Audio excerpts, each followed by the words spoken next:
I'm back in the studio, bro.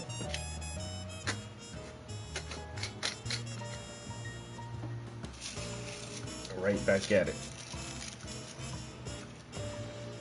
Let me turn this damn music off.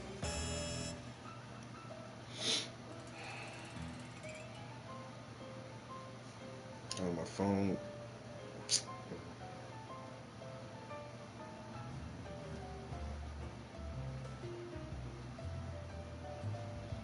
Them boys say they got the snow down there.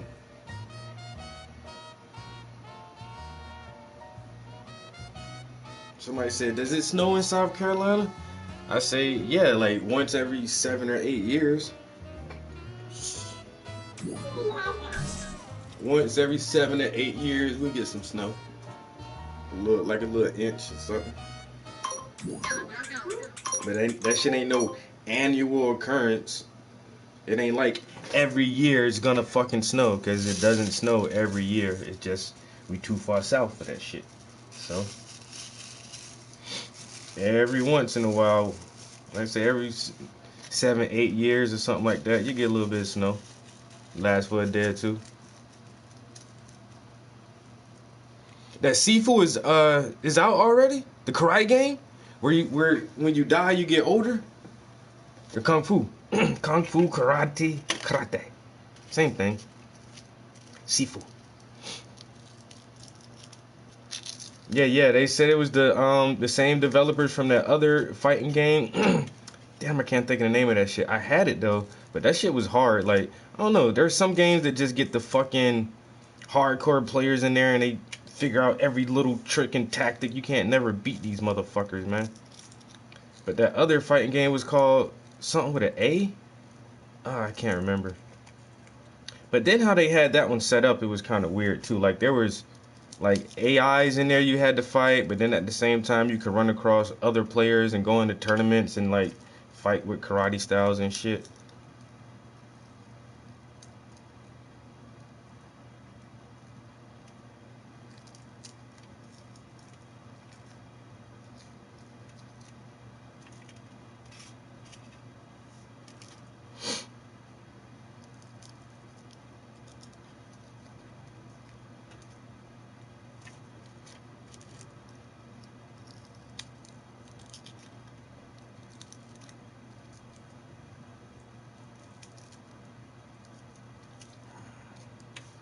I might have to check that game out, yeah.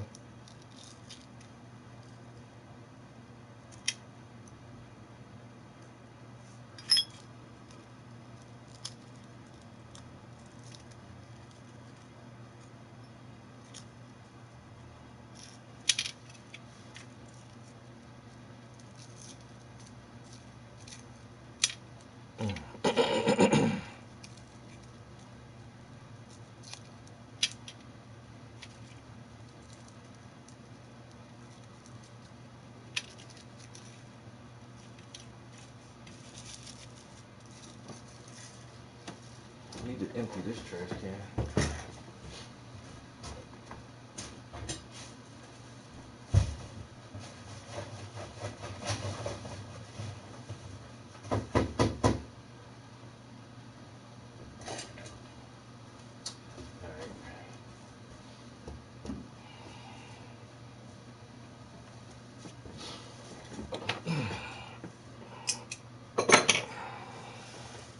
So.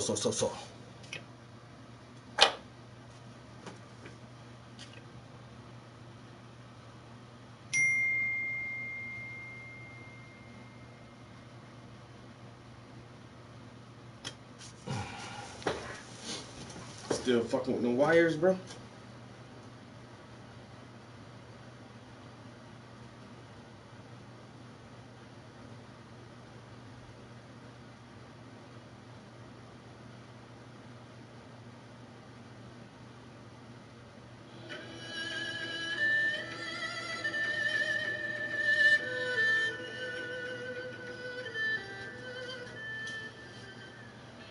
In Kung Fu, we say, one hand lies.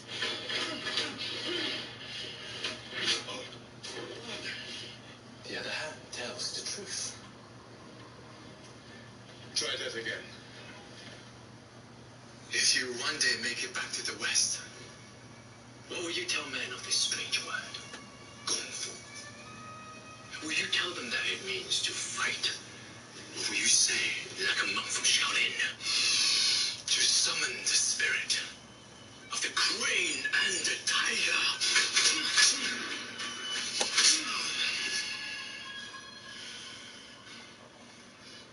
Kung Fu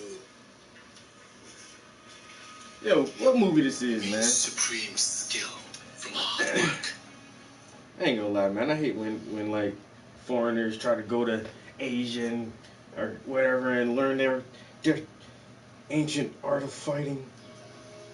A great poet has reached Kung Fu. The painter, the one who speaks steps, endless repetition. You're too tired to sweat, too wasted to breathe is the way. The only way one acquires Kung Fu.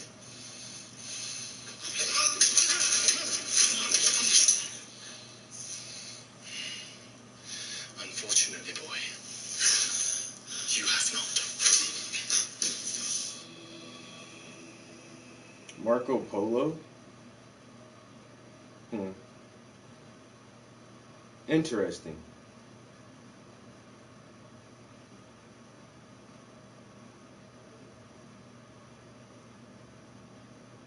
Interesting.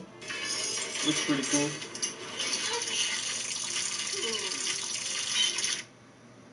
I was raised being taught science. I took high school. I was raised and being taught science. I took high school science and biology, and it's not real. 100 Eyes was the name of the movie.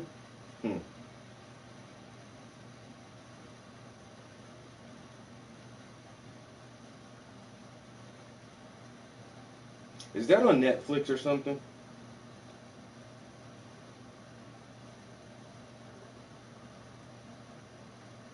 Other kind of people. Were they the same people that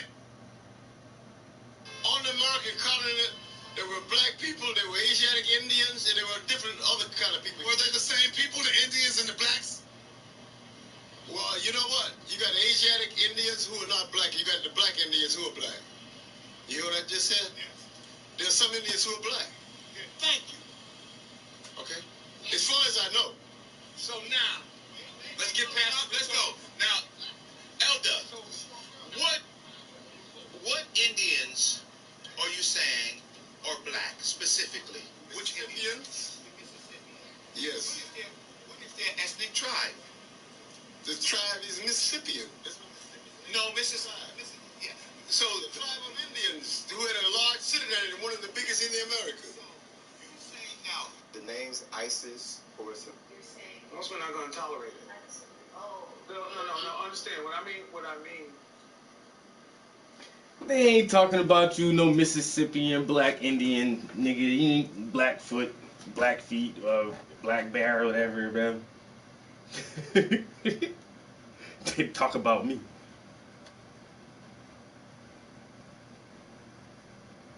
I know,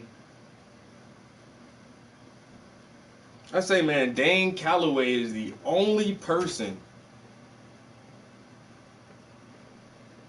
Wadkash Kane. Wadkash Kane. Wadkaskin?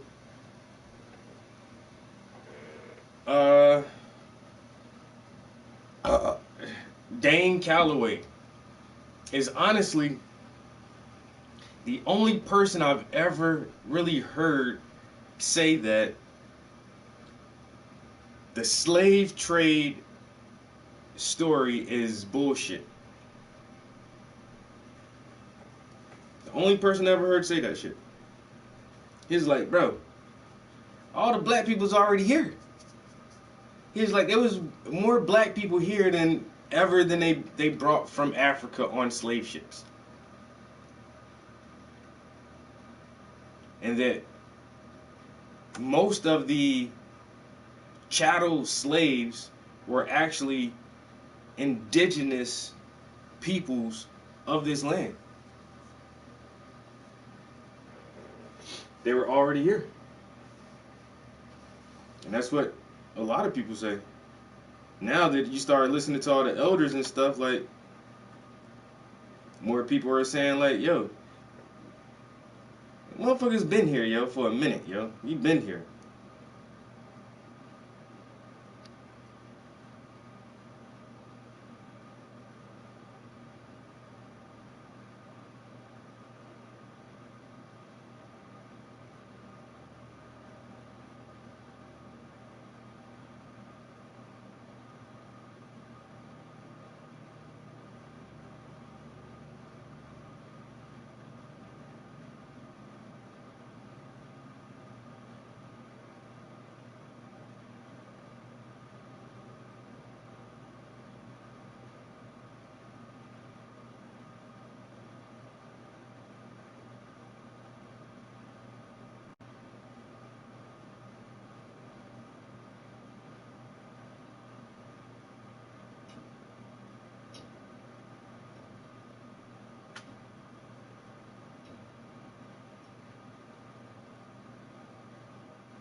Dual shock. Battery is low. Your grandma always taught you that way?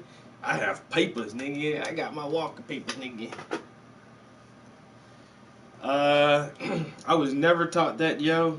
Ever. Like I say, I was well into my 30s when I first came across Dane Calloway's YouTube page, and he was talking about the fucking history of the enslaved people of this nation.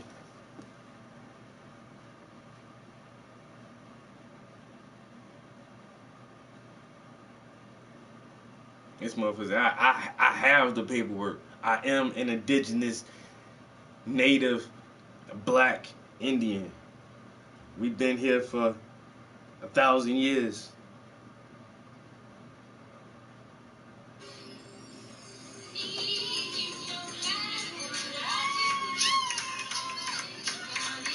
Here's the truth. This is the reality.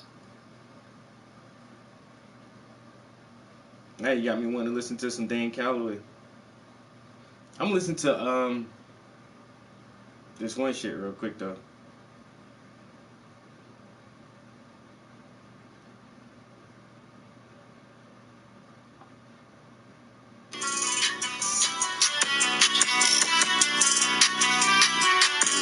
Get up, boy. Get up, nigga. Up. Higher. Get up, big boy. Pause. Up. Down. Pause. Down. Get back all the way up. There you go. Get up. One more. Get up.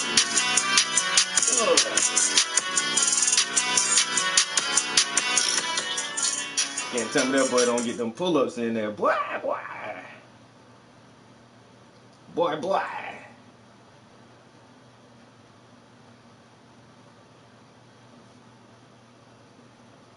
Is what weed? Oh, is that weed? Yes, it is. Yes, that is weed.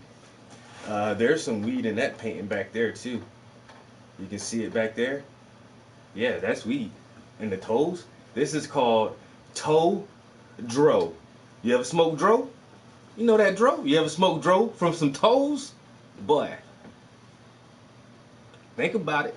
Toe dro. Yeah, that motherfucker seen that shit from way back, like, behind you, bro, like. Is that weed?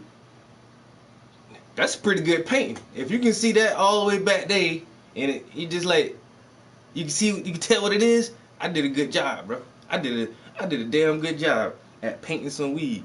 Todro. You ain't never had the Todro? I'm trying to tell you, no.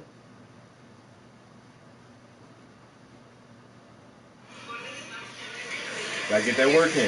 Get up. Ooh, make it look easy. You gotta make it look up. Pause. Hold it. Get up. Hold it. Up. Pause. Make it look easy for him now. Now get that work in real quick. Bonk. Bonk. Bonk. Bonk. Push him out. Bonk. One more. Oh, you got another one? Oh, you got another one? Oh, damn. Stop, boy. Stop. Okay, that's enough. Bonk. Let yourself down easy. There you go. Get that work in there. I get that work in, boy. That bop, bop, bop. Get them dips. Hell yeah, I smoke that shit. What's wrong with you? Think I'm just... You think I'm gonna just throw all this weed away? You know how much weed that is, man? That's like...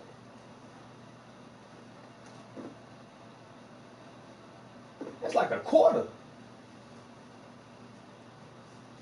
Think I'm just throw a quarter ounce of weed just... I'm done with that. Am I throwing that shit away? What the fuck?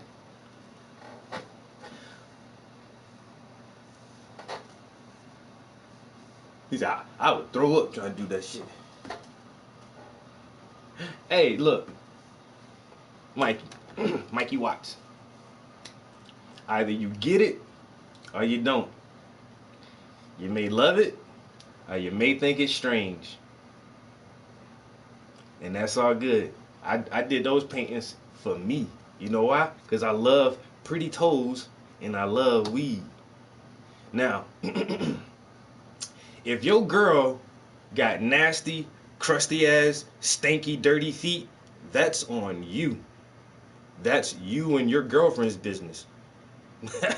You know? But like millions of women in America who actually like to keep themselves clean, prim, and proper and spend hundreds of dollars. They literally spend hundreds of dollars to get manicures and pedicures so that their feet are soft and nice and smell good and have pretty polish and stuff on it. Then you shouldn't have to worry about smoking weed off of your girl's feet and she keeps her feet clean and nice. That's just like your fucking hand. I mean, your hand touches more dirty shit throughout the day than your feet does. Well, if you have socks and shoes on, but you still smoke weed after you touched it in your fucking hands. I don't see the difference. Yeah. Oh no. I'm a fat thinker. I get it. Like I said, it's a different kind of image. I know that, and that's why I did it, because it's original. You know why? Because you've never ever seen someone paint toes with weed in it.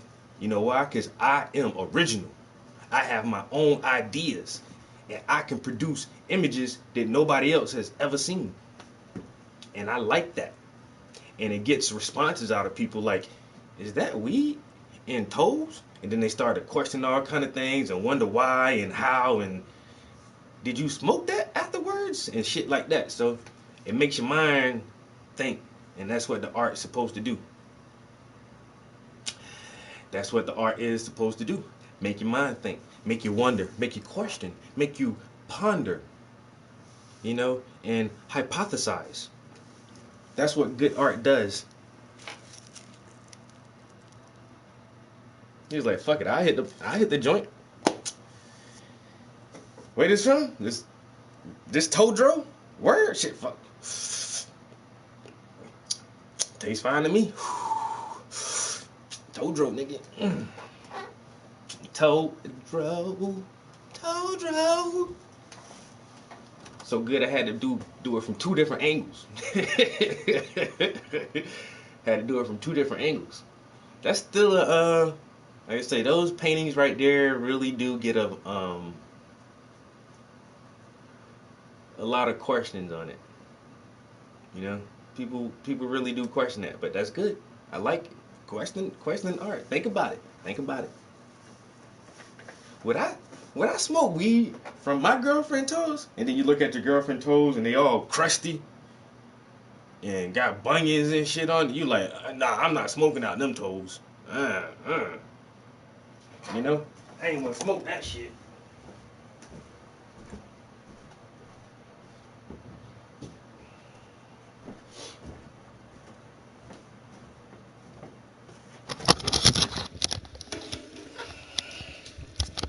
But see, if your girl got pretty toes with nice polish and no bunions and no motherfucking crackly, flaky ass ankles and heels and shit, and got pretty tattoos and shit,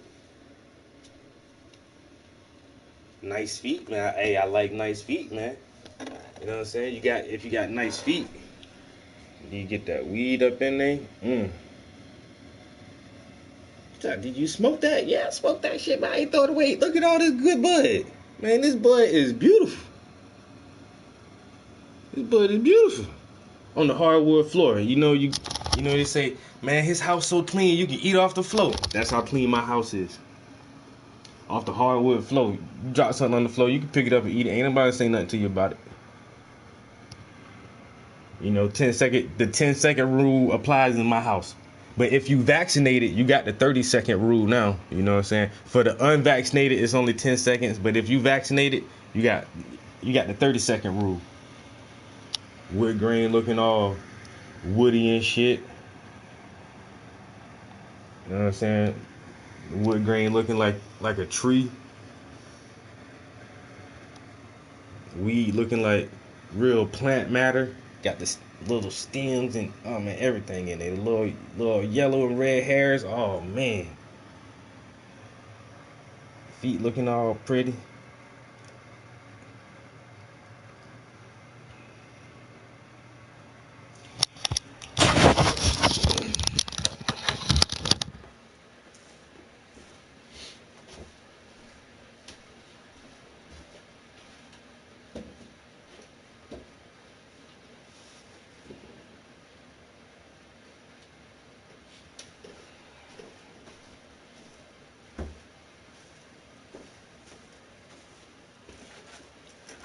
He said, I guess I got 30 seconds. I like to travel.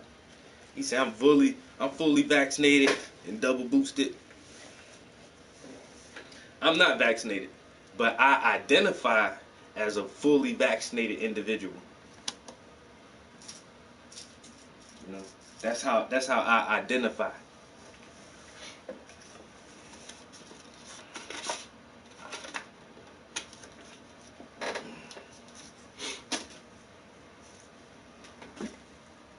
Oh, we might not do a doobie this morning. We might do what? A little pipe.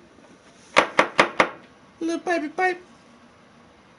Little pipey pipe might get you hype. Little pipey pipe might get you hype. Ooh, ooh, ooh. My homeboy hate this shit. He's like, nigga, like you smoking crack. Damn, I ain't smoking crack, man. What the fuck wrong with you, bro? You ain't wanna hit the pipe? Nah, I ain't smoking out no fucking glass pipe, nigga. Smoking that glass dick. Alright, bro. Hey, more power to you, bro. You ain't gotta smoke my, gotta smoke out my bowl if you don't want to, man. And shit like crack pipe, nigga. Okay, whatever, bro. You think it's a crack pipe, whatever. I know I won't put no crack in here. Not the cracking. Only thing go up in here is the marijuana. Oh, marijuana. Ooh, marijuana. Yo, my homie Puff don't know what to do, man. That nigga got snow outside. Hell no. Hey, ain't nobody got no snow shovels? Oh damn! I should go take a picture of my snow shovel and send it to my homies who ain't got no snow shovel. Motherfuckers in South Carolina, y'all don't have no snow shovels down there. Nobody don't have like the scraper, the ice scraper and the brush you use to remove the snow from your car and scrape the ice off. Y'all don't have that shit down there. You ain't got no snow shovel, Puff, to move your snow out the way. Niggas ain't prepared for that shit. Y'all just gotta sit there. How I get all this snow off my car? Man, you got the little brush. Y'all don't got the snow brush? The wiper car? You don't got one of them? Oh, y'all don't even sell it. Y'all Walmarts don't even sell that shit. Yo, y'all Home Depot don't sell snow shovels. Cause y'all only get snow once every 8 years. It's illogical to stay stocked up with those shits.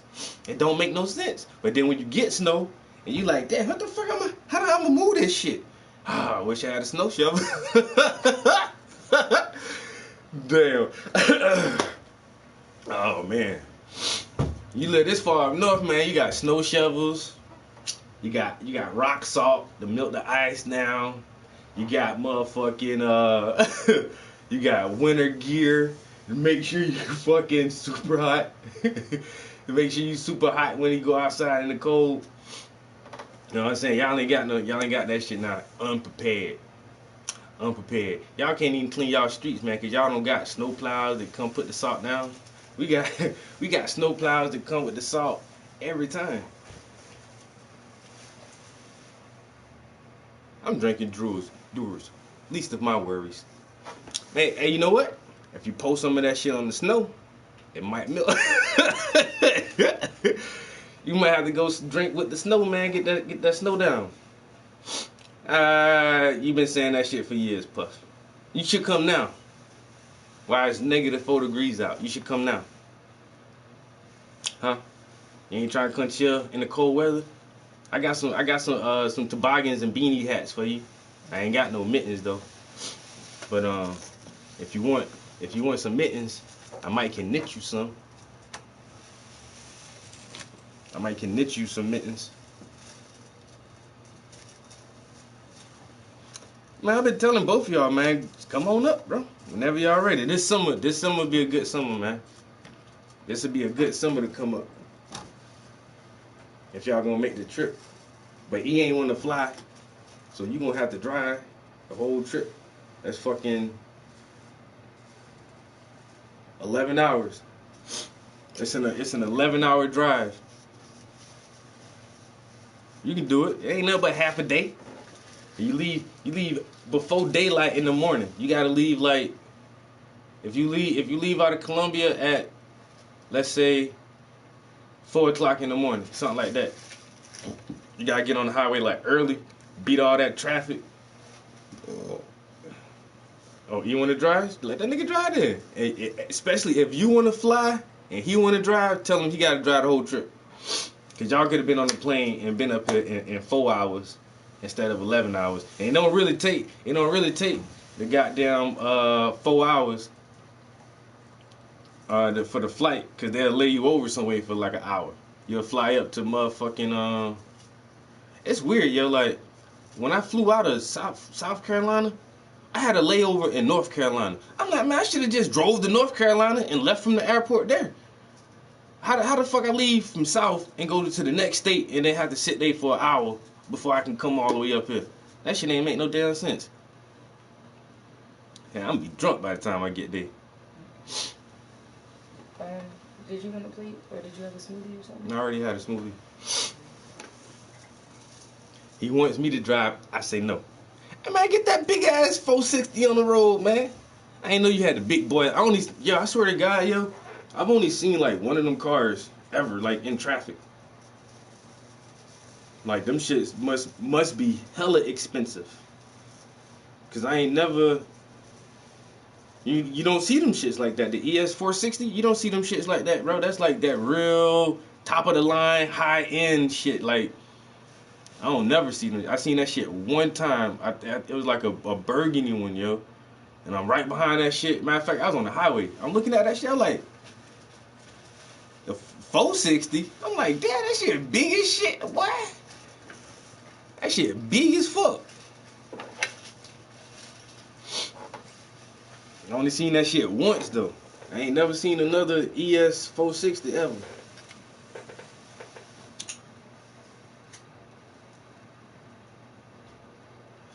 But goddamn, when I upgrade my truck, I'm definitely gonna stick with the Lexus, yo. Even if I have to get like another older model, I don't give a fuck if my cars are like 10, 12 years old. As long as they've been taken care of, well maintained, and get their regular services, that shit don't bother me if a car is fucking, like I say, 10, 12 years old. I've never had like, what? I've never had a car that's less than 5 years old. No, one time, and that shit was expensive as fuck, and then that shit still ain't work out really. In 2006. In 2007, no, when I had that Lincoln, I think that shit was like 2006. I had a 2003. So my car was only 3 years old. That shit was hella expensive though, yo. I had the Lincoln LS V8, pretty ass fucking. Even to this day, if you see them bitches around, even that year model, yo, I think they stopped making them shits in like 12 or 13. They don't even make them no more. But goddamn, even the older models, yo, like the 2003, 2006, yo, them shits are just a pretty ass car. I like that fucking body, that body shape. But it was gas guzzler, especially with that V8 in that shit, yo. It was a heavy ass fucking car, yo. It was solid as shit, yo. That Lincoln was nice.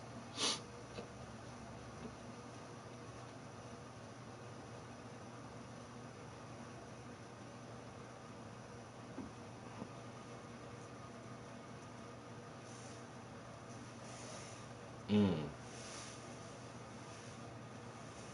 Listen to chopping. The goddamn. Yeah, I can imagine how big the backseat is in that bitch, yo. Cause that shit was wide, yo.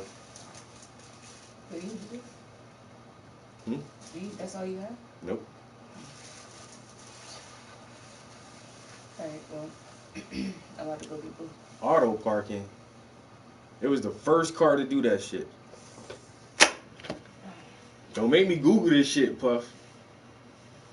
I'm gonna Google this shit right now. What's the first car to have auto parking? Like that parallel parking shit?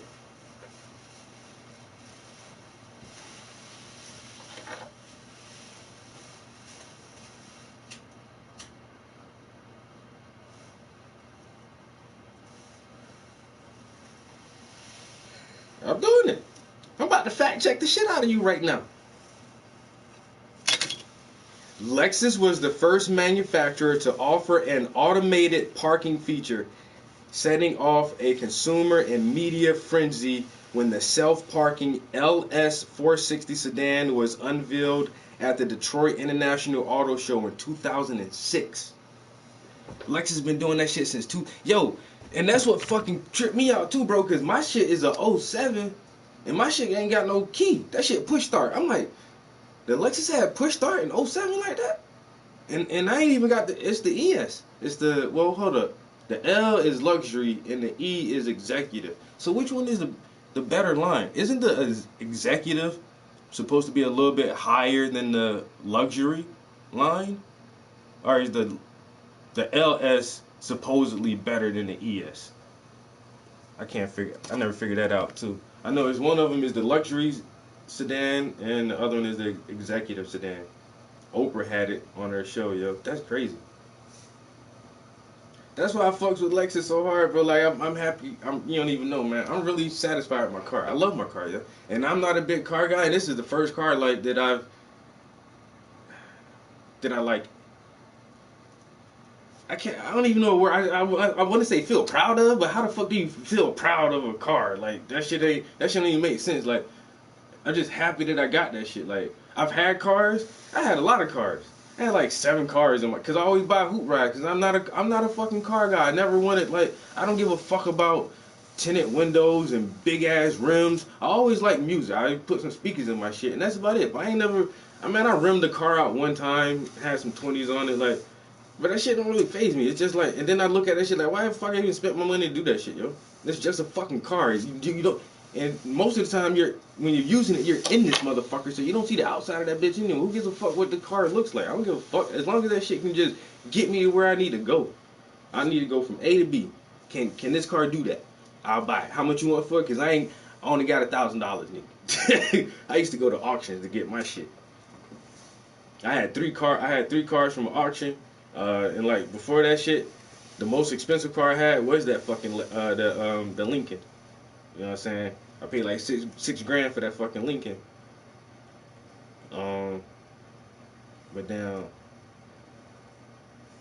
yeah, I just never really gave a fuck about cars like that. But this Lexus, well, I like this fucking Lexus, bro. I like that shit. And now that shit make me wanna ES all day. House car. Okay. Yeah, cause I got the ES, the executive. Do you want something from the Amish market? Some beef bacon and some some jerky. You got beets and eggs. Oh no, you don't. You I eat ate all all your the eggs. eggs. Alright. Well, I'll let you. I ate a jar of eggs in 3 days. In 3 days, Travis? Or 2 days? In like 2 days. I ate a jar of eggs in 2 days. A big jar. I don't even know how many eggs was in that shit, but like At least 12. I think it was like 16 or 18. when you think about it, that's not a lot. In the normal breakfast, I can have 3 eggs in the breakfast. So I normally make 3 eggs for us. That's 3 eggs. When I cook my own food, I can eat 3 eggs for breakfast. I know sometimes I do And make you then 3 eggs. 3 but eggs for normally I make you 2 breakfast, eggs. and then if you have a salad at lunch, your salad might have an egg on it, so that's 4 eggs. And then Ain't no eggs in dinner. Stop. And for dinner, if you bake a cake, if you cook some meatloaf or something like that, you're gonna put 2 eggs in your meatloaf. So that don't count. In it's most in the average day, you can eat 6 eggs in a day anyway. You just try to make yourself feel better. I ain't trying to make myself feel better. Whatever. Cause I ate 6 eggs in a day. In a day. And then. No, it more like you ate like 4 eggs the first day and 10 the second day. And then the first day I had the eggs, the next day I went to work, and. Alright, I'm out. I see. The one dude made a damn fart joke or something. He was like, "Oh, I had some Taco Bell last night or something, so you guys gotta give me space today."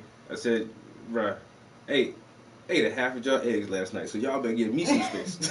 I know who said that shit too. It's fucking Jim. Mm-hmm. So he had some Taco Bell or some shit. Oh man, I'm gonna need some space today. Nah, bro, you better stay away from me, bro.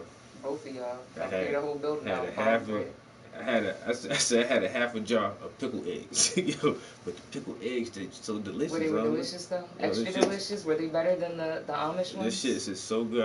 I can't hardly tell the difference. I got them from that store there, but they came from another Amish place in Lancaster. Them shits was good as fuck, yo. Them was some good ass. I couldn't stop eating them shits, yo. I couldn't. Like, it tasted. There's something about pickled eggs, yo. That's one. I got them for a good deal too. Good price. Like a lot of shit from my childhood, like I done ate so much, I don't like that shit. Like chocolate.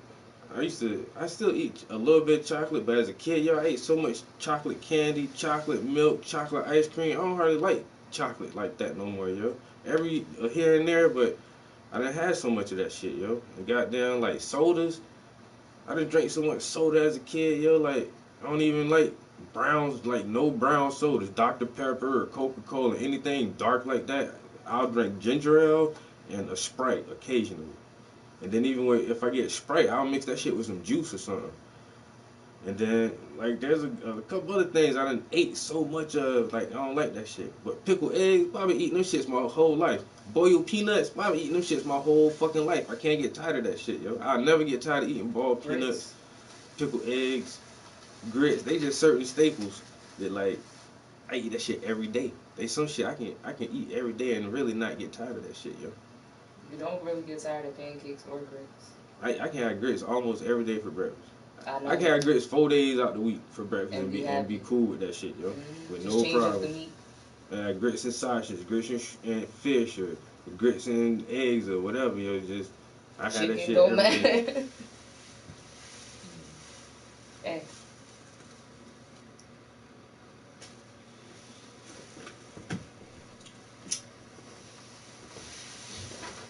We from Carolina. Yo, motherfuckers, keep that door open. I think these paint fumes be getting to me, yo. My chest is hurting lately. You said what's getting to you? These paint fumes, yo. Like, there's a lot of paint on this canvas. Why you don't crack the window? Because it's cold as shit, yo. I bundle up. Yo, I put this paint on so thick on this canvas. Like, one day I was in this bitch, I felt like I was getting lightheaded, yo. I was like, what the fuck? Let me open this damn door, man. And so for the past couple of days, I've been keeping the door open because there's a lot of paint. It was a lot of paint. It's almost dry now, so it's like done. But damn, bro, and that paint was wet for them couple of days. Boy, that shit was strong as shit, bro. I need to have some ventilation in this motherfucker. Man, them grits got me through college, nigga. Shit. Ain't nothing like some, hey, bro. Grits, my guy. Them shits is delicious. Them shits be slapping, son.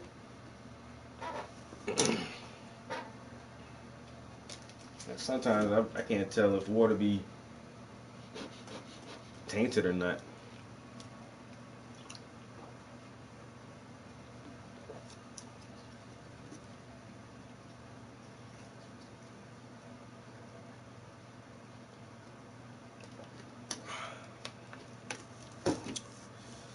Damn.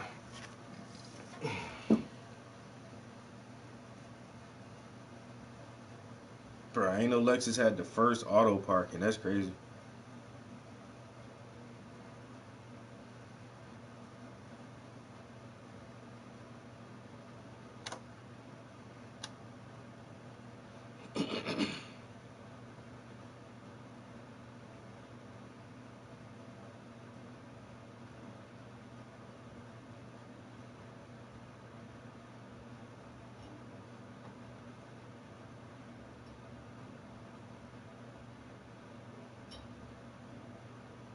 My cousin talking about, man, I want Zaxby's.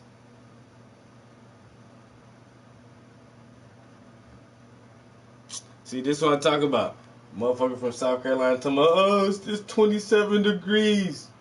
Bro, that shit, 27 to feel warm to me right now. But I wish it was 27. It might got a little bit warm. 9. It's 9 degrees. Let me get double digits. We almost day, man. Let that sun come up. It's 10:45 though, man. Damn, bro. The high today might be 25 degrees. And that's gonna be later in the day. We'll get up to the like mid 20s. But all morning it's 10:45. The sun has been up for, I think the sun came up at 7 something. The sun been up for almost 3 hours and it still ain't hit double digits yet, bro. And that's why, like, one of my friends moved up to motherfucking Maine, like further north. I'm like, y'all going further north? Yeah, we thinking about them Canadian motherfuckers, especially them motherfuckers in Alaska. Y'all just retarded, man. Why? Y'all got that motherfucking Viking blood or some shit. Man, I couldn't even imagine living in Alaska. I couldn't imagine living anywhere colder than this. Because up in Maine, my homie posted his temperature. Yo, they said with the wind chill, it was negative 15 degrees. Negative 15 degrees with the wind chill. No. Nah. I can't do that shit. It was negative 4 degrees. But somebody say, yo, after like negative 10, all that shit feel the same. Like negative 10, it just depends on how long you can stay in it. It's like negative 10, negative 20. It feel the same. You just don't stay out longer. You know what I'm saying? It get down like negative 25, 30 degrees. You go outside for like an hour, start catching fucking hypothermia and frostbite and shit, nigga. Just know you better take your ass back inside within a certain amount of time. Or have like some extra cold frost gear on. But I ain't trying to do that shit.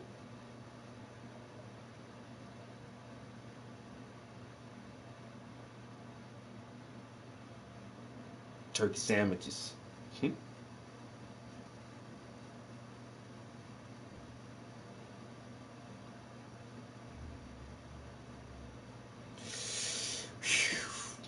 I done seen some shit from Canada in their winters. Man, they whole car be frozen. I done seen pictures of like cars completely covered in ice. It's frozen solid in like a block of ice, and that's normal. Like when they get their winter storms and the harsh winters, like they just know everything freeze up. And I'm like, man, I can't do that shit, bro. 9 degrees, man. And it's sunny out. That's the thing. It's sunny. Highs 25s, lows -6. -6 degrees for our low. And currently it's 9 degrees. Man, look, man. Stop. Just old man winter. Stop. Just cut it out. Jesus Christ, what's wrong with you? Now they got snow down on the southern coast. Oh damn. Ain't no roads coming into this bitch, man. Y'all live on the island? No. We don't live on no island, but ain't no roads neither. It's all wilderness all around us.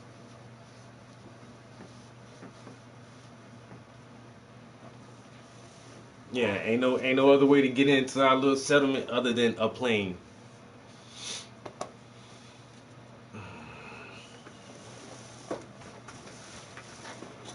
Damn, Lexus.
The guidance is finished.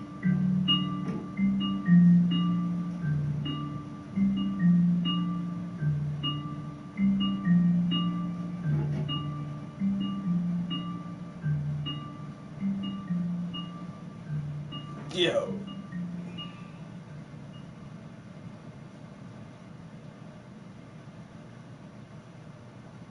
It's in the news?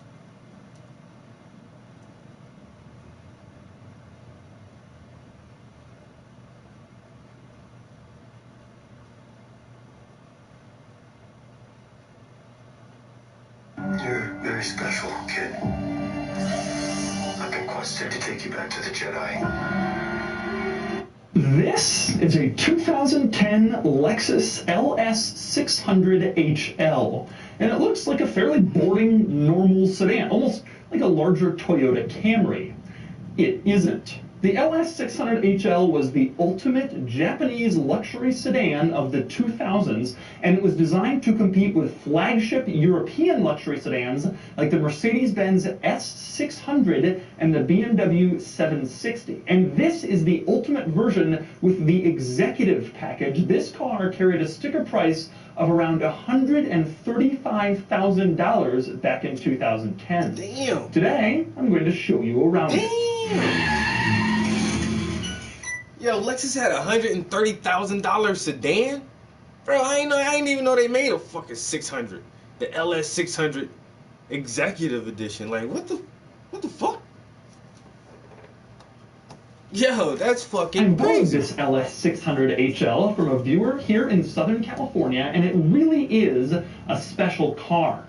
You see, back in the 2000s, and still today, the German full-size luxury sedans had V12s in their top trim levels. And Toyota wanted its luxury brand, Lexus, to compete with the Germans on every level. But they didn't want to develop a V12 for certification in North America, so instead, they gave us this. The LS600HL has a 5-liter V8 with a hybrid component for a total output of 438 horsepower, which is exactly how much power the BMW 760 V12 was making back when this car was new. Probably not a coincidence. The LS600HL was also incredibly subtle. This entire generation of Lexus LS, which was sold from 2006 to 2017, was totally under the radar. A gorgeous, comfortable, reliable luxury sedan that didn't broadcast wealth like the Mercedes-Benz S-Class did when it was redesigned in... Okay, so in 2010, it was $130,000 for the LS600HL. What does the HL stand for is what I want to know also. But, okay, so now, how well has that vehicle maintained its value?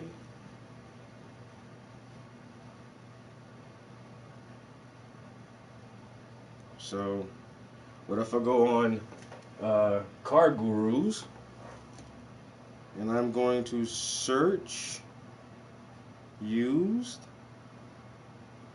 models? Make is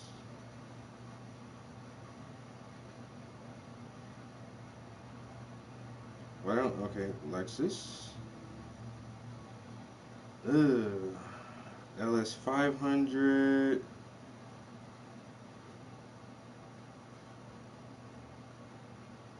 LS 600 HL. Or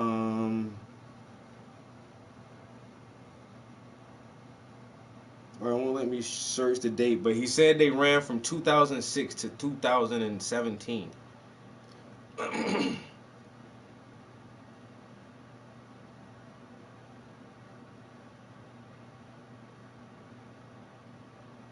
Yeah, the four-door Porsche is just eh.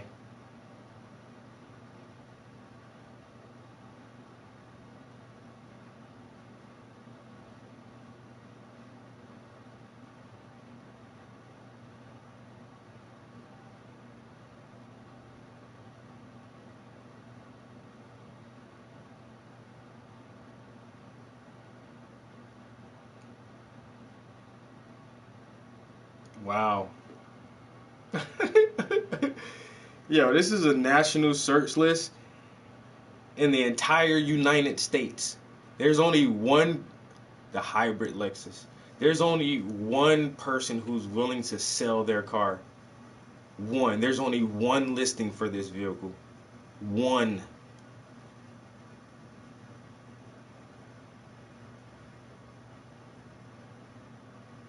And I'm guessing it says from the mileage on it, because Car Gurus is saying actually it's almost it's a little almost $2,500 overpriced for what someone would normally pay for it.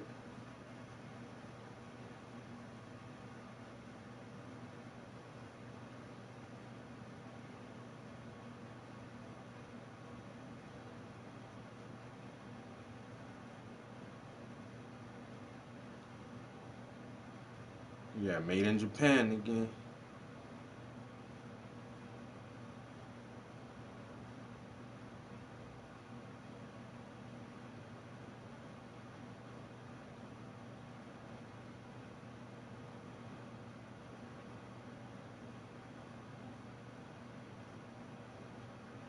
Damn, this shit looks so good on the inside though. Damn, man. Damn, that shit pretty as fuck, yo. Damn, even the back seat got the motherfucking John.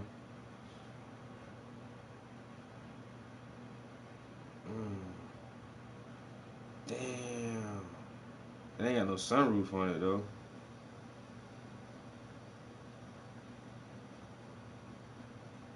What the fuck?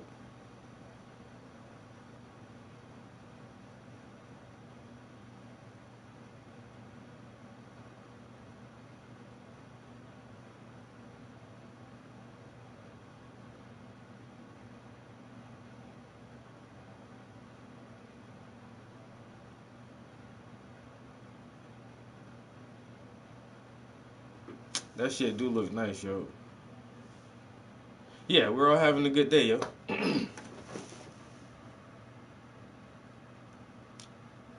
Jed Jedizius.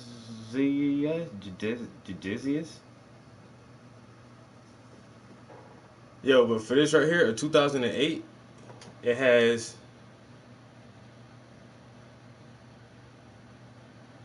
See, if I had money like that, I wouldn't have to go nowhere. I don't need no car. I get everything brought to me. Where is it from? Scandinavia. I ship it in. So this car has.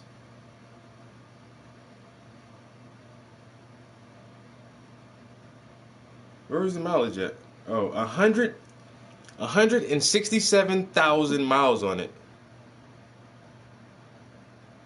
Well, it's 167,960. So you might as well say 168,000 miles on it.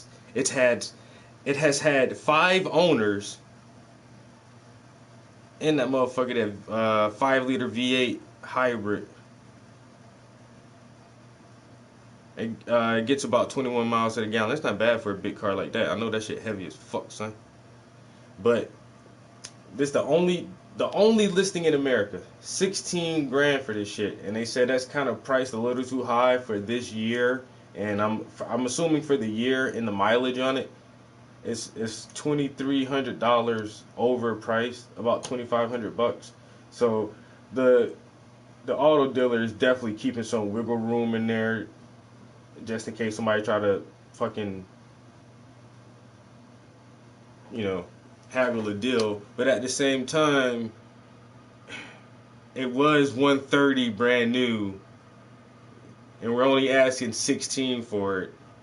And it's a Lexus, like 168 or 169,000 miles ain't shit, yo. The Lexus engines, the VV engines are built to fucking last. You can get fucking 300, 400,000 miles on them bitches before the engine itself needs, the engine or transmission needs any kind of maintenance. Them shits just run.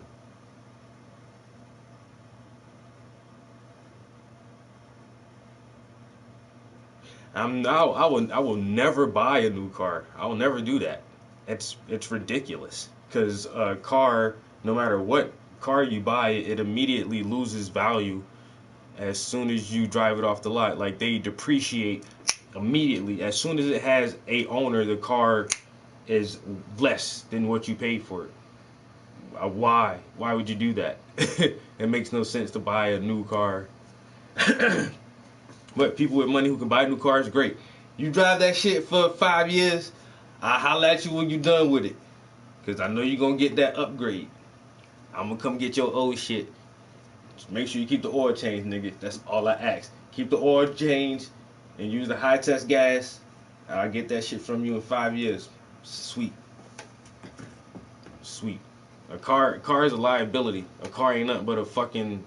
it's a money pit. You're gonna constantly put money into a car. So why buy that shit brand new when it immediately depreciates? It loses value as soon as you own it, and then you still have to constantly put money in from the day you own it. I'll never buy that shit new. You're gonna have to pay insurance, probably like state taxes, whatever, depending on what state you live in. You also gotta have to pay emissions and inspection stickers. You're gonna have to always keep gas in it, and you're gonna have to have annual maintenance, even if it's just tires and oil changes. Like cars constantly suck money. It's a bill. Car is a really big bill, and like, why would I want to pay more? I don't know. Buying a new car just doesn't make sense to me. It don't. But for the people who can't afford new cars, and most of the time, people who get new cars are leasing the vehicles. And that's how they stay with new cars, because you lease a vehicle you get a 3-year, 4-year lease, and then you get the newer model when the lease is up, and you just, now I got this new car, and that's how a lot of new cars are purchased, through leases. Very few people buy new cars outright.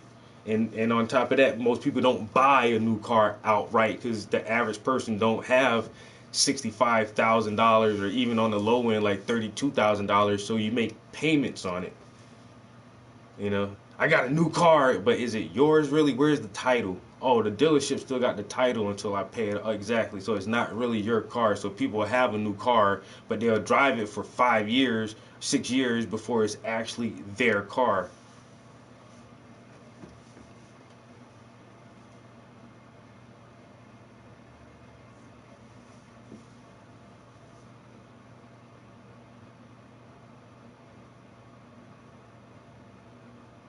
Just start riding a bike, man.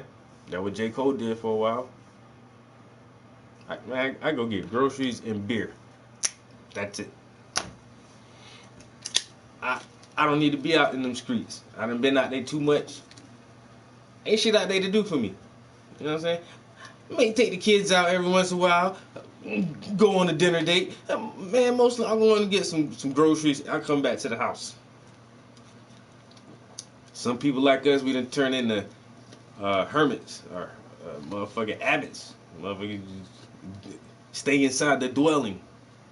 That's all I need. I just need, as long as I have essentials inside my dwelling, I'm good. I really don't need to go nowhere. I feel you on that shit, bro.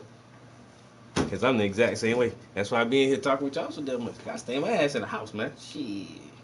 Stay my ass in the house. Most people ride bicycles and shit. Shit. But I got 2 vehicles, so I gotta pay insurance on 2 vehicles and maintenance and gas and all that shit on 2 vehicles. And then my girlfriend got a vehicle, so we got 3 vehicles in our yard, just like.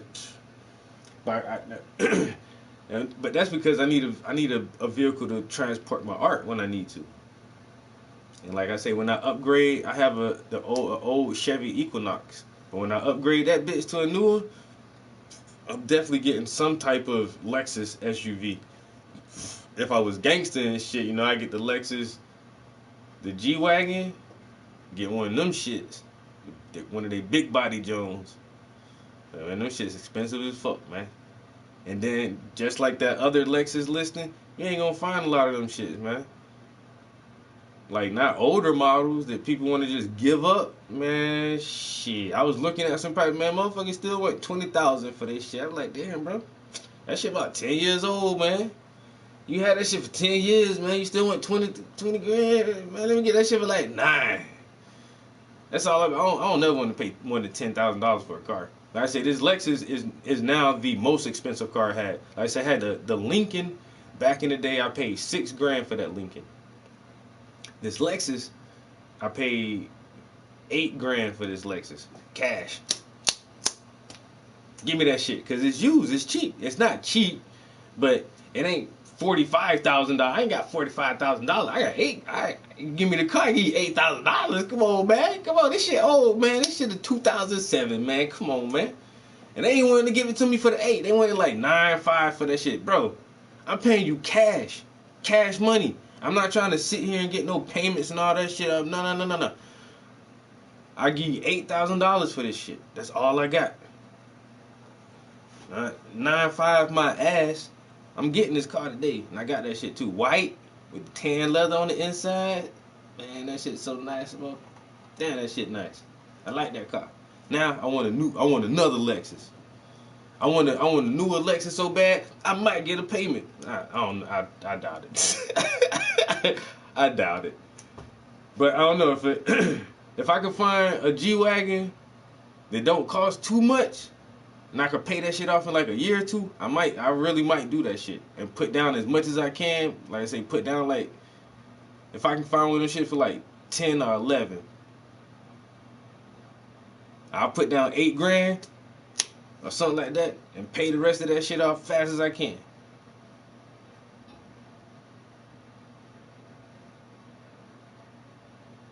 I can't even afford the Lexus DLC, man. You know how much they charge $14 for that DLC pack, and I ain't got it. So when I play Gran Turismo, I just drive the cars they give you in the beginning: the Honda Civic, the Volkswagen Golf, the Mustang GTO. Them the only cars I can get, man. Cause the Mercedes package and the Lexus DLC.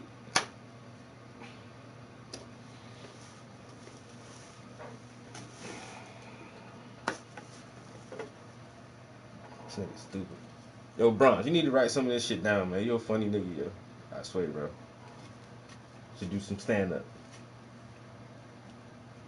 I can't afford the goddamn DLC pack, nigga. But I say this over and over and over and over again, yo. Like when I was going to get that car, yo, when I decided to get another car. Cause my old car, the only thing that was wrong with it was the heat went out, bro. Other than that, man, but once again, it's 9 degrees. Man, you can't have no car without no heat up here, man. Not in no wintertime. Bro, you can't do that shit. And in order to get the heat fixed, man, they're gonna charge me a couple grand for that shit. I'm like, I just might as well get a new car, man. And so I started researching and looking like, and my search the whole time, what is the best used car to buy? I looked that shit up so many times in so many places and listened to so many people telling me what's the best used car to buy. But that shit boiled down to Lexus every time, bro. That shit boiled down to a Toyota or Honda. But then there's like, if you want like a Toyota but kind of nicer, just get the Lexus. It's because Toyota makes Lexus. And it's like, ain't nowhere around it, yo. Like, it's the best used car for your money. And I solemnly agree with that shit. And I'll tell anybody, man, if you got it, go get you a Lexus, bro. You'll be happy. You'll be satisfied with that shit, man. Go get a Lexus. Don't cheat yourself. Treat yourself. Motherfuckers will look at this car and that car. Nah. And like my girl, she got the fucking the Dodge Charger. Big beefy ass hot rod looking shit. Just cause she like how it looked. Now, but she had an option to get a fucking Acura. Now Acura is Honda's elite line. Same shit. Acuras are really, really, really good, durable, long-lasting cars. So I was like, yo, you should have got the fucking Acura, yo. Why did you get the Ac? Oh, I like how this looks. Whatever, yo. Yo, Honda's still good, yo. The Asian market done took over, man. American cars ain't really shit no more, yo. And then the Asian cars really starting to beat out the fucking German cars now, yo. Motherfucking Honda, Toyota, Nissan, and now Kia. I can't even believe that shit, yo. You see what Kia did? Kia made the Genesis. Man, the Genesis won so many fucking awards in the past couple years, like the best safety ratings, the best I think Genesis won like the best luxury SUV or some shit for their new SUV model they put out last year. It's like, god damn, yo, the Asian auto market taking over everything, yo. How you got the Kia? Well, it's Genesis, but same make, the same maker. How you got no shit beating up motherfucking Mercedes and BMW and Audi as like one of the best SUVs of the year, yo? That shit crazy.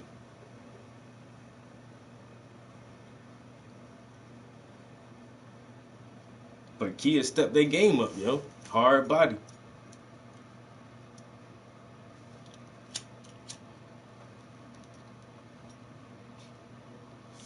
Alright, we gotta get some paint done. Sit here talk about these cars. Puff got me talking about this Lexus.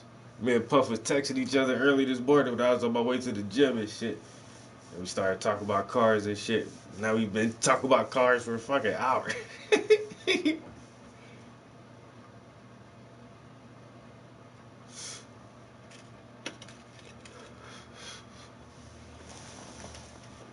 Motherfucking 2007. But that doesn't mean this car wasn't luxurious. The base price for the top-end LS600 HL model was well over $100,000 back in 2010, and the executive package was a $12,000 option, and this car has it. More importantly, these Lexus models are a bargain today. You can easily find an LS600 HL like this one on AutoTrader for $25,000 or less. And the base model, the LS460, is even cheaper than that. It's a stunning deal for a flagship luxury sedan, especially when you consider that this car is actually reliable, unlike some of its European competitors. So anyway, today I'm going to show you around the LS600 HL. It's the reliability. Yo, these shits don't break, man. The Lexus, just like Hondas and Toyotas, man. You gotta drop a fucking wrecking ball on that shit to break that motherfucking bitch, bro. You gotta drive that bitch off a cliff to fuck that shit up, man. You drive it off the cliff, you might fuck up the transmission. You know what I'm saying? Like, You gotta blow these bitches up or something. Like they don't break, man. They are so reliable, so fucking reliable. I don't know, man. Sound like a fucking fanboy. I can't help that shit though. I love this fucking Lexus, and the more you learn about them, and they were the first company to. Wait a minute. So first of all, I think I'm about to lie, because I think Honda did it first. I think Honda made Acura first, and then Toyota made Lexus, and then Nissan made Infiniti.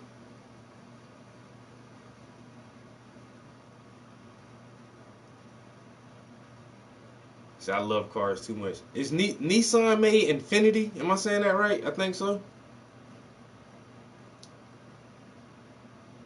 But man, however them Japanese motherfuckers build them shits, and then that's something else that somebody said, yo. It was like, you can get Lexuses that are built in Canada. He was like, don't buy them shits, yo. Yeah, so Nissan did create Infiniti. Yes, that's what you're saying. That's correct, right? And that's what a lot of people don't know either, that like they think Lexus and like, oh, this is like, no, it's a fucking Toyota. Motherfuckers don't know, like, the fucking Acura is Honda. Like, Honda make that shit, yo. It's not it's different, but it's not. They just have that higher flagship, like, luxury brand. Whereas, Ford, they don't really have like no luxury. Ford said they were gonna make the Bronco, their new Bronco, like a standalone Bronco, and just take Ford off of it. But I don't think they did that.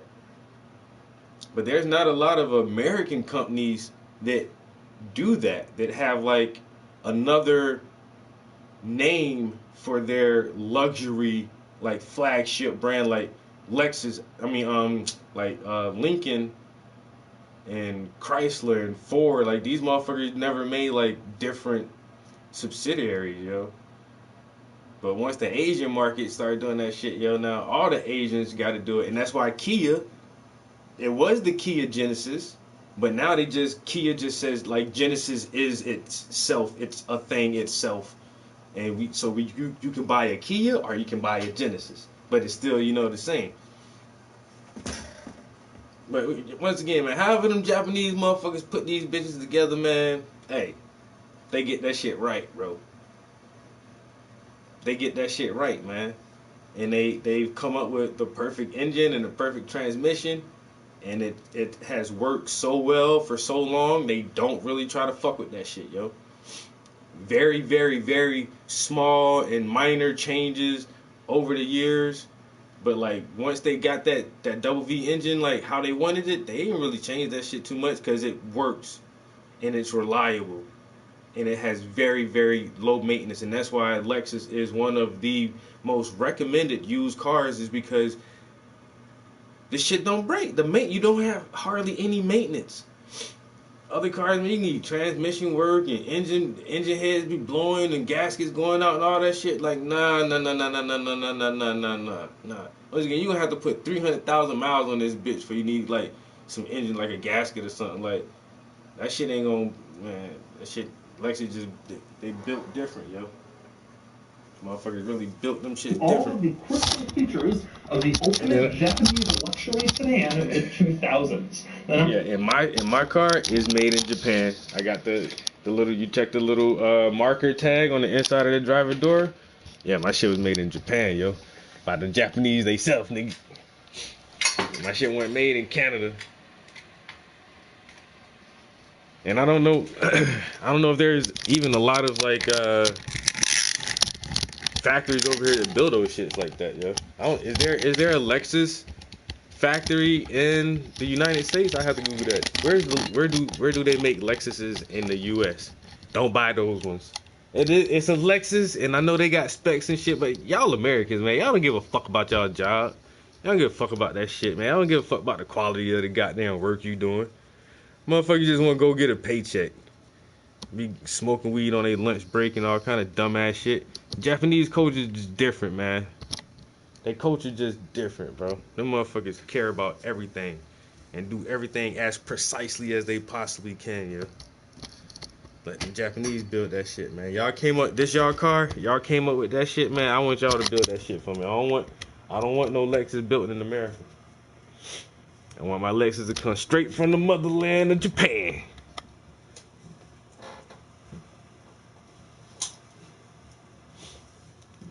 I check a Lexus out, look in the door. Oh, you got the fake Lexus. What you mean my shit fake? Oh, your shit was made in Canada, nigga. Damn, his Lexus say Canada.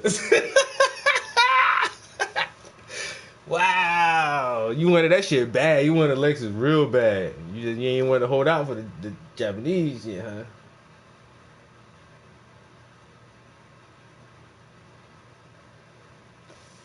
You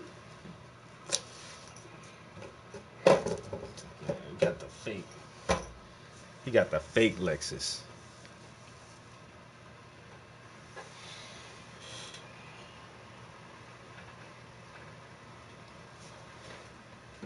It's a Lexus, but it ain't a Japanese Lexus. I mean, it's alright.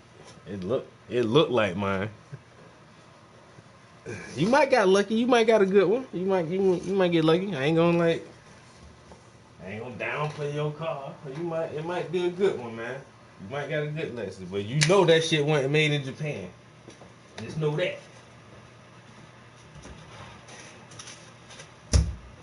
Now I wanna go look at my tag just to feel good about it. See that good made in Japan stamp right on there. My shit. I got that real foreign shit, man.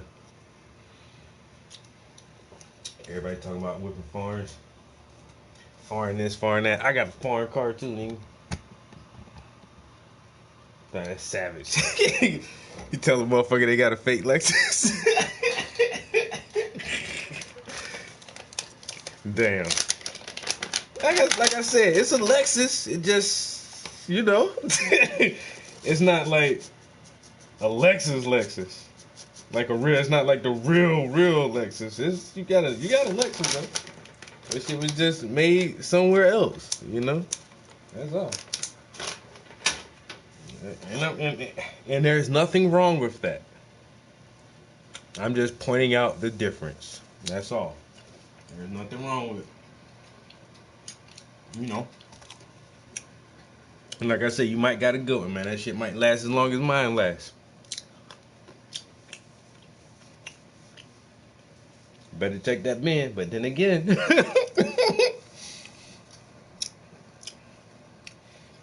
That's why I said, man, when I seen that shit, because I was already hip to that shit where the one car guy said, you always want to make sure that shit say made in Japan. And once again, the quality is just the quality of the engineering and just the assembly of that shit, yo. So I seen that Lexus. I seen that shit online. I'm like, oh, I'm about to go look at this shit right now. Went over the same fucking day. Man, looked at that shit. That was the first thing I did too. Open the door. I said, oh shit, this shit made in Japan. Let me test drive this thing. When I test drive that shit, bro, I drove that shit for like 15 minutes. I'm like, bro, I'm taking this shit home with me today.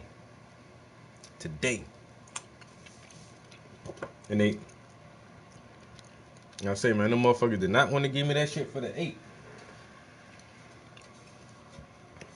Oh, y'all about to give me the thing for the 8, boy. I want this bitch now, right now. I need this one. I ain't never had a car this nice.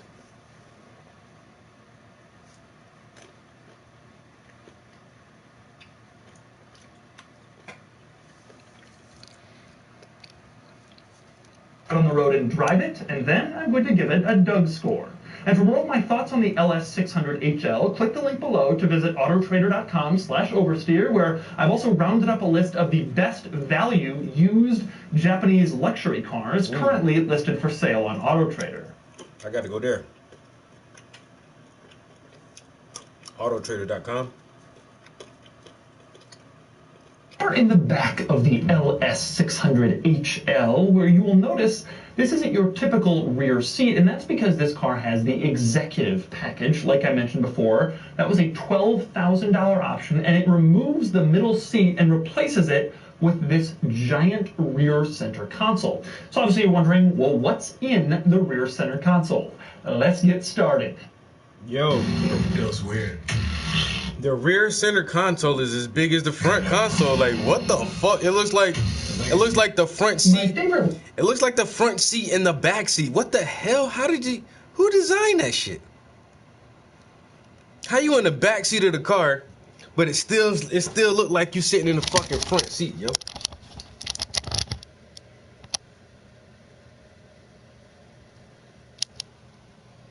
Yo, that's the back seat, yo. What the fuck?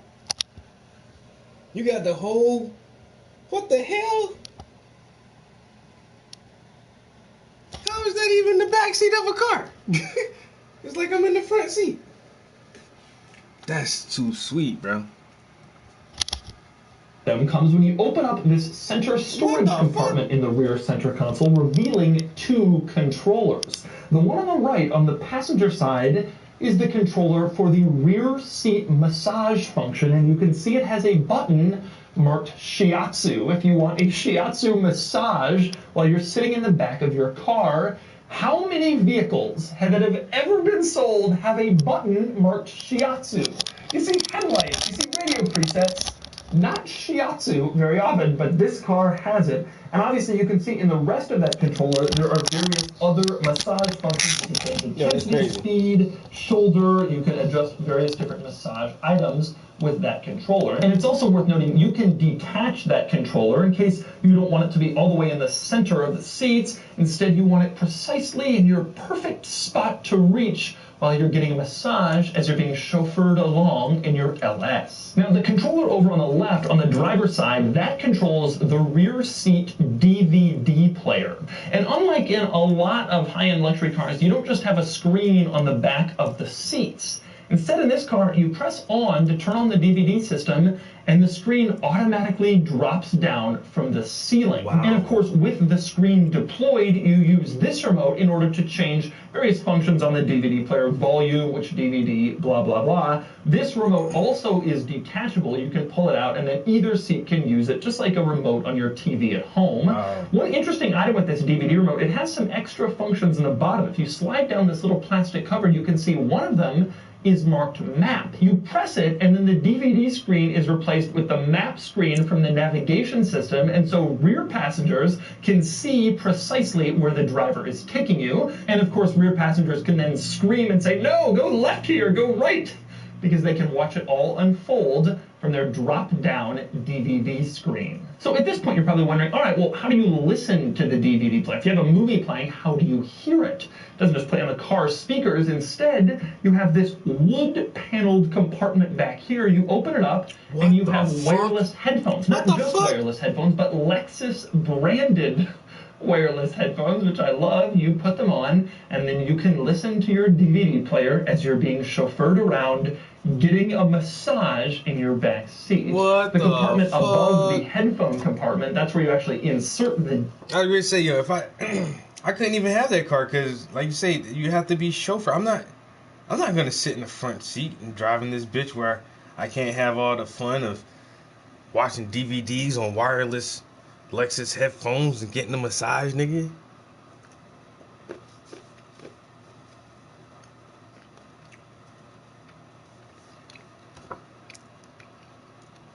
Somebody gonna have to drive me. I don't care. That's crazy. I would have to buy that car, and then, I mean, if I bought that car, I would have to hire me a driver on the weekends.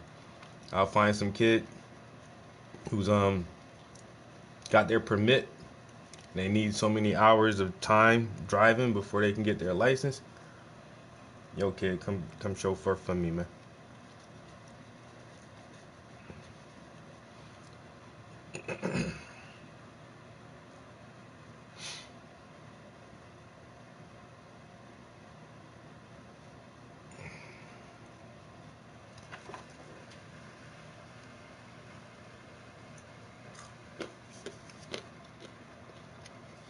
DVD that will then play in your DVD player. And of course, we are nowhere near done with the rear center console, as you can probably tell. My favorite compartment, though, is in the very front, and that would be the one for the table. You press this little switch, and then the table ejects itself. You kind of turn it, and then it's in place. But it's in the middle, which seems like an odd spot for it. Well, you can rectify that. The table will swivel around so that either rear passenger can use it, although it's worth noting not both rear passengers at once. Some ultra-high-end luxury cars have two tables. LS rear passengers will simply have to settle for one. Now, next up we move on to the giant array of controls in this fixed executive package center console back here. The ones along the top row are all pretty simple. On the left you have your climate controls. You can change the fan speed, turn on auto, whatever. Over on the right you have the sunshades. The sunshades are not particularly unusual. I do like the fact, though, that on the door-mounted sunshade, if you automatically put it in place, you will see there is a tiny little sunshade for the rear quarter window, and it too is automatic because, of course, you pay 12 grand for the executive package, you better get that. Now, moving down from those top-level controls in the center console here, over on the left and right you can see there are dials. Those control the climate control seats. You have heated and ventilated seats back here, and of course also massaging seats as well. No expense was spared, but the best controls are along the bottom line here. These are the controls for the rear seats. Now, the ones in the middle control the position of the rear seats specifically, and to choose which seat you want to control, there's this little silver switch in the bottom. You can move between left or right, and then you move the switches above that to move the left or right seat. Pretty simple, but it gets more special than that, and specifically it gets more special if you're sitting in this seat on the passenger side in the back. That's because you have two functions that the driver's side seat doesn't have. One is you can move the front passenger seat forward from the rear seat. So if you're looking for more legroom back here, your chauffeur is driving on the driver's side, you move the passenger seat forward. In fact, there's even a button marked auto. You just press it, and then the front passenger seat folds itself all the way forward as much as possible, and the rear seat reclines as much as possible, giving you the most legroom possible without you having to press all the controls to do it yourself. Just press it once, and it does it for you, which is hilarious. But you also have another option back in the passenger side that the driver's side rear seat doesn't have, and that would be the ottoman. There are controls over on the left for the ottoman, and you can raise or lower the ottoman on the passenger side, giving you more leg support as you're chauffeured along in your LS. Now, one interesting quirk of all these rear seat center controls is you can see there's a little piece printed on the center screen that says hold 2 to dim. So if you hold down the 2 button, which I guess is a radio preset for the rear passengers, if you hold that down, eventually the center screen will turn off. I guess rather than including a dimmer, the 2 button has this second function. And so if you're sitting back here and you don't want that screen to show up and force brightness on you, you hold down 2 and that screen will turn off. Now, of course, there are other rather interesting items in the rear of this car that are worth noting beyond just the center console. I want to start with the mirrors in the ceilings. First off, they're fuzzy.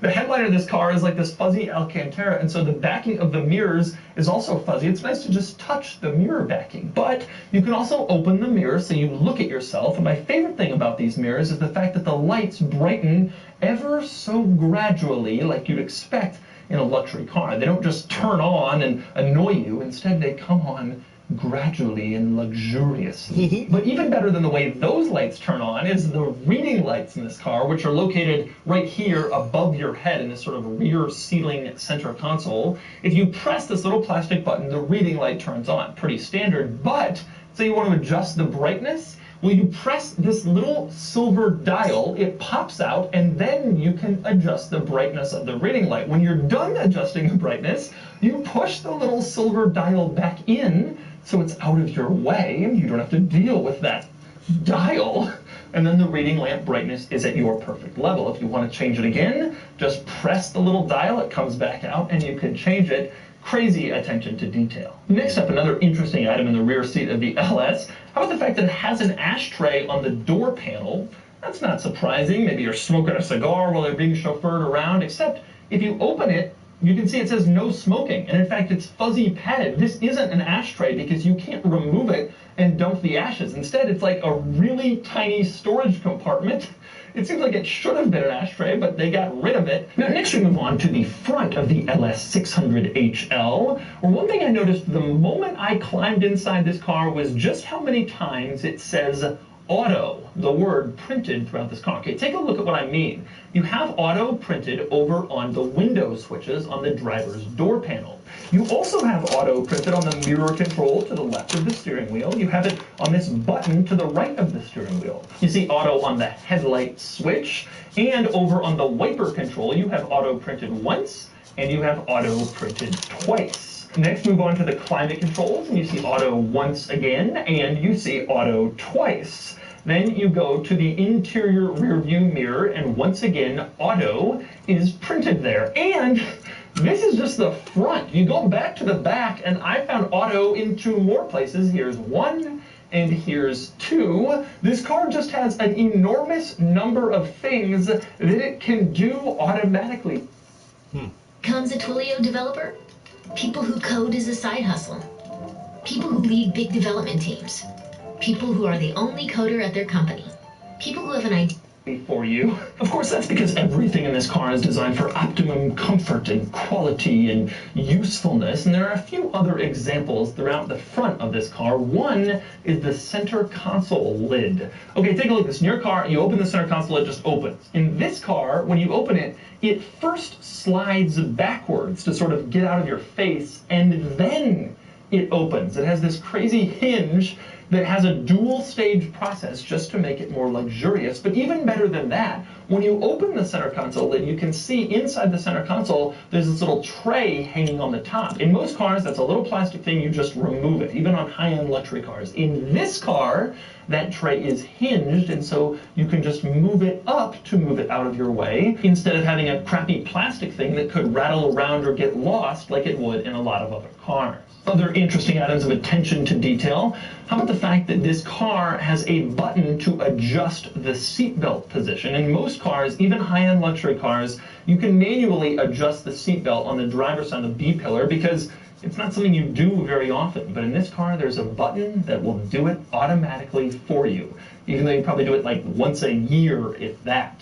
And how about the fact that there is a separate button in this car to wash the headlights? Most cars with headlight washers, they'll wash like every 5th time you wash the windshield, or they'll wash the headlights if the headlights are on when you wash the windshield. But in this car, there is a separate button to wash the headlights, just in case you find them to be getting a little dirty. This car also has some other impressive benefits. For example, I think it was the first car ever to have a self-parking system, a self-parallel parking system that will do it for you. You activate that system with this little button on the steering wheel. I'm not going to test it out because I don't really trust an 8-year-old parallel parking system, but it's there. Other interesting quirks in the front of this car, to the left of the steering wheel, by the driver's left knee, there is a little storage compartment that comes out of the bottom of the dashboard. Not all that uncommon. A few cars have storage here. This one has a weird item though. You open the storage compartment with a little button that you push and it pops open, fine. But when it's open, the button stays lit, as if like you've left your trunk open and it lets you know with a little warning light. In this car,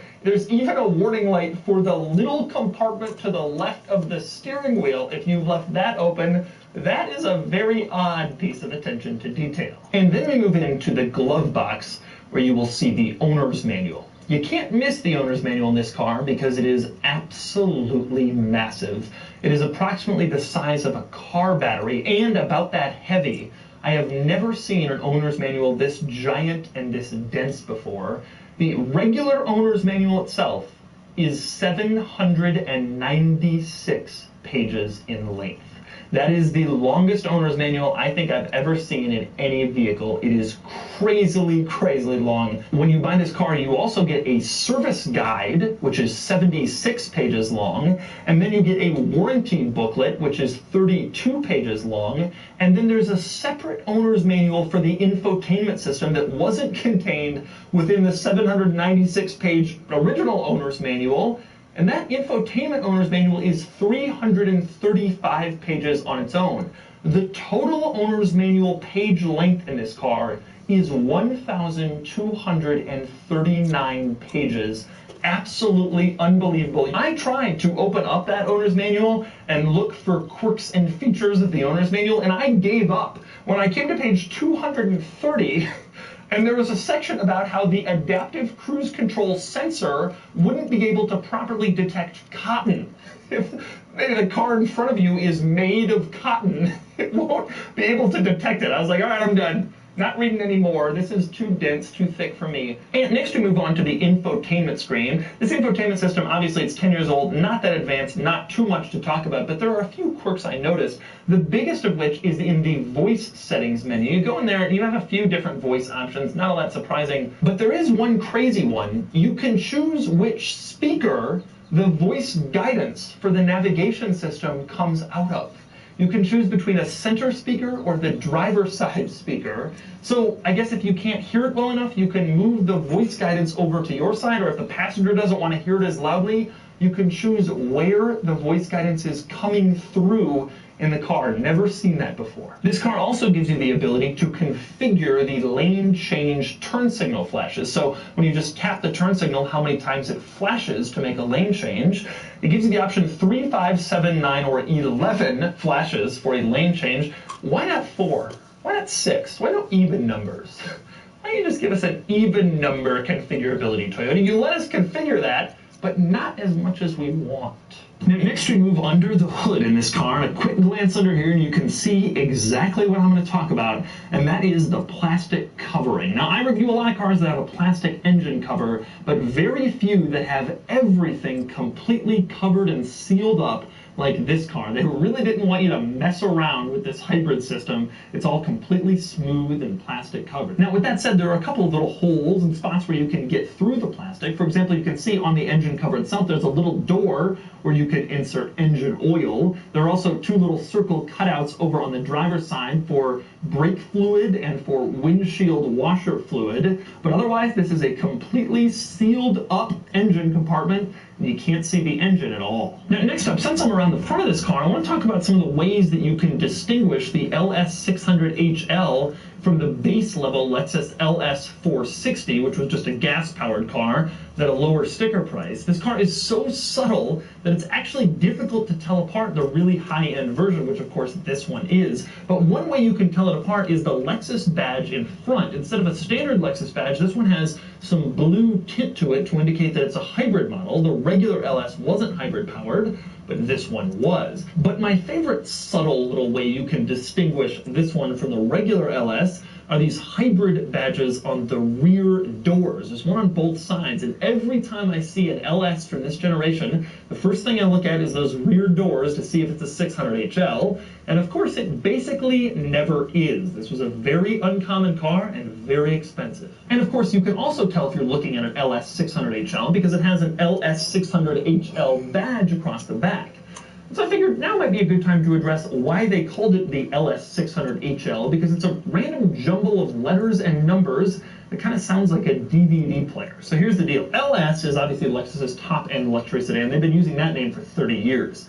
The base model was the LS460 because it used a 4.6-liter V8. Now, this uses a 5-liter V8, so you'd think they would call it the LS500, but Lexus's feeling is that a hybrid engine adds a certain number of liters, and so they always round their hybrid engines up. And so in this case, instead of LS500, you have LS600. The H stands for hybrid, so you have LS600H, and then the L is long wheelbase. The LS came in two wheelbases. There was a standard wheelbase and a long wheelbase, but you could only get the LS600 with the long wheelbase, so all LS600 models are badged with the L. And finally, we move on to the trunk itself, which of course is power operated. I'm holding down the button on the key fob and it opens right up. A couple of interesting items worth noting about the trunk. One is the fact that it's kind of small.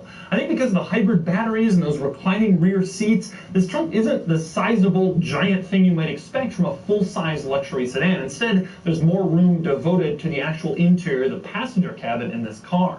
Now, the most interesting thing about the trunk is the fact that when you lift up the trunk floor, you can see the spare tire, and there's tools, screwdriver, jack, and there are also two AA batteries in here. These are replacement batteries for the remote control for the rear DVD player in case you ever run out. Instead of just buying AA's at CVS, you can go into the floor of your trunk and there are extra batteries waiting for you. And one final item worth noting with this car is the key. And you can see the actual key is fairly standard looking, doesn't look like anything special, but this isn't the only key for this car. There's also a credit card size key that will fit directly in your wallet, just like a credit card or your driver's license. You just leave that in there, and when you walk up to the door handle, it will read that key, unlock the car, and read that key to start the car and drive off. So you don't have to take an actual key with you anywhere, just another credit card in your wallet. And so those are the quirks and features of the LS600HL. Now it's time to get the flagship Lexus out on the road and see how it drives. All right. Now that's dope as shit, yo. Fucking credit card key. Damn. Where's your key? It's in my wallet. I always leave the. I never leave the house without my wallet, so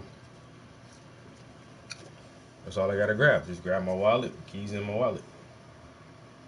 Driving the LS600HL. Now the first thing you notice when you get in this car is just how the sheer comfort of this vehicle. I've driven Bentleys, S-Class, pretty much every high-end luxury car. And this is up there on the level of all of them, short of Rolls-Royce, in terms of comfort, quietness of driving experience. Now, in terms of materials, it doesn't equal a Bentley. It's not as nice in here as a Bentley, but just on the level of quietness and comfort, it is up there with the very, very, very best. It really is. Truly an impressive car, and truly just whisper quiet, and it just feels like the kind of car you could just eat miles and just sit there and pure luxury bliss while you do it. Now, acceleration in this car is actually not as strong as you might think given the horsepower number. It doesn't have that S600, that V12 kick to it. But I look at the fuel economy number and I see that after refueling, this car is averaging 23.7 miles per gallon, which is probably double what you would get in an S-Class with a V12 or something like that. Obviously, it's not 50, it's not like a Prius, but that kind of fuel economy is decent and it matters to some people, and that's pretty good. Steering and handling, kind of a mixed bag. It's exactly as you'd expect for a car like this. If you don't expect that it's going to be a fun, fast, throw it around car, you won't be disappointed. It isn't that, man. It's just good. The ride quality is so good. Those lane line bumps, I wince when I go over them in my Mercedes. And this thing, it's just like, it's so nice. But anyway, steering and handling, it's fine. It's exactly as you'd expect. It's soft, very, very light steering, the kind of thing you could turn it with a pinky finger, which is what people want when they get a Lexus luxury car, The people who buy this thing just want the ultimate in comfort and refinement. They don't want, hard steering and that sort of thing, a really tight feel. They just want it to be easy, and it's that. The star of this show for this car is undoubtedly this. The quietness is almost hard to explain because in addition to being a luxury vehicle and really nice and expensive, and they've done a good job and all that, it's also a hybrid. And so some of the time when you're driving, you're in electric mode where it's even quieter. And I mean, this is truly one of the quieter, more refined luxury cars that I've driven. And so, that's the 2010 Lexus LS600 HL. Like I said, this thing doesn't look like much, but it is much. It has ample power from its hybrid 5-liter V8, and by the way, this will easily get 20-25 miles per gallon, which is pretty good for a flagship luxury sedan. It's loaded with features and amenities like you'd expect from a car like this. It's supremely comfortable, and it's an excellent deal on the used market. And now it's time to give this car a Doug score. Starting with the weekend categories and styling, the LS600HL looks fine, but rather dull, certainly not beautiful, and it gets a 4 out of 10. Acceleration 0 to 60 is 5.8 seconds, and it gets a 4 out of 10. Handling is very numb with body roll and soft suspension and all the other luxury car stuff, and it gets a 3 out of 10. Fun factor is very low. This does feel like a more relaxed, more comfortable Camry, and it gets a 3 out of 10. Finally, cool factor, and this isn't that bad. Car enthusiasts know and respect these, but everyone else just thinks you're in a used Lexus ES, and it gets a 4 out of 10 for a total weekend score of 18 out of 50. Next up are the daily categories and features. This car is surprisingly well equipped given its age, and it gets a 6 out of 10. Comfort is truly wonderful, falling just short of the very best, and it gets a 9 out of 10. Same deal with quality, truly at the top of the top, and reliability is too. The only demerit is that some of the interior materials aren't quite up to the very best levels, and it gets a 9 out of 10. Practicality is normal for the class, and it gets a 5 out of 10. Finally, value, and these are bargains. You can get a nice one on AutoTrader for like 25 grand, and it gets an 8 out of 10 for a total daily score of 37 out of 50. Added up, and the Doug score is 55 out of 100, which places it here among other luxury sedans of its era. The LS600HL does terribly in the weekend categories, but its daily score is on par with modern luxury sedans because it's such a bargain and because it's so reliable and comfortable. The LS600HL is an amazing car, even though it looks like a stretched Camry. These are not particularly unusual. Most luxury cars have them. I do like the fact, though, that on the door-mounted sunshade, if you like I said, it doesn't look like much, but it is much. This thing will get some of them. Oh, I seen that one when he did the Toyota Century. Ever wonder what everyone's doing on their phones? They're banking with Bank of America. But he did the Bentley, Planning? the 2018 Rolls-Royce Phantom. Bank of America. Oh, darling, it's me, Elvira, Mistress of the Dark, and I'm coming to Shudder. Don't miss my 40th anniversary. I'm gonna be right back, guys. I gotta take a piss break. And This is a... I'm gonna grab ginger ale too. I've been sitting up here snacking on these pistachios while I've been painting. I just got my throat dry. I think I'll get a drink real quick. Piggy, good morning. We'll be right back, guys. I'm gonna take a bathroom break and grab a beverage. I'll be right back in here. Wow, you guys go behind the TV. What's back there? You see the thing? Because I be dropping shit back here all the time.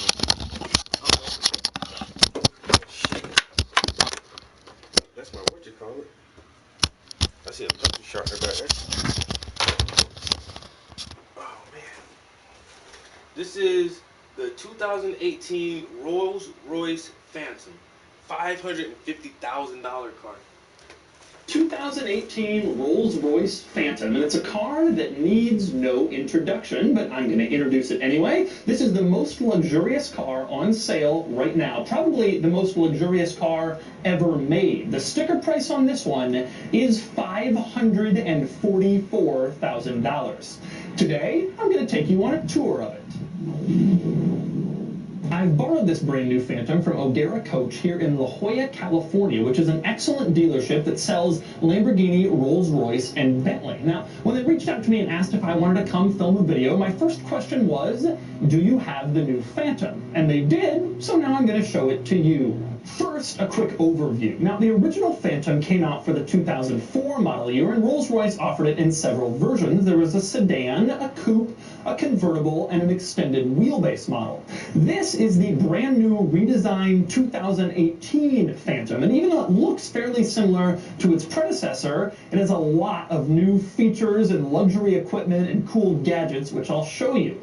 Under the hood is a 6.75-liter twin-turbo V12 with 563 horsepower and 664 pound-feet of torque. So what's so cool about the Phantom? Oh, so much. Today I'm going to take you on a tour of it. I'm going to show you the many quirks and features of the world's most luxurious car. Then I'm going to drive it, and then I'm going to give it a Doug score. And for more of my thoughts on the Phantom, click the link below to visit autotrader.com/oversteer, or I've also compiled a list of the cheapest used Rolls-Royce models currently listed for sale on AutoTrader.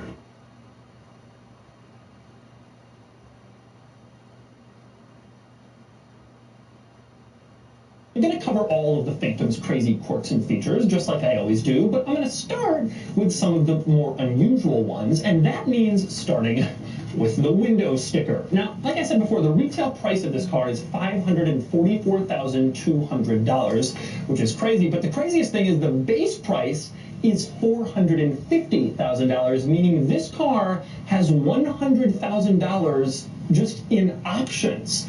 So what exactly are those options? Well, we'll start with the Phantom package, which is a $35,000 option. In other words, you could buy a base Audi A4, or you could just get a package for your Rolls-Royce Phantom. So what exactly is in a $35,000 option package? Well, it includes a lot of the regular Rolls-Royce luxury craziness. Like, for example, the rear theater configuration, the rear picnic tables. I'll show you those in a little while. The Rolls-Royce monogram on the seats, the 22-inch forged alloy wheels, but it also includes the driver assistance systems, and that includes the craziest car camera you will ever see. Now, this car has a regular backup camera. It also has a 360-degree top-down view camera, and that in itself is pretty cool, but check this out. Take a look around this parking lot. You see how there's a Bentley Arnage back there and a green Lamborghini? Okay, now I'm going to go into the camera system and watch this. I'm moving the camera around the car, and you see back there, there's that green Lamborghini and the Bentley.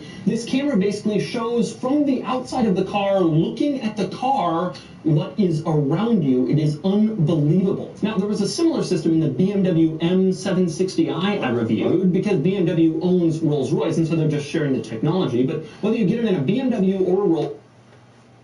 BMW owns Rolls-Royce?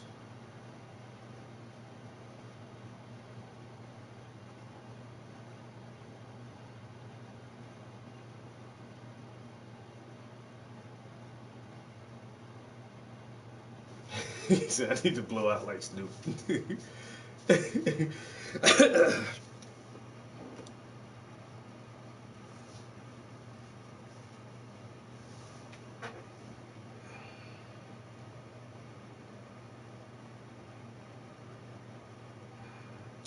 Yo, I checked on my t-shirts yesterday. Still no word yet. Damn, bro. I thought I was gonna hear something today, so I don't know. Hopefully, one day next week I can get these t-shirts shipped out, because I got a lot of them already pre-ordered, yo. Damn, I was hoping to ship them shits out today. Damn, that shit was stuck for a second.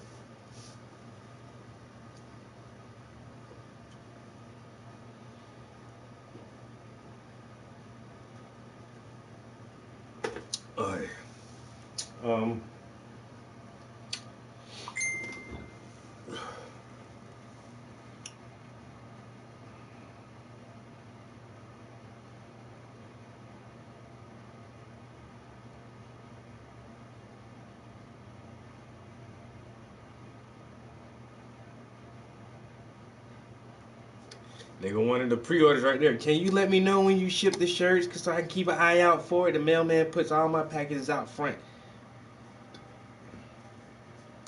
See, I knew that shit was gonna start happening. Yo, that shit is crazy. I just said I wonder what the ETA, cause I know people are gonna start asking for them shits today. Yo, swear to God, that's yeah, I be knowing motherfuckers, man. Motherfuckers pay that money, yo. They be like, yo, where my shit at? And some people order their shit like last Saturday. So this a week. It's a week now.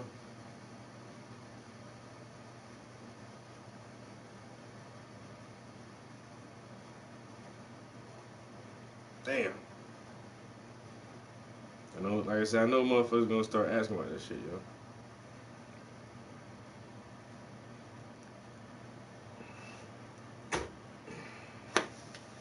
I need 3. I only got mediums left, bro. But I only think I gotta look at my list because I only ordered 12 shirts. That's why they're gonna be $40 because it's a limited run, and this limited run is gonna be hand signed.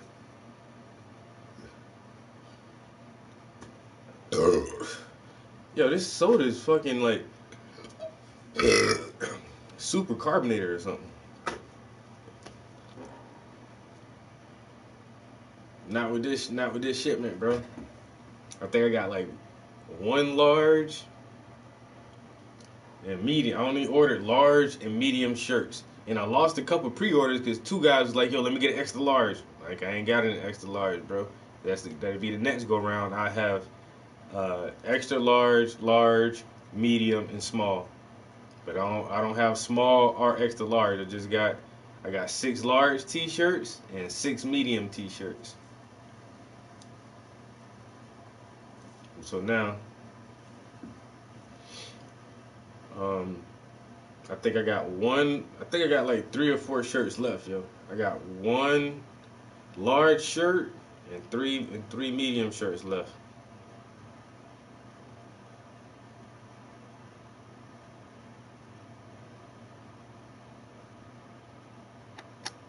All right, that's what's up, yo. You know I got you. You know what? The ones that I get for you, I'll still sign them shits, bro. I'll still sign them shits. But that's why I really wanted to entice people for this first run, like, so that they can feel like better than everybody else. Like, oh, you got the fucking the Hip Hoptopus tee too? You're a sign, yo. Oh, you don't got the. Oh, I got the signature on mine. You ain't got the signature on your. Oh, damn, you ain't got the sign. Yeah, I got my shit first. Day 1, the pre-order, man. I got the autograph, Joan. Yours ain't got the signature on it.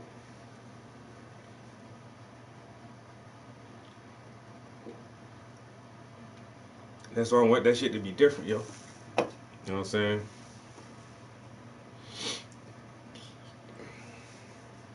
Shit, one of my cousins ordered one. I'm like, go ahead, cuzzo, supporting the fam. I appreciate you a lot too, bro. You already know how much I appreciate you, bro. Cause you done bought me art supplies and everything before. I sure love you for that, man. Motherfucker really do support the kid, yo, hard body. Yes, sir.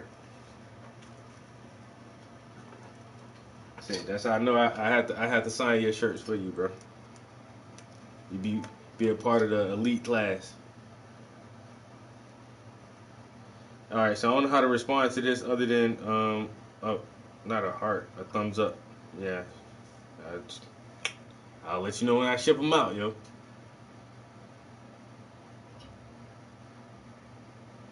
That's all I can do right now is give you a thumbs up. Oh, I meant to check my You know what? I thought you could put like voiceovers on your stories or something, but apparently you can't. I was gonna try to do if I do this, and then do this. Add audio. Save this one. Following your dream. You have to force yourself to go. You have to force yourself to go. Force yourself to go to the gym. I have to force myself to take a rest day. We are not the same.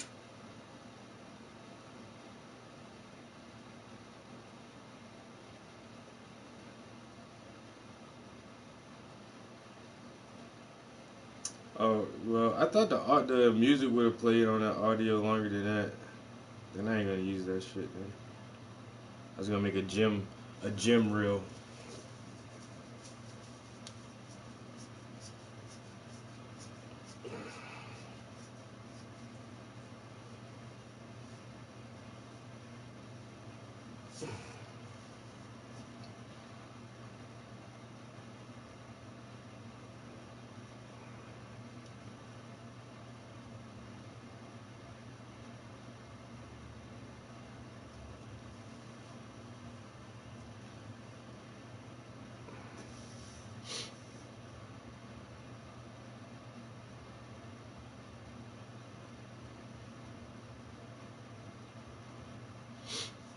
Yeah, I started making some merch for this character that I designed.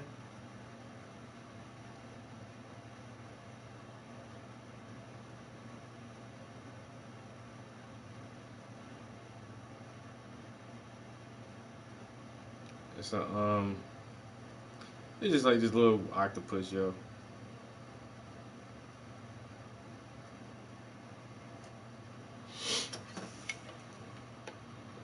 So I'm putting this on a t-shirt.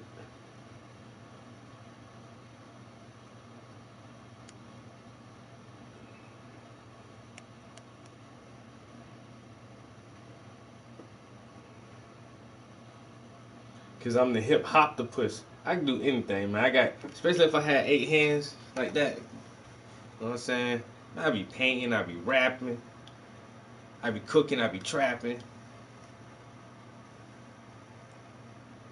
I do everything, man. Like an octopus.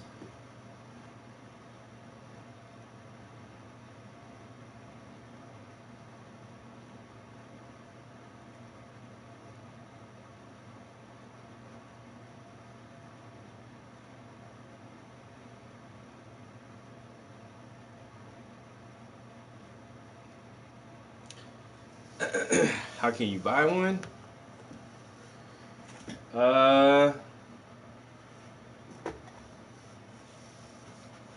You can send me some money to my PayPal. Cause I don't have it. I don't have them listed anywhere right now because I don't actually have them. I'm taking pre-orders for 12 shirts that I'm getting printed. I thought I would have had them by yesterday or today, but I haven't heard anything yet. So out of 12 shirts, I've sold 9 of them. I've sold 8. I think I sold 8 because I got 4 left. I gotta look at my list again. I think I have 1 large and 3 medium shirts left. They're $35 plus shipping.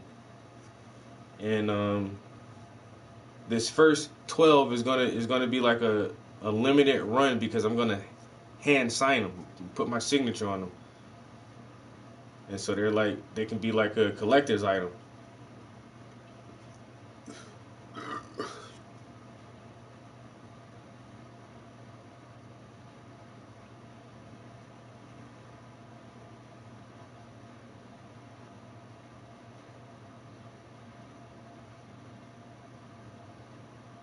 Oh, the community comments paintings. Nah, I still got them shits downstairs, yo. Need that large.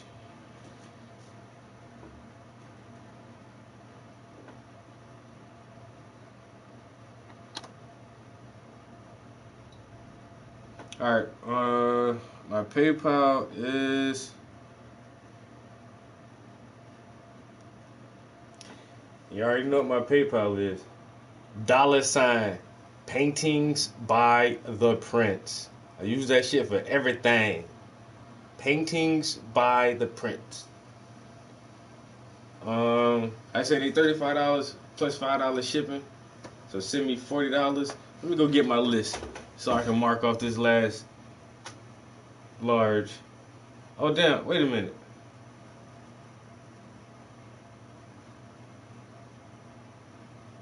Didn't Puff just say he want that large? Alright, Puff, you gonna wait to get all 3 at one time? Cause I ain't gonna have what the kitty one for your daughter, yo.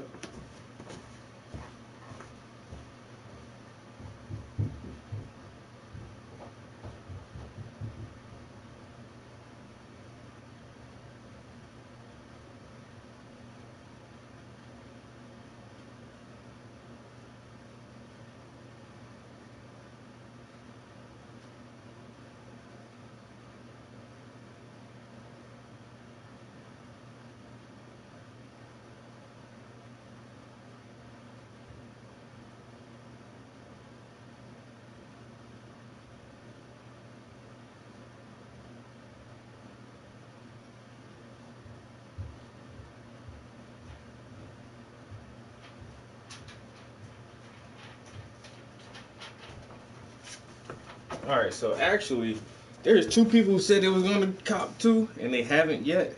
So I have one large black T-shirt, one large white T-shirt, one medium black T-shirt, and two medium white T-shirts left.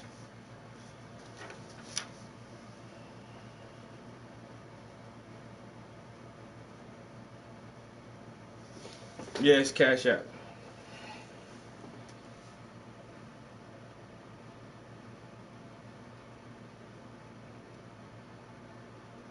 The large black.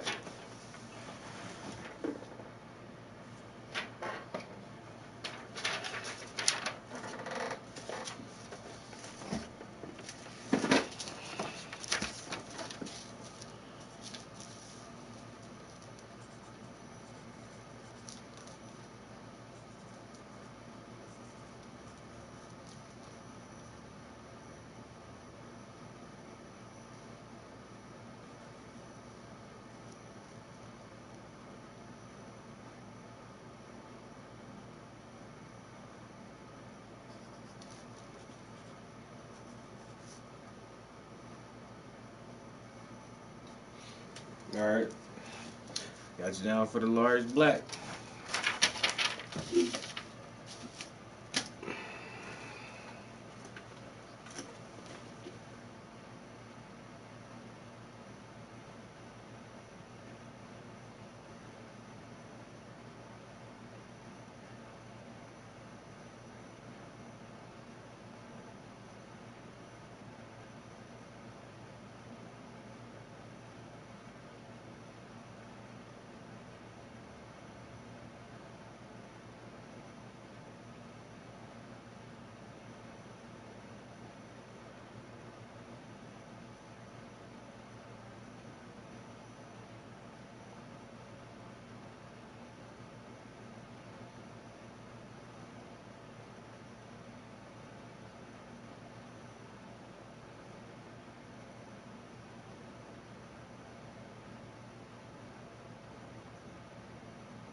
Checking Instagram and shit.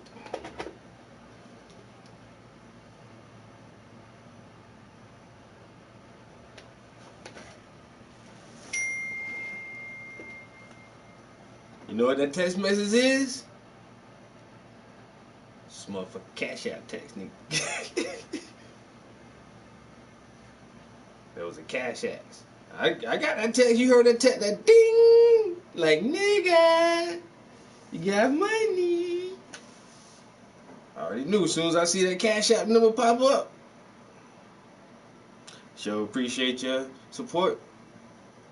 Thank you so much. I say soon as I get those shits in my hand, I'm running straight to the post office, signing everybody's names. Sent this goes to them, this goes to them, and we gonna get them shit shipped out to y'all, yo.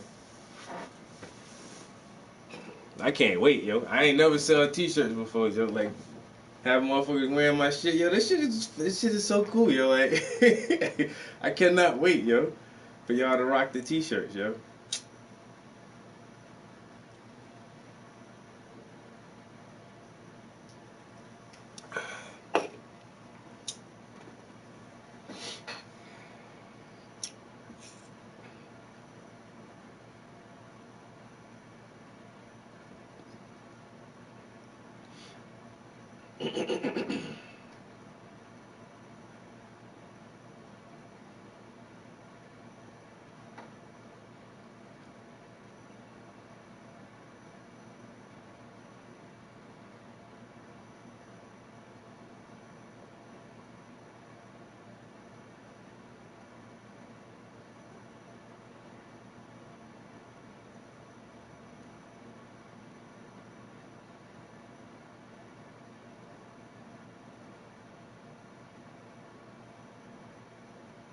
They say I'm gonna be on the streets. He said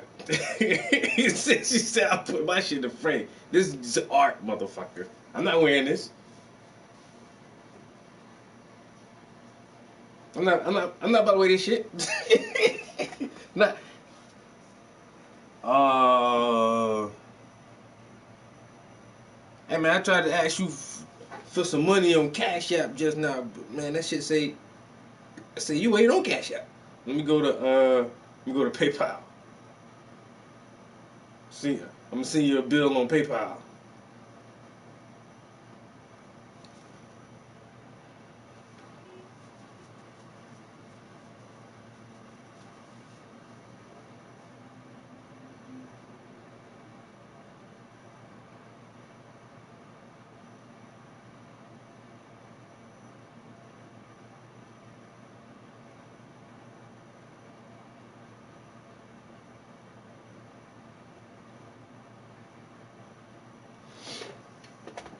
All right.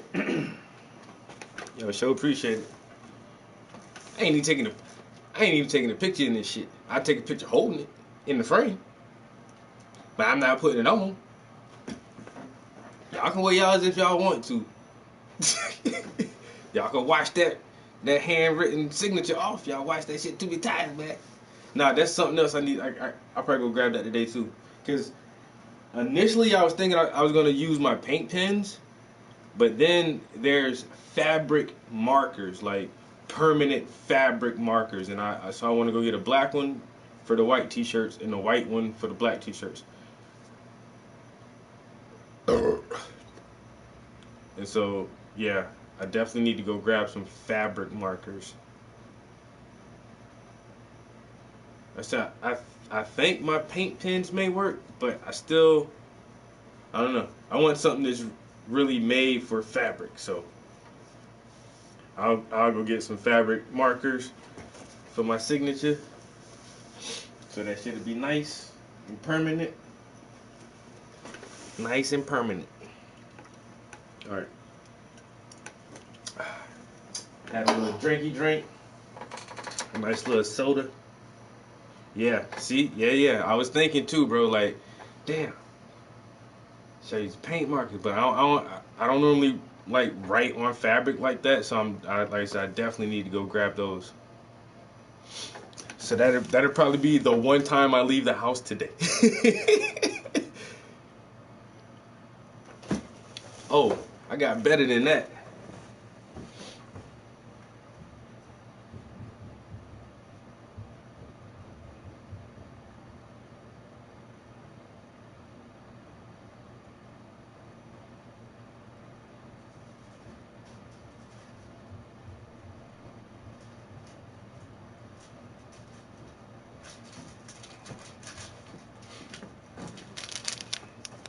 Da. Black Screen Project got our own socks, yo. Yeah, we got our own socks. So my homegirl Glennis actually came up with the logo. Like, she used the font and chose the colors. And I don't know, I was just sitting around like doodling, doing some Black Scranton stuff one day, and I was like, what if our logo could be made to look something like for Valentine's Day? And I'm not even a big Valentine's Day person. I don't really celebrate that shit, but I know people do. And so I was like, what if we take our logo and make it red, and then we have like these little stars going around it? And I was like, what if we change the stars to hearts? Very simple. That's all I did. I just changed the logo red and put hearts instead of stars. And that shit looks cute, like on some Valentine's Day shit, yo. And so now, our own Black Scranton Project socks, yo.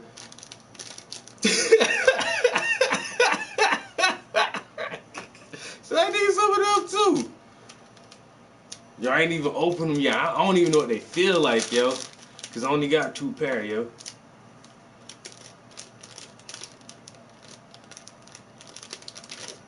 Yo, that's what's up, yo. Yo, and my homegirl called me yesterday. I was on the way home from work. She called me and she's like, yo, I got something to tell you. I'm like, okay, what? Damn, I can't think of the name of it now. Yo, a dispensary want to donate to us, yo. I guess, like, most businesses can get, like, big tax write-offs if they donate, you know, a couple grand to a non-profit or a charity or something like that, and it's a tax write-off, and it makes their organization, their business looks good. you know. And so she said that one of our other board members was got an email from damn, I can't think of the name of the dispensary, yo. But some dispensary emailed us and said, "Hey, we love what you're doing. We really appreciate all your achievements in the community. We would love to like contribute and make a donation to you guys." And so they was like, "Write the check, motherfuckers. Write the check." And so now we don't know how much they're gonna donate. It may be $500, which ain't shit, really. Or it could be like a couple grand, might be like 2 or 3 grand, which is nice. You know what I'm saying? You wanna give us a couple grand? Come on, hey, yo, that's what's up, yo. Cause Black Grant, yo, we be getting like $40,000 grants, $60,000 grants and shit, yo. Like, we have acquired some pretty substantial grant money, and our bank account is pretty substantial right now. I ain't gonna tell you how much we got in the bank, but we ain't Black Scranton ain't broke. You know what I'm saying? We not broke by any means, cause people donate. And so yeah, if they want to give a donation, yo, I was like, yo, y'all should let us tell them to send some samples too, man. You know what I'm saying? Let's plan like a dinner with weed infused meals and shit. We can do so much if we start fucking collaborate with the fucking dispensary, yo.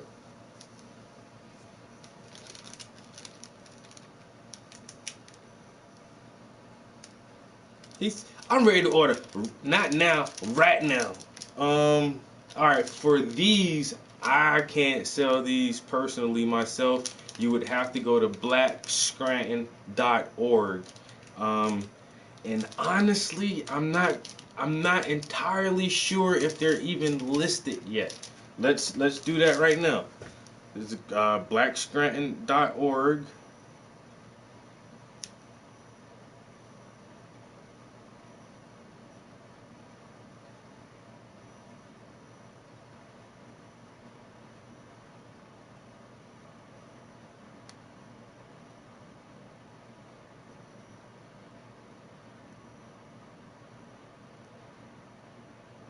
What?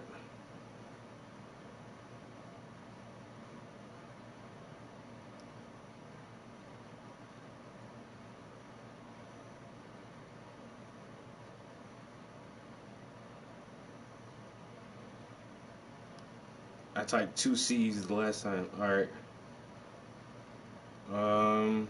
Where's our store at?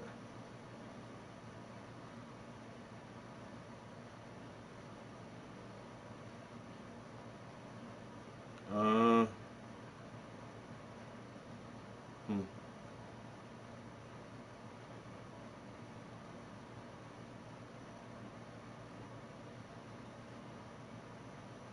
Okay, if you click the letters, okay, where's our merch? Excellent projects, events, Juneteenth, archives, about, donate, thank you. No, I don't even see like, I don't see our merch link, yo.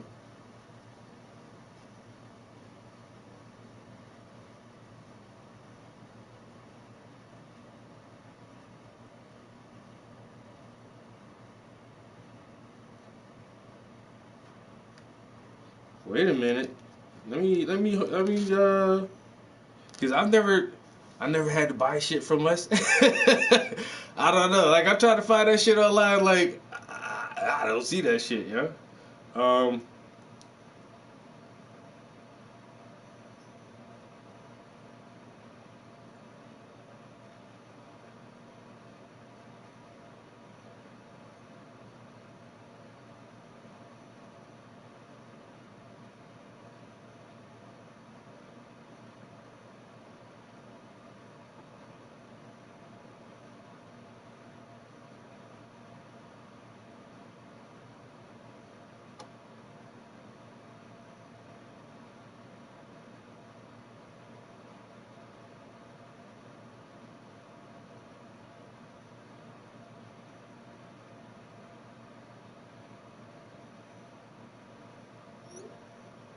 all right. So I asked the homie. He said, "I'm on it, nigga."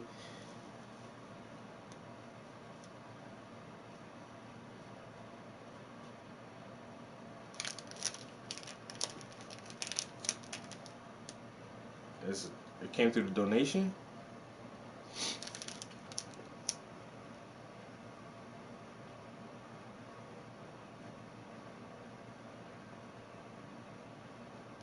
You see the merchandise link on your end? Okay.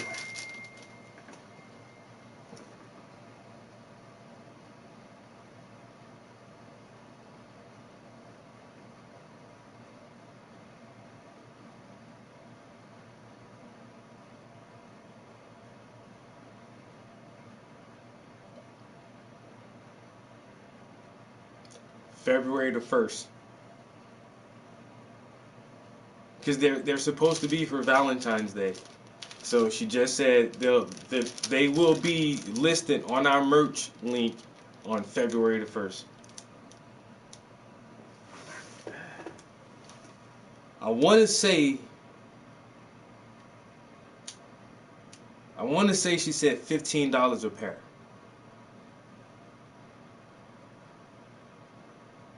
They're gonna be like 12 or 15 bucks maybe.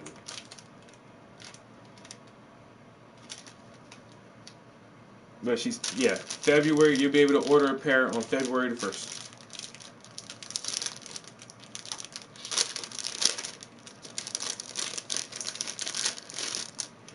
Ooh.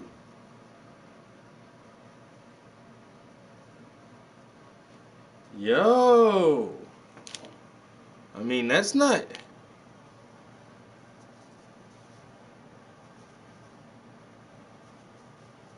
bad, yo.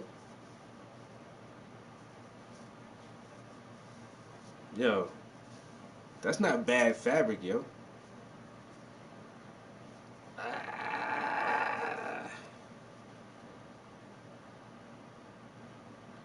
Alright. Yo, these ain't no cheap socks, yo.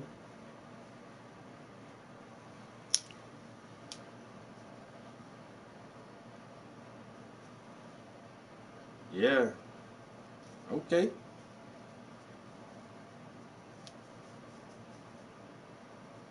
Yeah, I'm about to put them on now. Yeah, these ain't bad, yo. They alright.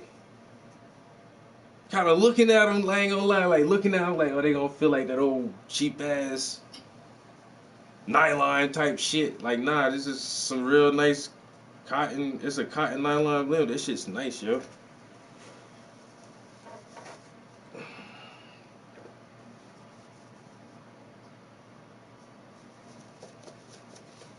They long as fuck. But it's cold out. It still be cold in February. Oh yeah. Okay. They don't really feel like sport socks.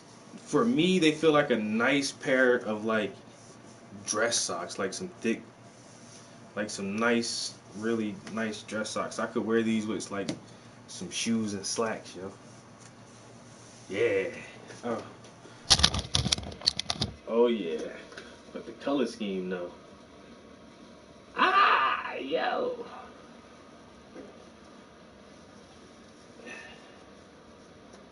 What? I'm wearing these shits with shorts in the summertime, son. Watch. Better believe that. I had these shits on my shorts.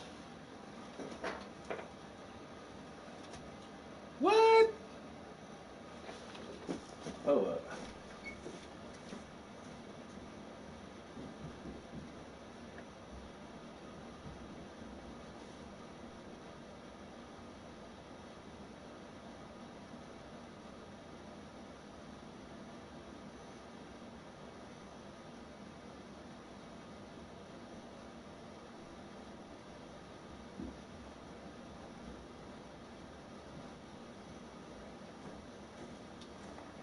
Alright, not just with the old paint DCs.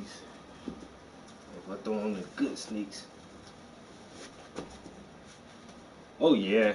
oh yeah. Oh yeah. Oh boy.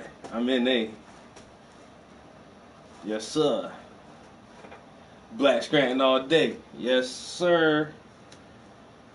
Ooh. Don't have some a little bit of red in your sneakers.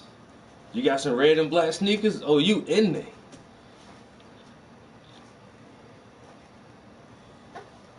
Yes, sir. Yo, Black Scranton got the merch. Paintings by the Prince got the merch. We doing it big this year, yo. Are we trying to? Anyway, I like that though. And they, like I say, they comfortable. They not like some cheap. They don't feel cheap, yo. It's a good fabric. Whatever they made this shit out of, is it's cotton or a cotton nylon blend or whatever. It feel good. I like it. And the color contrast, like that's a deep red. It's as deep as this in my shirt, yo.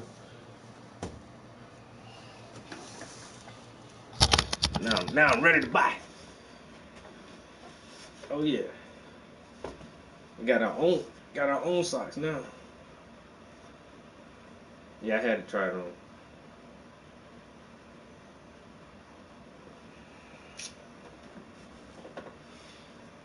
But I sent her the idea, and then like a few days later, she was like, "Yo, I really like how you did that, the logo. What do you think about socks?" And I'm like, "I don't know. Might look good on socks." And then she showed me like when she was right before she ordered it, she showed me what they're gonna look like online, like the mock up. I was like, "Yo, those shit's hot. Yeah, I'll write that shit." Especially since she got the socks black. That's the only kind we got too, is like the black and red. I like it. I like it a lot. This is fucking sweet. I ain't gonna put it back in there because these my shits now. Sweet, son.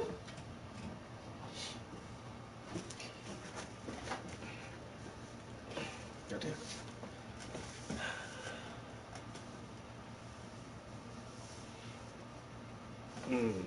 I do it all. I do it all. You know what I'm saying? Jack of all trades.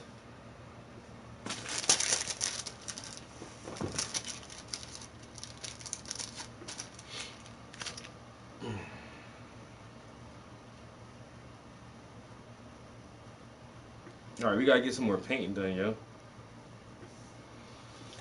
I just been in this bitch chilling all morning, actually, which is not bad. It's Saturday, you know what I'm saying? And honestly, I know when I be procrastinating on my art because I really want to take some photos before I keep moving forward with these paintings. Y'all, I'm running out of shit to do. Then I start procrastinating. Then I need to like come over. So I got an idea. I just need some models. I asked my homie to come over so I could take a picture of him. I don't know if he gonna make it or not. But I'm gonna go ahead and paint. I'm gonna go ahead and knock this painting out and start on my next one. Fuck it.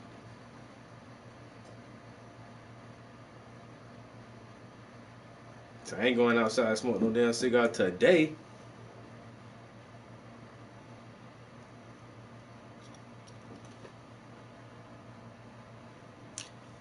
This is true. Go ahead and say nigga don't want to listen to me. I told you to make socks a couple years ago. You ain't want to listen to me though. You got that one. You got that.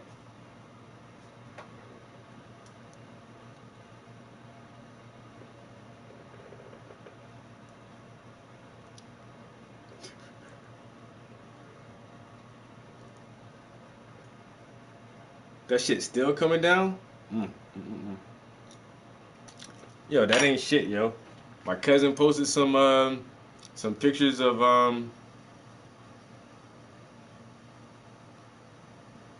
Virginia when they got that snowstorm a couple weeks ago.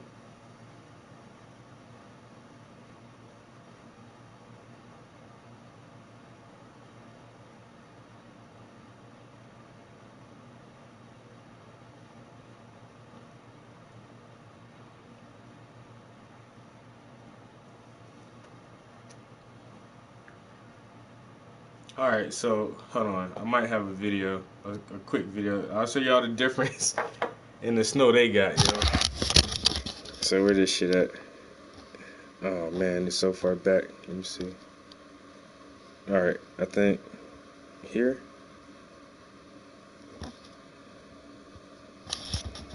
So this is my aunt's house. This is Virginia.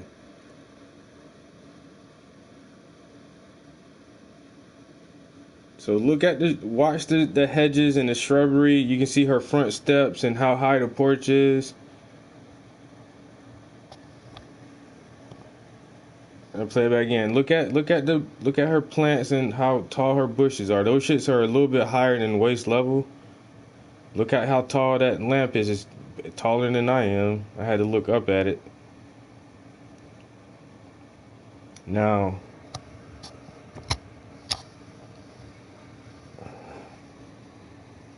this is the front of the same house, yo. All their fucking bushes are covered. That light pole, like, half of that shit is buried in fucking snow, yo. You can't see any of their fucking hedges or bushes, and they're damn near their whole front porch is like, yo, that shit look wild, yo. Yo, that shit is crazy, but I was like, God damn, yo. That shit look crazy. Now that's I think they said that was 18 inches of snow.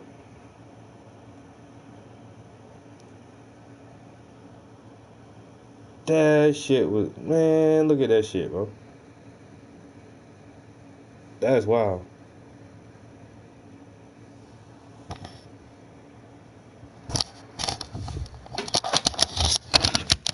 Yeah, my aunt got a beautiful ass house, yo. Like, that's my vacation spot, yo. When I need a vacation, like, this their backyard, yo. When I need a vacation, this is where I go for a vacation.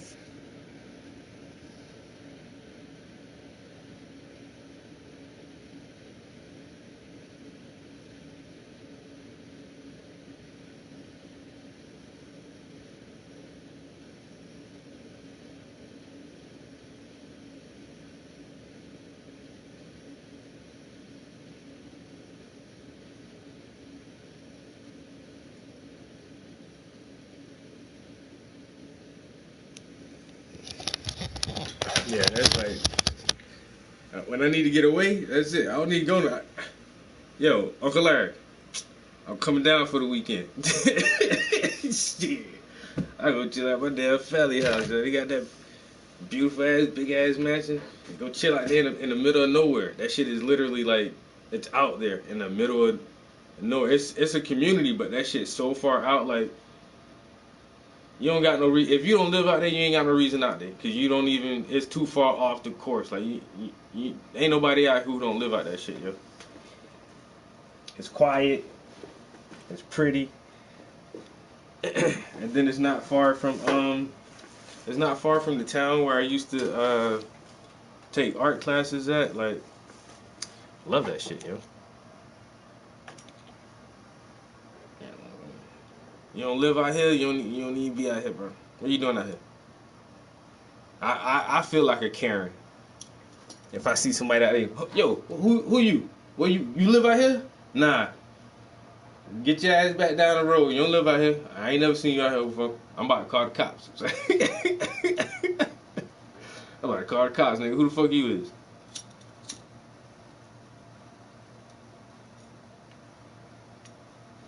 But in a community like that, that should be real shit, like,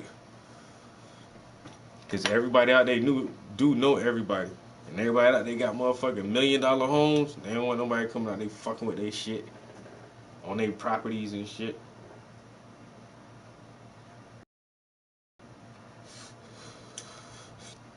Cause I've been packed for almost a year.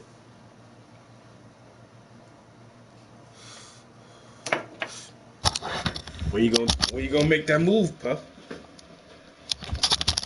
When you gonna make the move, Puff? You ain't going nowhere. You love South Carolina too much. I love South Carolina a lot too. Not enough to live there though. I don't even love PA enough to live here. I gotta find my perfect state, man. I need to get some money so I can travel for a couple months and spend like a few weeks in different states. Spend a couple other weeks in some different countries. I might leave the U.S. altogether. Fuck it. Just leave the U.S. altogether. Where you going? Istanbul, nigga. I'm moving to northern Turkey. They love niggas over there. I'm moving to Japan. Everybody in Japan think I'm Lil Wayne. I'm so fucking famous I don't never have to pay for shit. Fuck that. Move somewhere else. But this ain't it.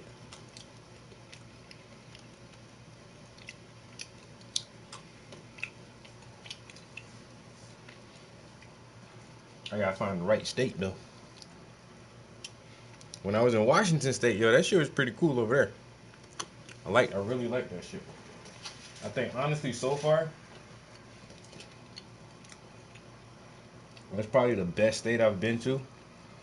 But then, on top of that, it's still so cold over that bitch, yo. It's just as bad over there as it is over here, cause they north too. Shit. They at the top of the damn country too. I need to go down south somewhere.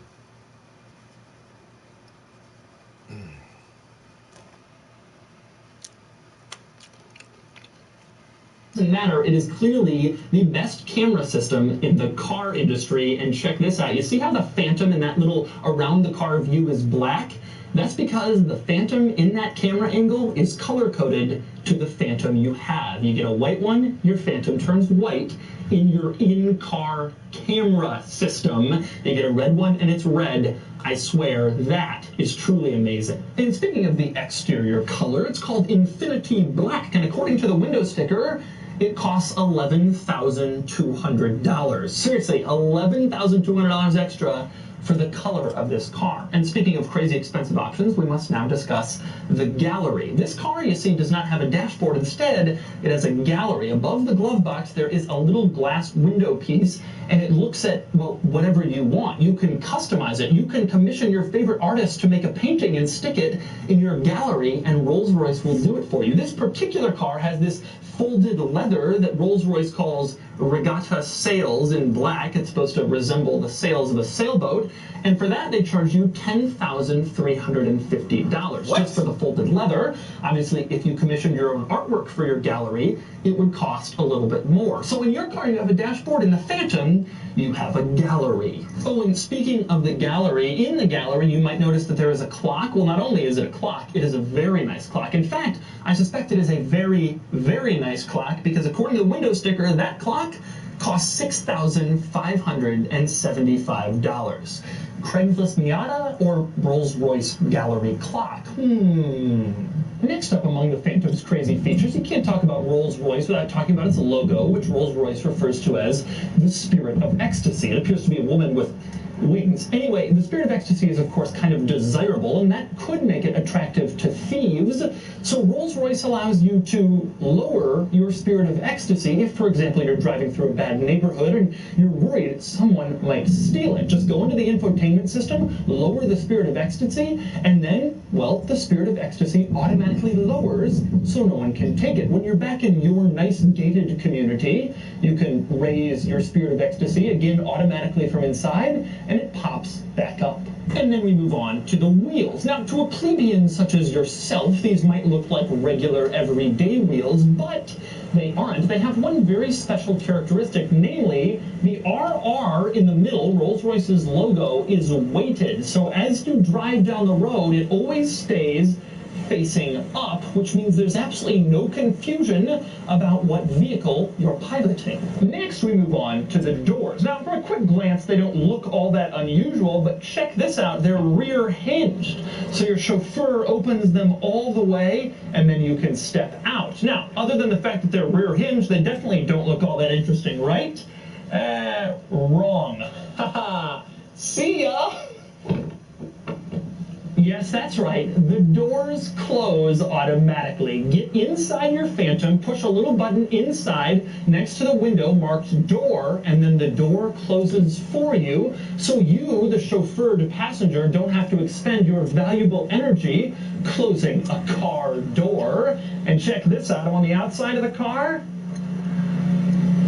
the door closes automatically out here.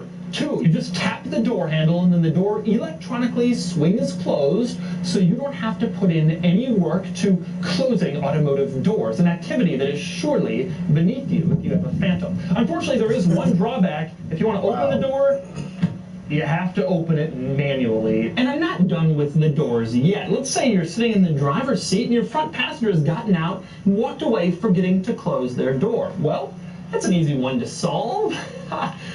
That's right, it isn't just the rear doors. You push a little button next to the gauge cluster marked door and you can close either of the front doors as well, automatically of course, so you don't have to pull them shut. And of course that little trick where you tap the door handle, it also works to close the front door. And I'm not done with the doors even still. When you open the rear door, one of the things you'll notice is that there is a Rolls-Royce umbrella in the door. You push a little button and the umbrella is revealed to you. Now, the reason that they've placed it here is under the theory that a chauffeur, at least a good one, would open the door and also be able to do this in one motion while his rich passenger gets out of the back seat. But enough about the cool features of the doors. It's time to use the doors to actually get inside the car, and specifically in the back seat, where this review is about to go from crazy to truly insane. We will start with the Starry headliner. Now, if you've read anything about Rolls-Royces in the last few years, you probably know that they offer you the ability to have a headliner that looks like it has stars in it. In fact, supposedly you can customize it to have the exact star pattern in the sky from the day you were born or from your anniversary or whatever. It is a really cool look, all these little LEDs that make it look like a starry night. Something I didn't know about the Starry headliner is you can dim it and brighten it at your will. You push this little star button to dim it, and you push it the other way to brighten it, and then you can have the stars go away or come back whenever you want. You can play God, which is sort of like what having a Phantom is all about. Another interesting item in the backseat of this car is the sunshades. Now, in the backseat of most luxury cars, there's a little sunshade. You push a button and this little mesh thing comes up in the windows and it blocks out a lot of the sun, and I always talk about it in my videos. This thing takes everything much, much further than that. This car has sunshades, but they're actual blackout curtains. You push a little button on the door and they all can close, and it doesn't just get darker back here, it gets completely dark, and you can totally drown out anybody on the outside from even looking at you. And of course, the rear passenger on the passenger side can control the sunshade on the driver's side and vice versa, so that regardless of which seat you're sitting in, you can completely black out the rear of the car, so you don't have to come in contact with any of the peasants in the outside world. Oh, and by the way, these rear blackout sunshades, yeah, that's a $7,700 option, one that I think some chauffeured passengers would tell you is well worth it. Now, speaking of door controls, another interesting one in this car is the climate controls. This car has 4-zone climate controls, one for each main seat. And in this car, they're on the door. You reach over to the door and you can turn on, for example, your air conditioning or your heating, and then it will start blowing out the vents in the back. One interesting thing I find about the door climate controls is the little dial that controls the amount of air coming out of the climate vents. It doesn't just say 1, 2, 3, 4, show a picture of the air increasing. Instead, it says soft, medium, high, max, to sort of make it a classier experience when you're turning up your air in back. Next up, you climb into the back seat of this thing, and at first glance you might be thinking, really? Is this all there is? There's no center controls, there's no rear screens back here. This is a $540,000 car.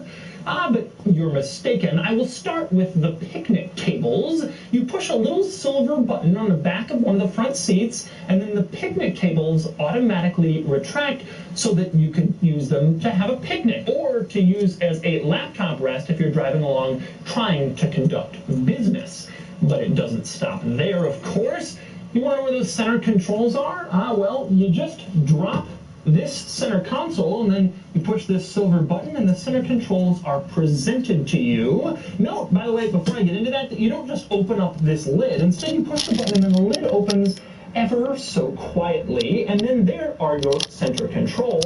And if you want those rear screens to appear, well, you've got them. Just press L or R in the center controls, depending on which screen you want, and then it appears automatically from the back of the front seat. And check this out. Let's say you're done with your screen, you want to put it away and just sit back here. Well, you just push the same silver button you did to get the picnic table out, and the screen and the picnic table retract automatically back into the front seat. It's insane. You thought the doors were crazy because they automatically closed for you? This car, you don't even have to open and close your own rear picnic tables. But let's not put up those screens just yet, because there is oh so much more to cover. For example, if you're sitting back here and you want the driver to go somewhere else, you can pull up the navigation system on these rear screens. You can find a destination, and then it shows up on the center screen in the front, and then the driver goes to that destination. So you can be in control of the navigation. Of course, you can also be in control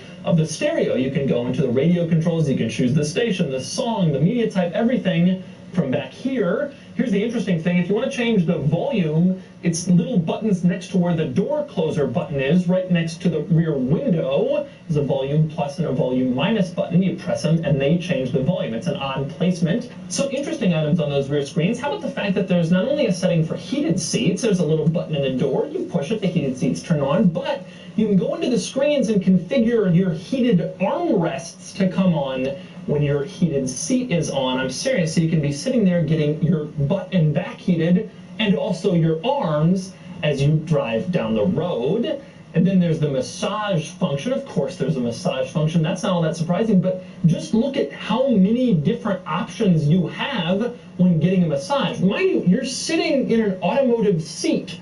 You can choose between all these different massage items. That's what you get when you spend $544,000. And of course, you can do more than that with the rear screens when you're sitting back here. For example, you can check like the trip info. You can check the fuel economy. You can check the range, how fast the driver is going. You can really sit back here and police him. Jeeves, don't you think you only have 37 miles of range left? Don't you think maybe it's time to go to a filling station? And then, of course, Jeeves would fill up while you sit back here in darkened bliss. You can also check the owner's manual. Take a look at this. You can go into the owner's manual from the back seat using a screen, and you can just sort of browse through the owner's manual and see what's going on. You can also check out the wonderful Rolls-Royce owner's manual animations, one of which, well, I'll let you take a look at. Various light controllers optimally adapt your vehicle's headlamp light to an extremely broad range of road situations. Ah, that's something that no one is ever going to watch. Anyway, there are many other interesting things back here beyond what's in those screens. For example, when you climb into the rear of this car, one of the things you will notice, if not right away, then eventually is there's no plastic back here. None. Everything is leather or some other incredibly high-quality material, aluminum.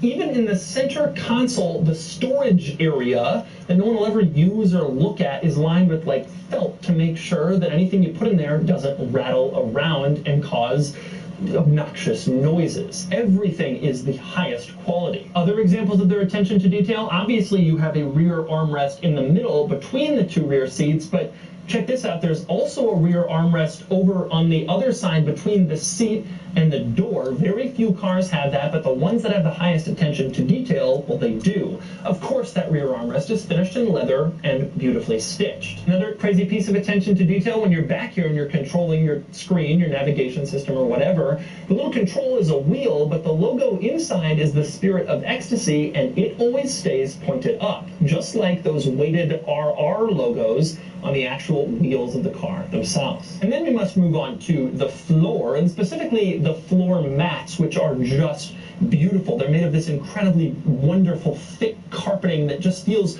so fluffy and nice, and they're better than any sheets or pillows I have at my house, and yet this is what Rolls-Royce owners use to put their feet on. Also incredible on the floor of this car is the rear floor air conditioning vent. This is something that no one will ever really notice or see, but if you move the seats all the way forward, you can see it. They finished it completely in aluminum. They could have cheaped out, made this plastic, save $40 a car, but well, you just don't do that when you're Rolls-Royce. Moving back up, I want you to take a look at the seats, and specifically the top of the seats, that headrest. It's not just a headrest, it's like a pillow, and it's plush, and it's oh so wonderfully soft. And next to that crazy headrest pillow, there is a mirror back there with little contour lines in it to look cool. I have no idea why that's there, but it is there, so you can look at yourself. Naturally, that is not the only mirror in the back of this car. One also drops from the roof, and it's about the nicest roof drop mirror I've ever seen, so you can look at yourself from a different angle. And of course, the other seat also has that, so there are 4 mirrors in the back of the Rolls-Royce Phantom. One other thing I forgot to mention that I should, this car has a refrigerator. You can store a bottle of your favorite wine or champagne in it, of course. And you can turn it on. There are 2 different cooling settings because, of course, there are. The car also comes with these wonderful glasses that you can use in order to toast to your wealth. When you have the center console drop, you can also open up the cup holders, which are, of course, branded with the Rolls-Royce logo, just to remind you that you're not in some crappy Mercedes-Benz. Next, we move on to the front seat, where there is, of course, another long list of crazy luxury features and gadgets. I'm going to start with the infotainment screen itself. Take a look at this. The infotainment screen, as you can see, is just sort of sitting there, and it looks like it's fixed in place, but when you shut the door and lock the car, the infotainment screen disappears into the dashboard. It's so bizarre. When you unlock the car and walk towards it to get started again, the infotainment screen pops back up. I suspect most Phantom owners don't even realize their infotainment screen goes away when they're not around their car, but it does. Next up, we move on to maybe the only disappointment of the entire car, and that would be the gear lever, which is this little pinky, tiny little gear lever that feels kind of cheap and pathetic. And you're driving a $544,000 twin-turbo V12 car, and you just feel like you should be using something a little more substantial to put it in gear. Next up, another kind of cool thing is the infotainment system controls. You can see they're right here in the middle, like they are in most cars, but maybe I'm an old person and there's just too much going on in here and I'm getting flustered. Well, I can just put them away. Now the infotainment system controls are gone, and if I want to bring them back out again, I can just push it and they pop back out. You rarely find a car with retractable infotainment system controls, but the Phantom is that car. Next up, moving on to the door panel, take a look at the mirror controls, and specifically look at the joystick for the mirror controls. Usually it's some plastic little part, even in nice cars, but in this thing it's this aluminum, very expensive looking item that moves your mirrors back and forth where you want them to go. And speaking of expensive items, take a look at the headlight switch. It isn't just a little plastic dial you turn. In this car, it's aluminum. It looks really nice, and I wish you could feel it. It has way too much weight to it to just be a regular headlight switch, but in fact it is. Next up, we move on to the gauges, and if you look at the gauges, you can see that it's become a screen. Like in a lot of other cars, it's not just traditional old-fashioned gauges and dials. One interesting item is the tachometer, which is a gauge that looks like it's going from 0 to 100 and appears to be maxed out, like the car is all the way at 100, whatever that means, RPM. Actually, that's the power reserve dial. Instead of your traditional tachometer that shows engine revs, it shows how much power you have remaining. So when the car is sitting, it's at 100%, but as I rev the accelerator, you can see that it increases a little bit, or decreases really, to show that I have less power in reserve. Presumably if you were all the way foot on the floor and it was using every last bit of the engine, it would be at 0. Speaking of stuff that looks and feels way... Oh, how we long for Old Spice. Way too expensive, I want to draw your attention to the climate control dials, which are insane. Take a look at this. The climate control dials are all aluminum and this piano black trim. That's normal, but they're also leather wrapped. This car is so expensive, it has leather-wrapped climate control dials. That's the level we're on with the Phantom. And speaking of the climate control, some interesting things worth noting down here. The dial to change the temperature in this car, it's still this old-school Rolls-Royce dial. Instead of like adjusting to a certain degree, it's this blue and red slider, and you just change it for more cold or more heat. It's a very old-fashioned dial, but Rolls-Royce has been using it forever, although obviously it's been modernized and improved over the years. Also interesting, if you take a look in the passenger side, you will see that there is a glove box with a wonderful aluminum handle. Very nice. There's also above that and below the gallery another leather pad. Is the airbag in there? No, that's another glove box, and it's operated automatically. You push a little button in the center and then it opens for you, again, so you don't have to waste any energy opening glove boxes. Next up, moving on to the infotainment system, there are a couple of interesting quirks in here. One is the ability to record voice memos. I guess you're driving down the street, you want to record something so you remember it later, and you can record a voice memo in this car. For example, no one will ever use this feature. Also interesting in the infotainment system is the points of interest item in the navigation system settings. You can set the system to alert you if you're approaching certain points of interest. Interestingly, the points of interest aren't the same as the ones that you and I, non-Rolls-Royce owners, would want to know about. If you go into recreation, it can alert you when you're approaching various sporting events, but not like baseball or football or the ones that we'd be into. Instead, you get boating and golfing and health and fitness centers and winter sports. There's also a tab at the bottom for others, and that's where it shows a picture of a guy playing baseball. For Rolls-Royce owners, baseball is an other sport compared to winter sports and, of course, boating. One other item I like in the navigation system settings is that you can use the system to avoid toll roads or ferries and that sort of thing. That's pretty standard. But you can also use the system to avoid certain areas. So, for example, if you don't want to drive your precious Rolls-Royce through an area you deem bad with houses that only cost $1 million, you can just mark those areas out in the infotainment system, and then it will avoid them so you never have to drive through them again and see how those people live. Other interesting items in the infotainment system, one of my favorites is the speed warning. This is pretty common in German cars. You set a speed warning at like 80 miles an hour, and then it beeps to let you know you're going that fast so you can kind of back off on the highway. This car gives you a speed warning at any speed from 4 to 162. So if you're driving along, you want to be alerted when you go above 4 miles an hour, it can beep at you and let you know, hey, you go above 4, you might want to cool it. I also absolutely love the interior lighting options in this car. Now, I've done a lot of these car reviews where you go into the interior lighting and you can configure it to be any color, purple, red, blue, and various shades of all these colors. A lot of cars have those options. This car, you go into interior lighting, you want to change the color, and you're given only 2 options: warm white and cool white. And that's all you get. Rolls-Royce has a certain look they want to project, and I guess letting you choose fuchsia doesn't really go with that look. Next up, we move on to the interesting quirks on the outside of the Phantom. I'm going to start in back with the tail lights. They're not all that unusual. They look a lot like the tail lights on the prior generation Phantom. One interesting thing is they have the little RR logo inside of them, and when you put on the turn signal, the little RR logo part is the part that lights up, reminding you with each click that you're following a Rolls-Royce. Another interesting exterior item, you can raise the Phantom. You can raise up the suspension for if you want to take your Phantom off-roading. No, I'm just kidding. Apparently they've developed this feature for emerging markets where the roads aren't as good, like, for example, India or other Asian markets or Massachusetts. Anyway, you push a little button inside and then, well, I think I'm going to speed this part up.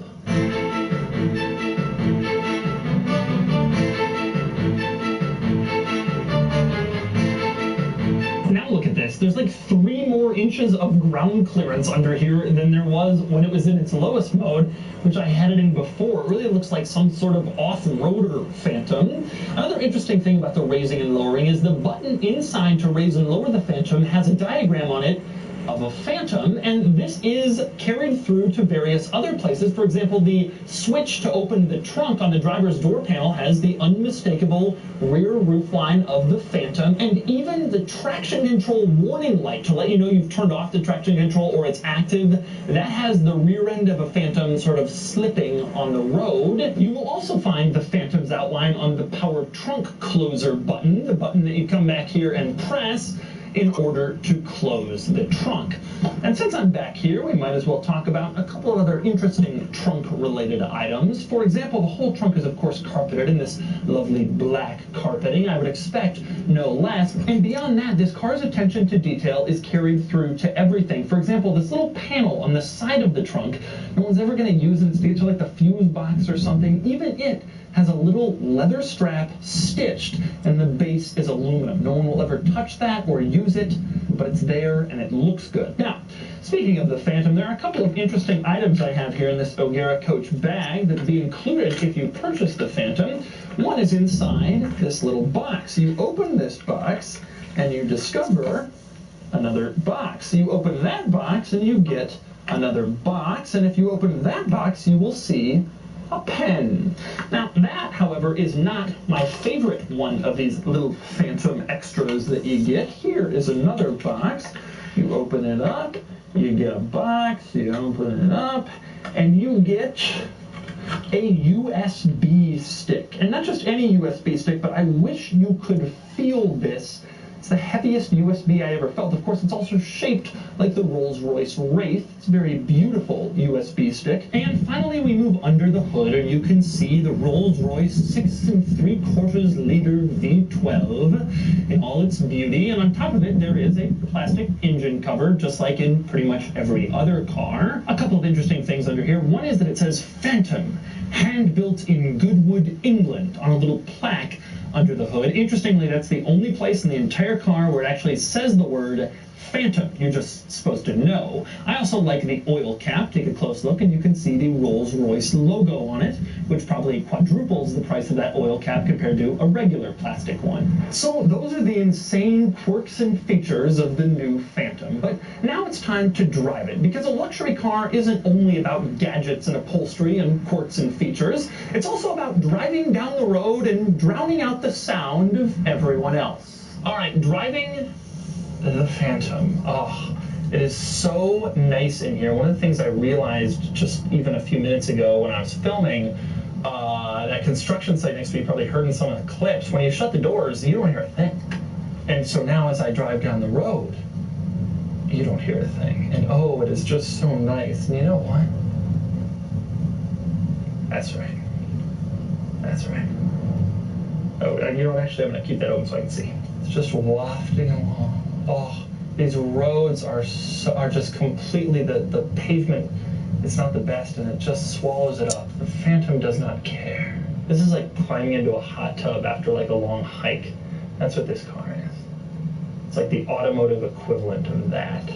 It's just incredible. And you literally hear nothing. I have the climate control on, so you can hear a little bit of the fans and that kind of thing. That's pretty standard. But I can't hear a thing going on outside. I mean, there might be cars out there. There might be poorer people out there. But I don't hear them. It is actually crazy. These cars are going by, and you don't even hear the wind rush. You know, you always hear when a car goes, you know, you don't hear that at all. Nothing. You hear nothing. Here's these lane bumps. Oh, they're just almost completely removed. I've ran a pickup truck line here, and you can feel them like crazy. It's just so stately. It's also tall. I'm behind a 4Runner, and it's actually surprising. It really feels like, you know, just from the seating position, it really feels tall. It's not a small car, this one. Everything else you don't really care that much about. I mean, handling and steering and acceleration, I mean, you can buy any number of cars that are more focused on it than this one. And this one makes no bones about the fact that that's not its primary target in life. That's not the thing. You buy this car, that's not what you're focused on. You're focused on just literally removing yourself from the world around you. And it does that. And it does that masterfully. And my foot, I can feel is sort of resting on this overstuffed floor mat. And the only things I hear are the things making me more comfortable, the cooled seat and the climate control. I look out over the spirit of ecstasy and I'm reminded that I'm better than all these people. So quiet and so even-tempered and so wonderfully serene. It is so serene. And yes, there is body roll when you're turning, and the steering is so pathetically light. And in a normal car, I would say that's a flaw, but in this car, that's the point. All right. Oh my God. I was absolutely not expecting that. I looked at the 0 to 60 time before I came here. I knew it was going to be quick, but I've kind of lulled myself into serenity. It was a long day of filming, and Yo, I just got That's ridiculous. That's the stupidest thing I've ever felt in any car ever. I can't believe that it feels like that. Nice. What iPad you got?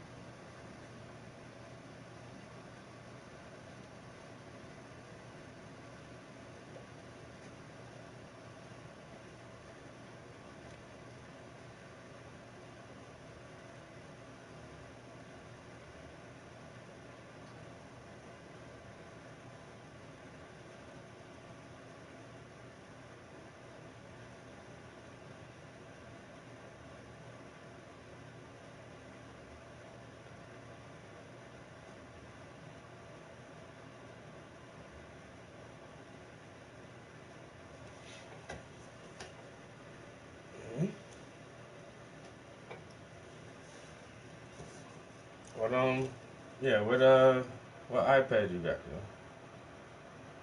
I got the 2018 10-inch iPad. I got Procreate like middle of last year. I don't use it like that's not my go-to, so I don't use it that much, but I do like it now. I've been and I only got it literally for business purposes just because people always ask me for logos and shit like that, and it's like, look, man, y'all don't even understand. You're making an extra step. You're taking an extra step. If you get me to do your logo and I don't do it digitally initially, like, so you're gonna pay me because I'm not gonna do this shit for free. You're gonna pay me to draw you a logo on pencil and paper. That's what you want, and then you're gonna have to get that pencil and paper drawing to someone who can digitize it. And that's how we market products now, is digitally, and we get our logos and images and shit fucking digitally. You don't have to like hand do this shit no more. And so I don't know. So I've passed up a lot of money like that. And I mean, for years, people are like, can you do a logo? Can you do a logo? I'm like, I could, but it won't make sense if I do a logo for you and I can't do the finished product. Like, I can't email that shit to you, nigga. And you can't email it to a print shop or whoever to get whatever you want done with this shit. So you might as well just go straight to the person who can do that instead of taking an extra step coming to me. That don't make sense. And that's why I lost business, just trying to be honest. And for one, like, I don't know, I wasn't really into that shit. I like doing stuff like this. But then after a while, like, realizing, like, yo, I done missed, like, thousands of dollars on this shit, yo, over the years. Like, thousands of dollars. Hey, let me try to catch some of this money. Get a little shmoney over here. And, so I got the iPad in the middle of last year, and it basically paid for itself before the year was over with, because I just started as soon as I got it, I was like, yo, I got digital art, man. I can make logos and shit for you. Shit, like, motherfucking 4 or 5 people popped up real quick. Yo, I need something. I want something. And hell, like I said, in a couple months, the damn iPad and paid for itself. And then, like you say, goddamn Procreate, that shit ain't nothing but damn a couple bucks. But that shit was like $10 or something like that, I think.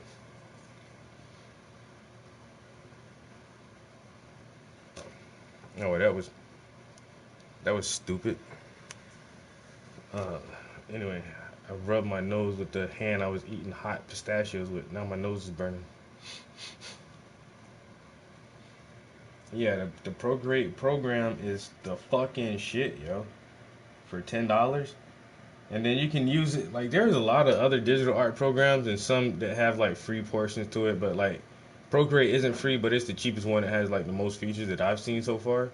So if you get like Procreate and like a cheap version of Adobe Photoshop, and then you get something like Canva, which is, you can have the free access to Canva, and you can do almost anything with that shit right there, with that shit alone. Photoshop, Procreate, Canva, man, there's like nothing you can't make if you're creative enough. There's nothing you can't make using those programs, especially if you know, like I was saying, in tandem, using all 3 of them together. Because sometimes, like, there's things on Procreate that you can't do on Canva. There's some things on Canva that you can't do on Photoshop, and then there's some things on Photoshop that you can't do on the other 2 programs. So if you got all 3 of them, and you got like any kind of vision or idea, you can make that shit happen with those programs alone, yo. Because honestly, like, some logos are just literally copy and paste shit, yo. I want a logo for my shop, and I want a baby and a koala. A baby and a koala. Okay, Google baby koala clip art. Boom, boom, copy that, add that, and upload that into Procreate. Go to Procreate, logos, need logos for healthcare or something like that. Boom, found this one that looks nice. Boom, change the Change these letters right here, boom, boom. Change these colors right here, boom, boom. Upload these photos that I just Googled off of goddamn for some stock file. Black, pop those in there. Boom, logo done. That'd be $75, please. We did that in 15 minutes. I don't give a fuck how long it took me to do that shit.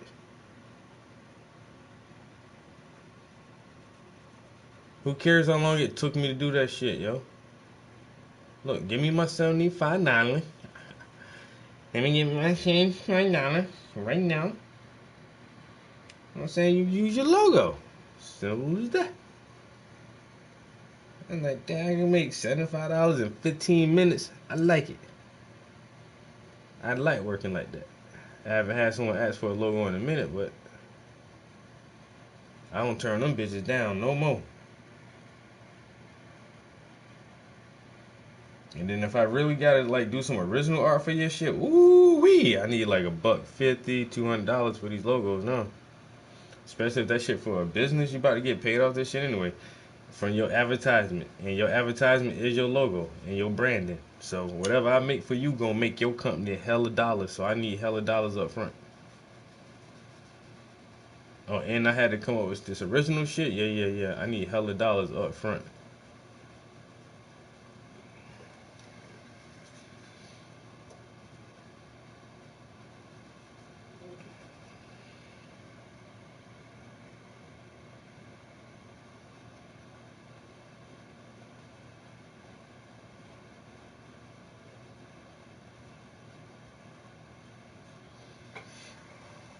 Oh man.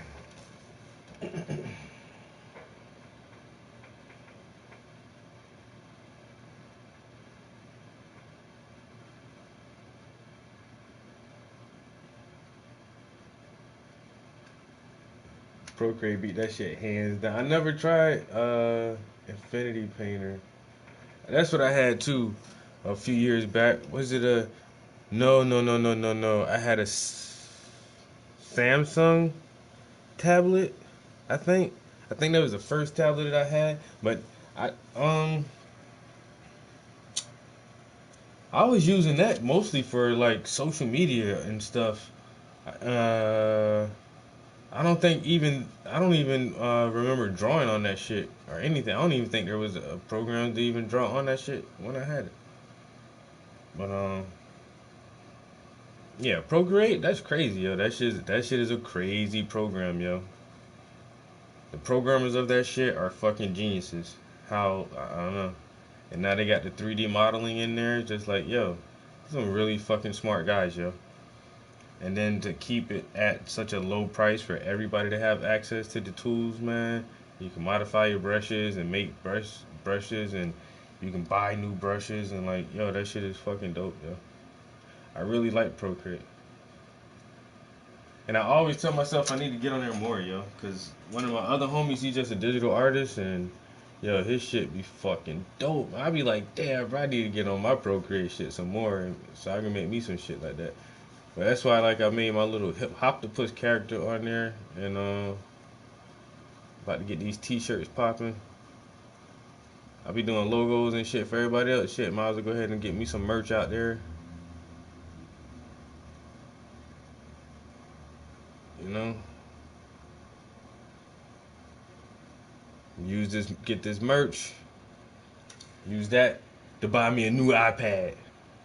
Cause one of my coworkers, she has the big one, yo. She brought her shit to work one day. I'm like, what the hell, yo? She got the big, like, 12 point whatever inch John, and it got the little case, they got the stand on it, and the motherfucking keyboard and all that shit. I'm like, then I look back at my little shit. I'm like, oh hell no, bitch! You ain't even like no real artist like that. She got that shit for her kids to like doodle and shit on to keep them occupied and do like little art and educational shit on there. You don't be using that shit like that, man. And your shit better than mine. That's nah. I gotta get the the big boy iPad. But them new ones, the one they put out last year, the 2021s, Man, them shit's like $1,200 for them shits, bro. With the magnetic pen, all you gotta do is like snap your pen to the side of the tablet, and that shit just started charging. Damn.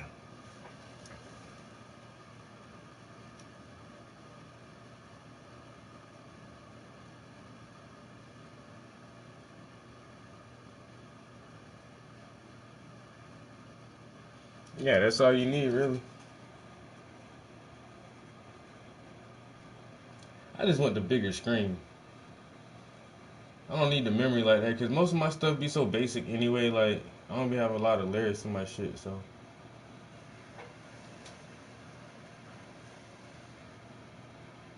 And I'll take a break from this in a second. Let me blend some of this out. I'll go grab my tablet. I did a little quick sketch the other day when I was at work. I was bored as shit. Waiting on my damn client. Man, I got this one dude, man. This motherfucker has been referred to us by his parole officer, man. Like, and then, so they gave me the case. And I try to be cool, because especially with the ones who get referred, I know you don't even want to come here. So I ain't trying to make it rough on you, bro. Like, you know, you need a job. Your PO tell you got to come talk to me to get a fucking, so I can help you get a job. That's my job. But now, goddamn, this motherfucker, man, I called him. Hey, I got your referral, man. They say you need to come down here and do a job search and get your resume put together, man. Oh, yeah. Okay, so this how I do. Some people, like one of my coworkers, she tell clients when to come in. I don't do that shit, though. Like, what I do, I ask them. I say, look, man, I'm here Monday through Friday from 7 a.m. to 2:30 p.m. What day can you come? Oh, I can come on Wednesday. Okay. What time can you come? I could be there like 11. That's great. So now you didn't set your own date. I don't set the date for nobody. So if you fuck that shit up, that shit on you. Don't tell, because I done had one dude, oh, can you come in like Thursday at 1? Oh, I'll be busy then. Oh, can you do Tuesday at 1? Well, you know, sometimes. Okay then, motherfucker, when can you come then? Because I don't want to give you a date and then you start fighting against that shit because you got other plans or whatever. So this motherfucker say, oh, I'll be there. No, matter of fact, he said he'll be there. I'll be there Wednesday at 11:30. Okay, I see you Wednesday at 11:30. Motherfucker ain't come. I called him at 12 o'clock. Hey, man, you missed your appointment with me today? I had court. Okay. So, I know you had court. So how in the hell you schedule your appointment with me the same time you know you had court? That's stupid.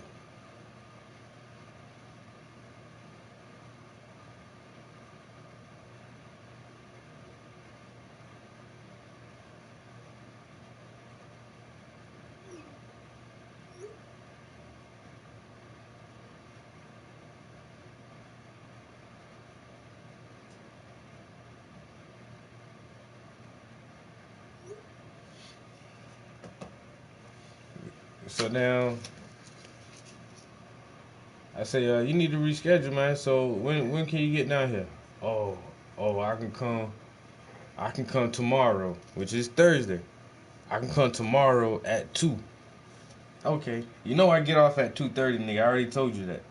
And you want to come at 2 o'clock, right? All right. It's all good. Yeah. You know what? Great. We can do Thursday at 2. Fine. Motherfucker still don't show. I called him right before I leave the office. Hey, man. You missed your appointment with me today. I was having car trouble and I couldn't get a ride. But I can call somebody else though. I call my other ride. I can be down there in a few minutes. Nah. Not today. I'm about to leave the office, man. You want to try to set another appointment? Yeah. Alright, well, what day and time can you get down here? Oh, I'll be there tomorrow. I'll be there tomorrow at 1 o'clock. Okay. Alright, I'll see you tomorrow at 1. Yo, yesterday, you know what? That motherfucker still ain't show up. So, I ain't calling this bitch no more, man. And if your PO call, I'm gonna tell him I scheduled 3 meetings and you ain't never show up. So, I don't know what to do. I ain't about to chase you down. I don't know what to do, man. I ain't want you to go to jail because you ain't trying to find a job. The court gave you 90 days to get a job. He like, shit, nigga, I'll wait till the last minute, man. I had court. I ain't trying to go to court and go look for a job in the same day. I got weed to smoke and bitches to fuck. I got drugs to sell. You know, I can't do all of that at the same time. So I'ma just not look for a job today. I'll try it again tomorrow. And don't work out, you know what? I'll try it again tomorrow. This motherfucker keeps saying tomorrow, tomorrow. Alright, bro. Just tell me straight up you ain't coming. That's it. That's all you gotta do is say, man, I ain't coming in to fuck with y'all and look for no fucking job, nigga. I'm a dope boy. Fuck your job, nigga. And I get it. All you gotta do is be honest and up front and just tell me like it is. I don't care if that's what you say, because it's not going to affect me, because I get up and go to my job. Shit, until I become a famous artist and I don't have to go to work, hey, that's what I got to do. I got to go to my job.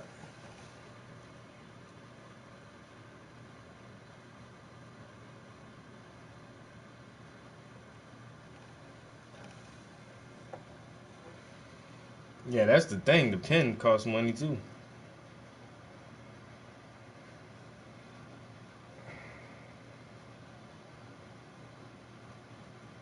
I just ordered my shit. Matter of fact, I got my shit cheap, hella cheap, because I got a refurbished one, yo, off of Amazon.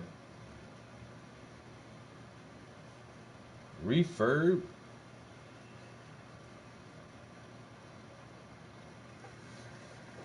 Okay. I got a refurb iPad and a brand new pencil though. Like you said, yeah, the pencil damn near $100 by itself.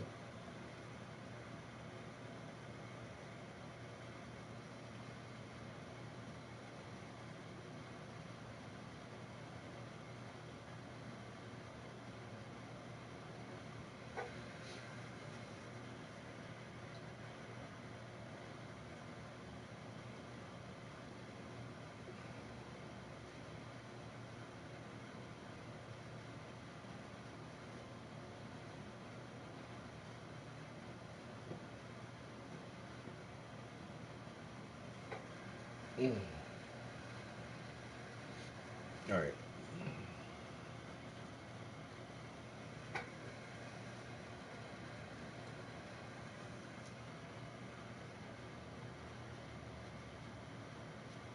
This dude going back to jail.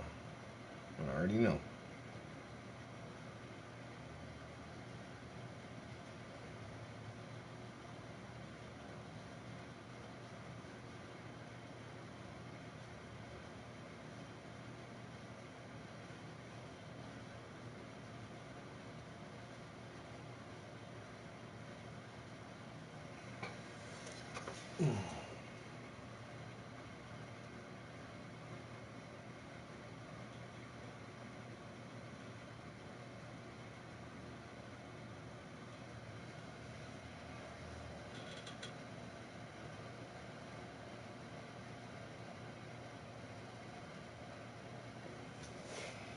Yeah, I forgot what I was listening to. I can't believe that this car is that big and it moves that fast. I mean, you kind of know it. It's a twin-turbo V12, right? But it's like the Trackhawk. You just don't think you're going to be going that fast in a vehicle this large, and then suddenly you're going double the speed limit. In the end, this is the optimal luxury car. It's the most luxury of luxury cars, and it behaves exactly like you would hope it does, given the price point and given everything you've ever heard. Oh, Rolls-Royce, you've heard in movies and TV and everything. You get behind a wheel, and it does it all. And so that's the 2018 Rolls-Royce Phantom.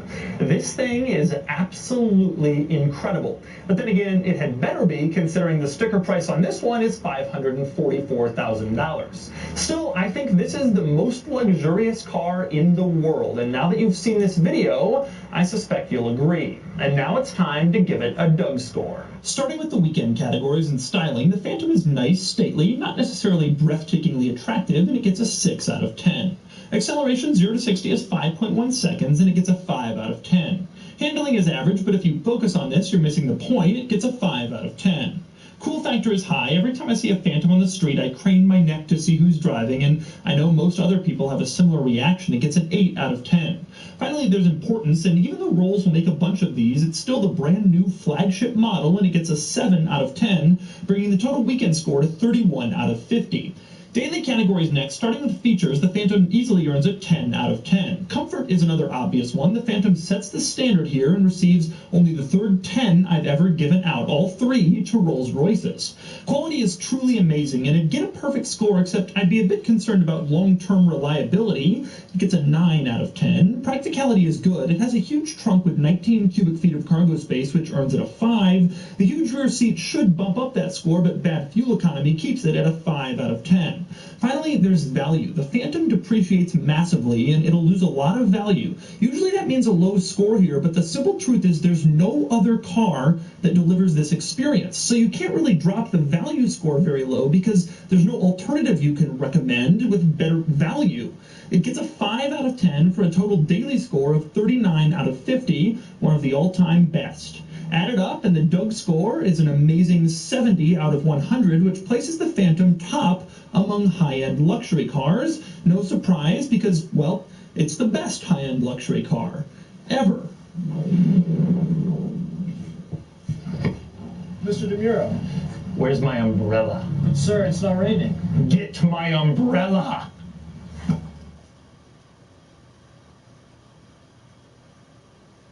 Meet the Veil Intelligent Toilet. It's not just about automation. It's about effortless convenience. It's not just about adjustable settings. It's about simple luxury. Yeah. It's all about moments made better. That's the toilet? Get the fuck out of here.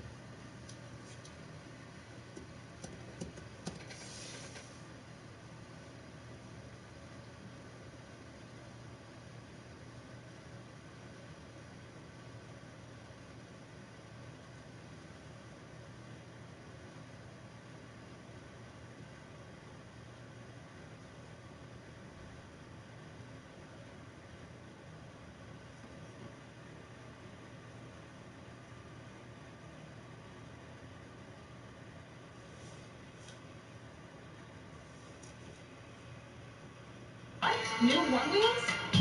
Introducing the all-new One Wheel GT and Pine Hats, our best One Wheels yet. Say hello to the new flagship, One Wheel GT.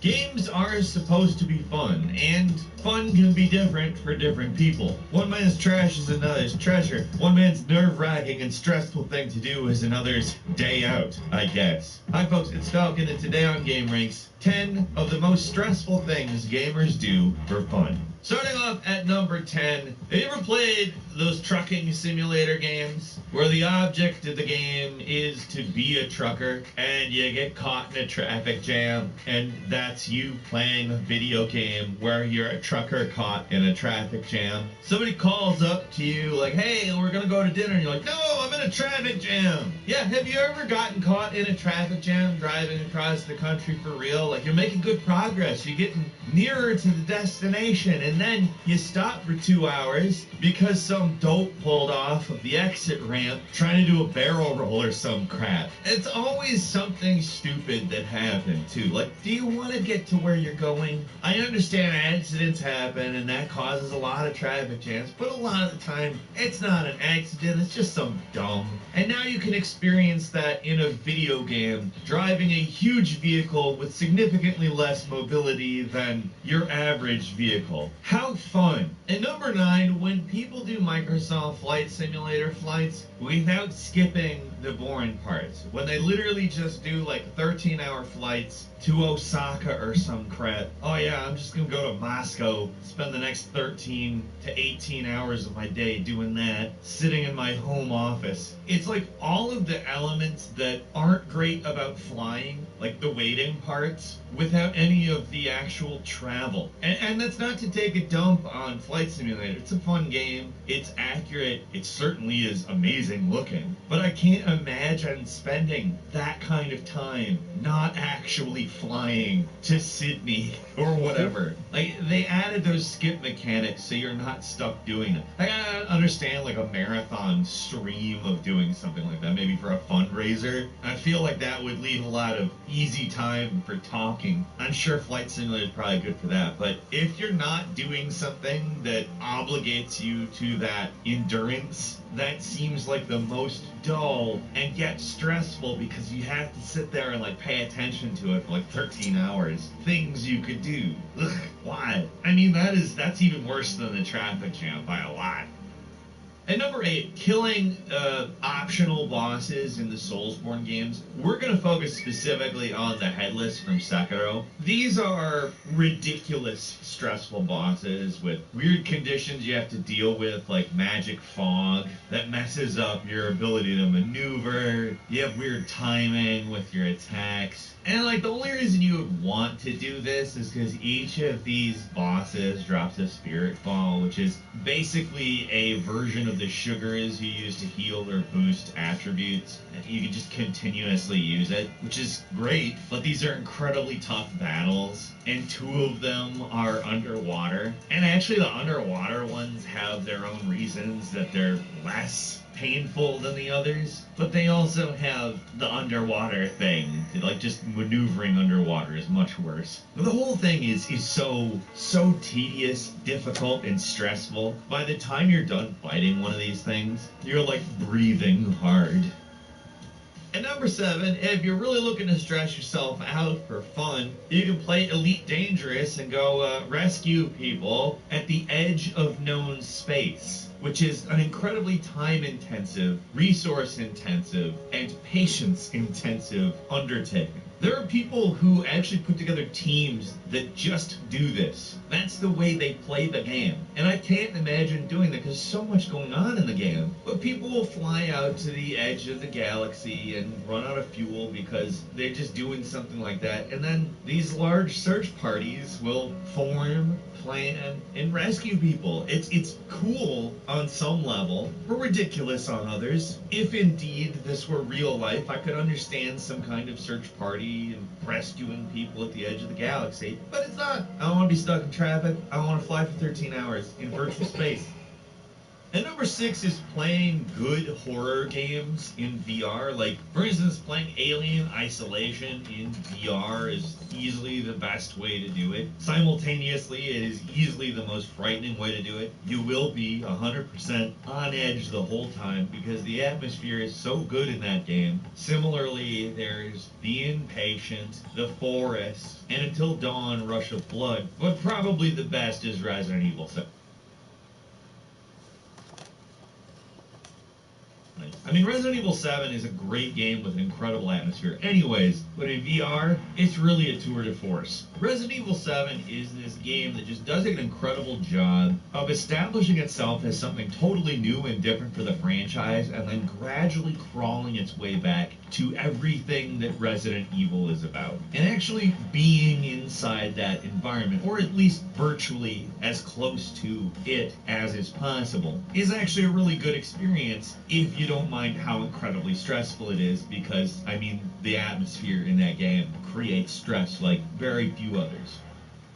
And number 5 is speedrunning games. Now, you might think, oh, that's actually a quick way to get through a game, that you kind of experience the most intense aspects of the game in rapid succession. That's really not why speedrunning a game is stressful. It's stressful because it's a repetitive exercise that you have to learn the game. The game stops being like a story or a narrative or a set of puzzles or whatever, and starts being a sequence that you have to learn in muscle memory. I don't know if you've ever watched somebody like speedrun Super Mario Brothers. I don't take Super Mario Brothers particularly seriously. When I go back to it and play it, I think, what a neat thing they came up with decades ago. Speedrunners look at it as a set of pixels, a set of physics rules, arrangements of items, and while watching somebody speedrun like Super Mario Brothers is really impressive, actually doing it is an incredibly disciplined,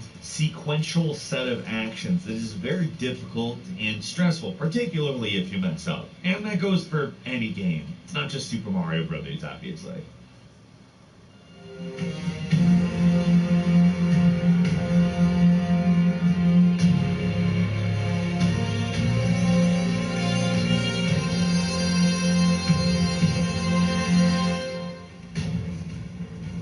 We carve our own path through life. It is up to us to decide. At number 4, we're getting into some more like really specific challenges. This one I think is interesting. I mean, it fits into a general category of like challenge run for specific games. But the one we're talking about here is Pokemon Nuzlocke. I don't know why it's called that, but the specific challenge is that if a Pokemon faints or gets knocked out, it's considered dead or unusable from that point forward in the run, and you cannot use it again. That is part of the challenge. If you can get through the game where every single time you lose a Pokemon, that's it for that Pokemon, it makes the game a lot harder. Now, arguably, to some people, it's more fun. The challenge itself is a lot more fun. But here's the thing. Given that somebody who had played Pokemon before basically gets used to the idea that a Pokemon isn't ever dead, they're just knocked out, it's essentially changing one of the most fundamental elements of the game, which can introduce a certain type of stress. Not only the whole changing of a rule that seems fundamental in the game, but also in difficulty level.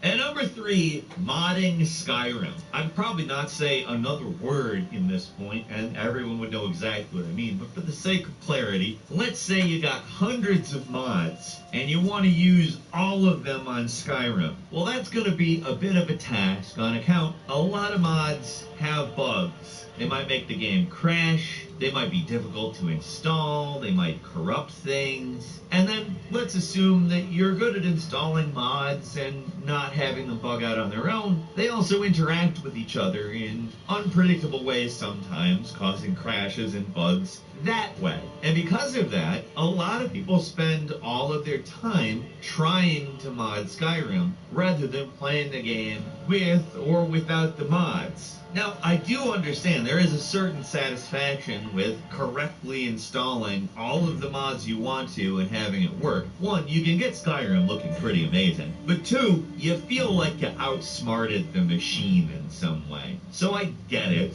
but it's very stressful still.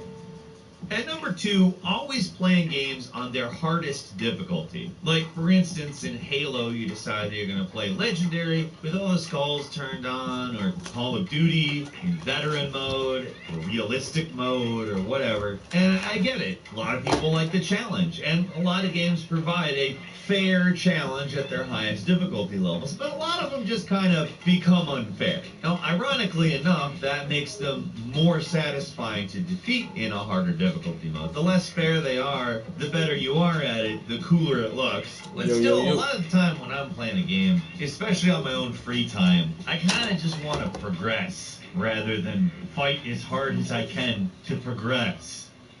And finally, at number 1, leading a guild in an MMO. Now, it basically is all of the challenges of becoming a politician without any of the perks. You hold no real power whatsoever. Your position is in a virtual world, and people, if they don't like you, can just quit and do something else, ignore you, or even block you. Doesn't work like that when you're elected mayor, I guess. But that's how it is. You're basically accountable to all the same types of decisions that an executive branch politician might be when holding a position. Or you could really go for it and do this in like EVE Online, like start a corporation in EVE Online. Although there are actual like real world perks for that. Like EVE Online can transfer to real world wealth, which is truly an insane thing to say. That's all for today. Leave us a comment, let us know what you think. If you like this video, click like. If you're not subscribed, now's a great time to do so. We upload brand new videos every day of the week. Best way to see them first is of course a subscription, so click subscribe. Don't forget to enable all notifications. And as always, thank you very much for watching this video. I'm Falcon. You can follow me on Twitter at Falcon the Hero. We'll see you next time right here on GameRanks.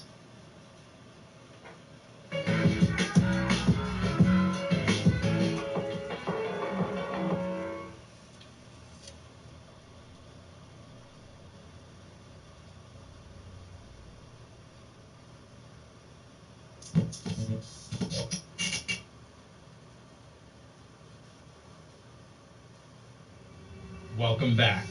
It's been a while since the last time I opened my Steam library to highlight some of the worst games imaginable. Today, it opens again. The last 10 years gave us some truly exceptional experiences, but you don't need me to tell you that. You've been playing them since 2010. What you want from me are the worst. The games you've never heard of, the games you can't buy anymore, and the games that you wouldn't, even if you could. But we'll be doing things a bit differently this time. Good games get awards, and bad games should too. It's time to celebrate every game-breaking bug, all the bad voice acting, and each terrible mechanic. These are the worst games of the decade.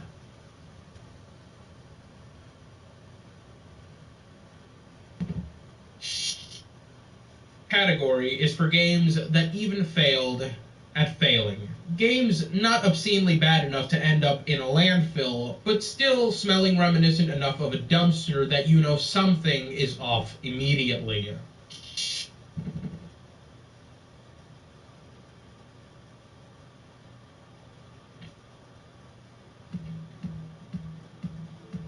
Dark is best described as a stealth game that hates stealth games. It's a game full of so many contradictory gameplay elements that you wonder what the goal actually was.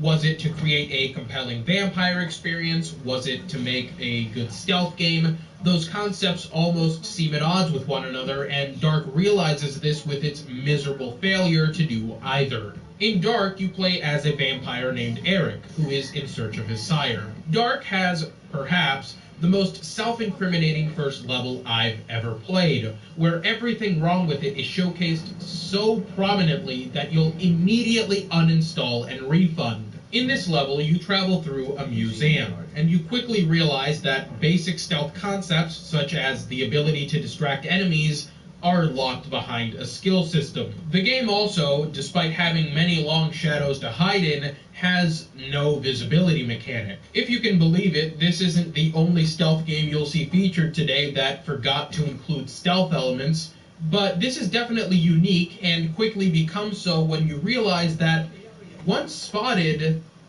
you have no manner of fighting back against enemies, so you die instantly. There's several remedies to an issue like this, but Dark has none of them. The game has limited saves per area, limiting what you're able to experiment with. The enemies have a ridiculous field of view, their movement patterns are inconsistent, you move slowly, you move body slowly, but the two most outstanding issues are definitely the hive mind mentality of the AI and the skill system. When spotted by one enemy, every enemy seems to know exactly where you are or your general vicinity. What absolutely kills Dark dead is its beyond atrocious skill system where necessary stealth skills are sold piecemeal, which makes the game literally unplayable if you decide to invest skill points into the wrong categories. Spending points in abilities that actually diversify the gameplay is a mistake, because there's only 3 categories that matter.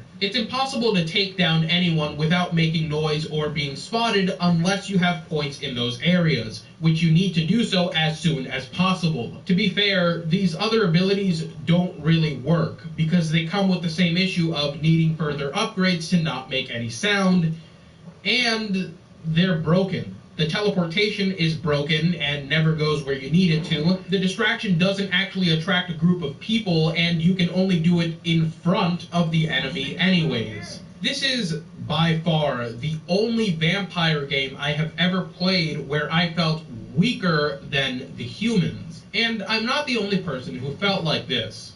I joked about the first level being so bad that you'll want to immediately uninstall, but the vast majority of players did exactly that. I played a good chunk of this game, and you get achievements for making it to certain levels. Steam will then tell you the percentage of players that have gotten that same achievement. Get ready for this.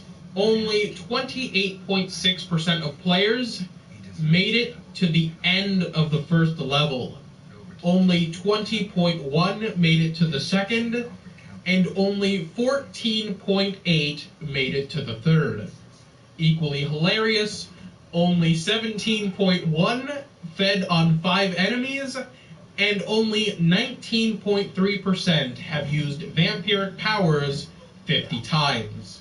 Once I had had quite enough of this game, I decided to pursue outside investment in my skills. Upon becoming truly immortal, I broke the game by loading into the floor, and as it turns out, all the AI does know exactly where you are when an alarm is triggered.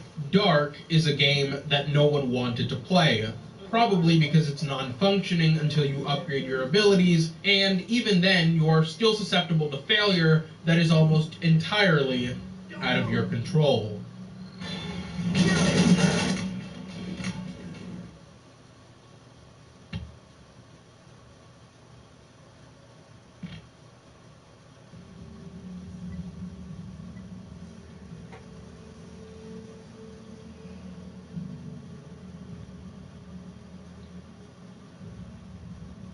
I'm not going to ask where you learned to move like that. Oh, come on. It's called body control. Jeez, get a girlfriend.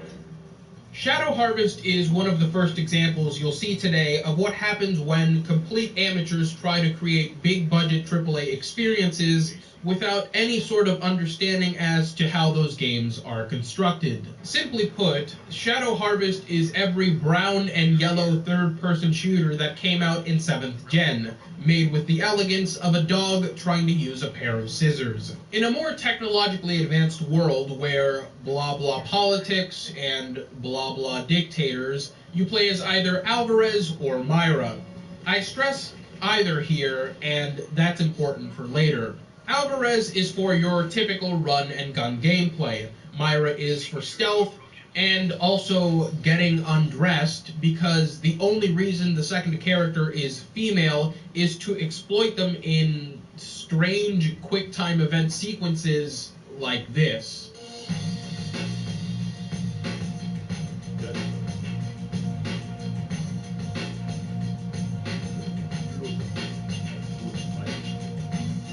The problem with the both of them is that their sequences typically require more polished mechanics than the game is able to provide the player with.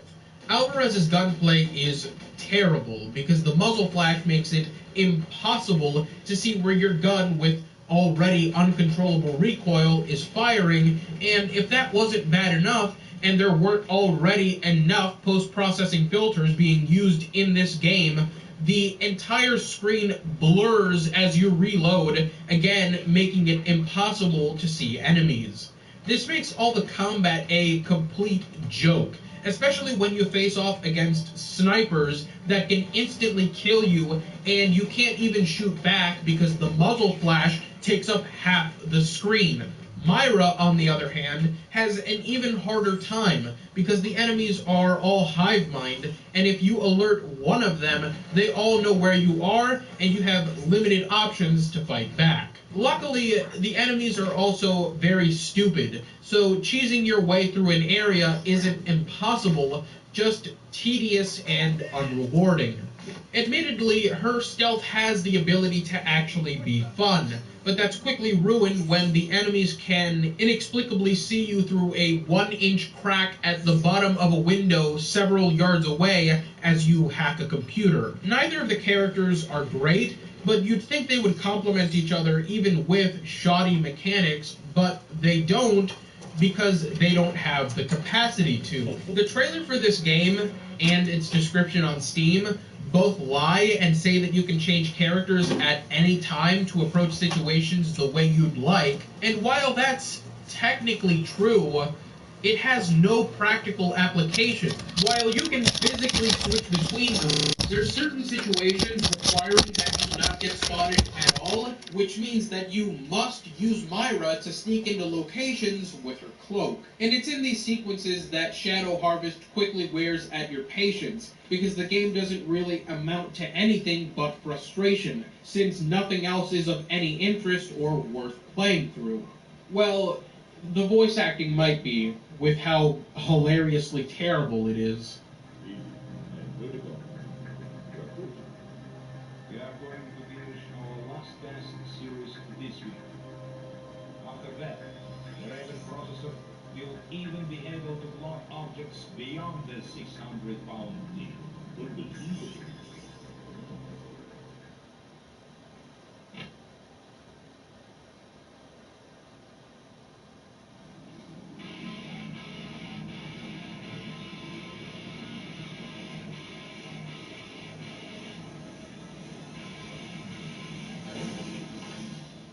Bombshell is the luckiest game you'll see today, seeing as how it got an incredible prequel in the form of Ion Fury, but Shelley's first released adventure was very hit or miss. Bombshell is a great looking and sounding game, which already demonstrates a level of quality far above many of the other games here. And it's important to point that out because of how the quality of the game's fidelity juxtaposes the quality of its gameplay. Bombshell seems to try as hard as it possibly can to make its gameplay a chore, despite it being an alright game at its core, by needlessly dragging on its levels with what can only be referred to as vapid annoyances, bolstered by a wide range of weapons, upgrade abilities, and enemy types. Bombshell just isn't the type of game you'd expect to frustrate you or bore you, but it manages to do it based solely off how its maps work. Bombshell's levels are very, very large environments that Shelley is dropped into, and you need to collect keys in order to open doors to progress further inside of them. These levels have side quests, challenges, and all sorts of things to find, but the reward is hardly ever worth the effort to get them because you typically get more credits for ability upgrades by just doing the linear progression path and killing enemies. These aspects of the games are also copy and pasted, so nothing ever really feels unique when you do it, and the amount of walking you have to do from point A to point B will get tiring quickly. The combat is great until the game decides to throw a horde of acid enemies your way in the first level, which means that you have to stay as far away from them as possible or risk getting damage when they spit on you or explode, which happens about 99% of the time. Bombshell's levels have a serious issue with visual clarity, so these tiny enemies that explode and damage you with acid can just blend into the environment and burst whenever without you noticing them. This is why the game never reaches the level of great, because while the individual pieces are fun and you can have a blast with them when the game isn't being tedious, it is tedious with how long its levels are, the amount of pointless backtracking you need to do, and its lack of enemy variation in the context of the scale of its levels. With all this said, Bombshell's quality does shine through at times when you can chain abilities with the primary and secondary weapon firing modes to obliterate enemies in a couple of seconds.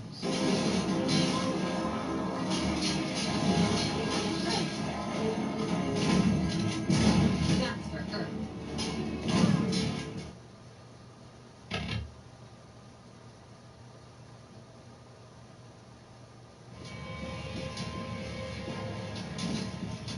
Who's praying now? Who the fuck are you? The police. Call of Juarez, The Cartel, is the spiritual sequel to Rogue Warrior that I've always wanted. It's a game that is so dumb that its problems which got it nominated for this category are almost inconsequential because you keep playing it out of a morbid curiosity to see what stupid thing will happen next. The game starts out with the absurd premise that the US may go to war with Mexico over the actions of a cartel, and an interagency task force is assembled to stop this cartel before things go too far. What then proceeds is one of the most mind-numbing yet hilarious journeys ever, as all the titular characters show an abhorrent disregard for the law by committing blatantly illegal acts and only making the situation worse with their incompetence. Someone was careless. Or someone talked.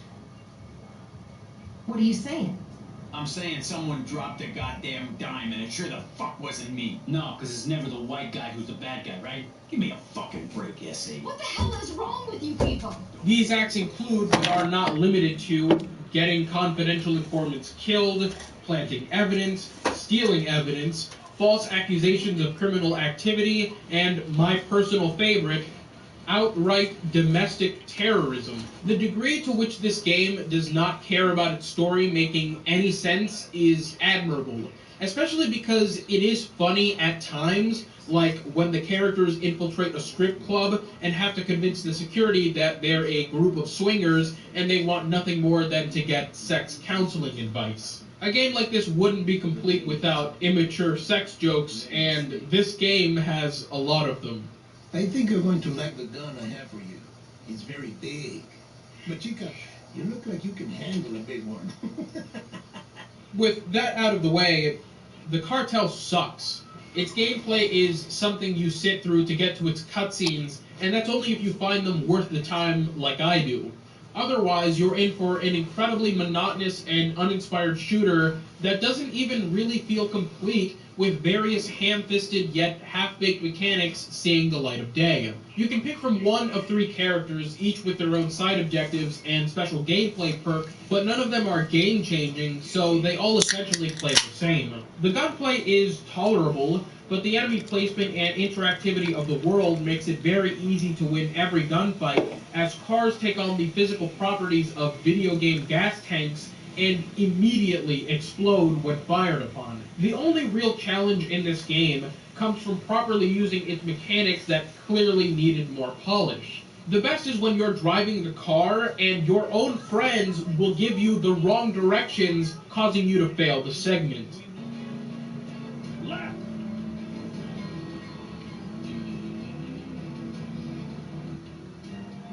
The Cartel is a game that you can tell was rushed out the door, but it still manages to retain just enough of what the original vision was to not be frustrating to play. Couple that with its absurd story, and you have a game that is not really worth playing through at all, but if you do, you'll at least have some good laughs along the way.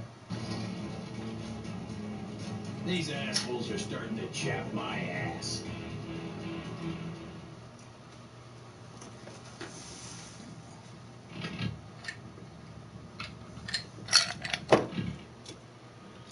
The reason Bombshell is the worst at being the worst is because it's a game I genuinely have fun in, even with its problems, because it displays a degree of sophistication that no other game you'll see today does. Bombshell is also really helped by the fact that its protagonist isn't a bumbling idiot with the personality of a machine learning algorithm. It was obvious from Bombshell alone that Shelley wasn't just Duke Nukem with mascara, and I like to think that Ion Fury is the full realization of that, even if it was done by different developers. And that's it, folks. That's the end of games that don't make me want to vomit out of my ass. Our next category begins our gradual descension into hell. 10 years made making games and getting into the industry more accessible than ever. This category is dedicated to the con men and the well-intentioned individuals that bit off far more than they could chew making baby's first video game.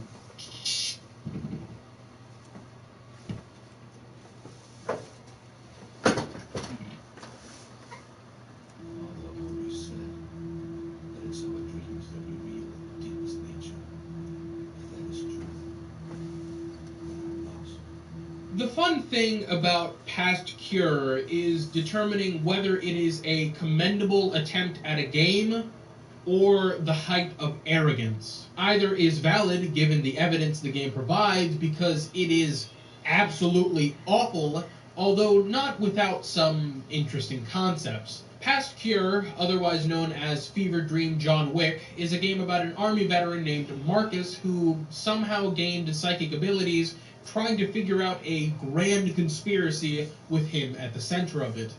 It's not nearly as exciting as it sounds. For one, the game's script was almost certainly not written in English, and the translation leaves a lot to be desired, as does the voice acting as a whole. Where's my gun? In the living room. What's your name? Don't tell her that.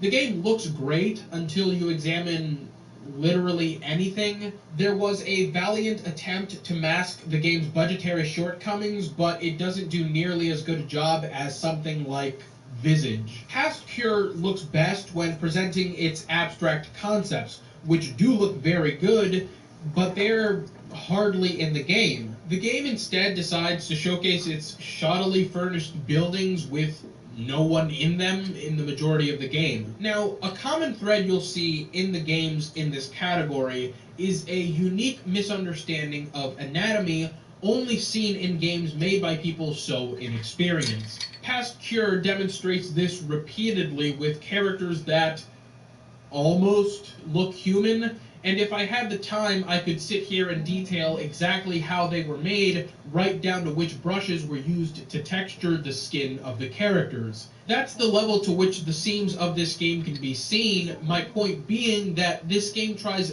very hard to mask it having been made by complete amateurs, but it doesn't even have the competence to do that, so imagine how awful the gameplay is since it can't be covered up by Unreal Engine 4's post-processing effects. This is a third-person shooter with stealth, melee, time manipulation, and puzzles.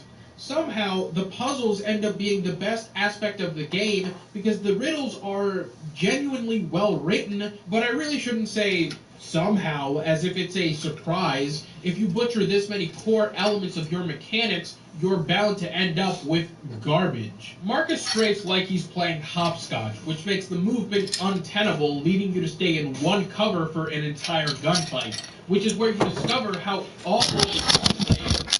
The crosshairs are horrible, and have a circle at the center, which must be lined up before you fire for the highest accuracy, and it's entirely possible to die waiting for them to do so. Not that accuracy really matters, the guns have mostly insane recoil, and headshots are inconsistent kills anyways. The melee works, but you're rarely ever in a position to use it because the supernatural enemies kill you instantly if you're in range, and you're typically fighting 5 or more people with guns. If you use your powers too much, the mannequin men appear and kill you, which could be interesting, but because everything else is so bad, just becomes frustrating because the powers are almost necessary to have a fair game experience. The stealth is just crouching, that's it.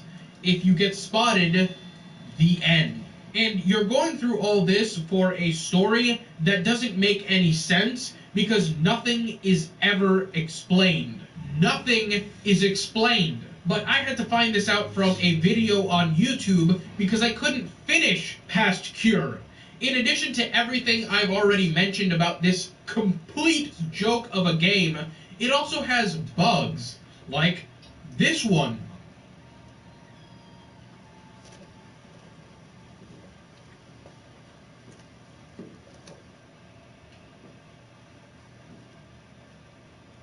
Or the one that prevents you from progressing because a specific enemy will not move when he needs to.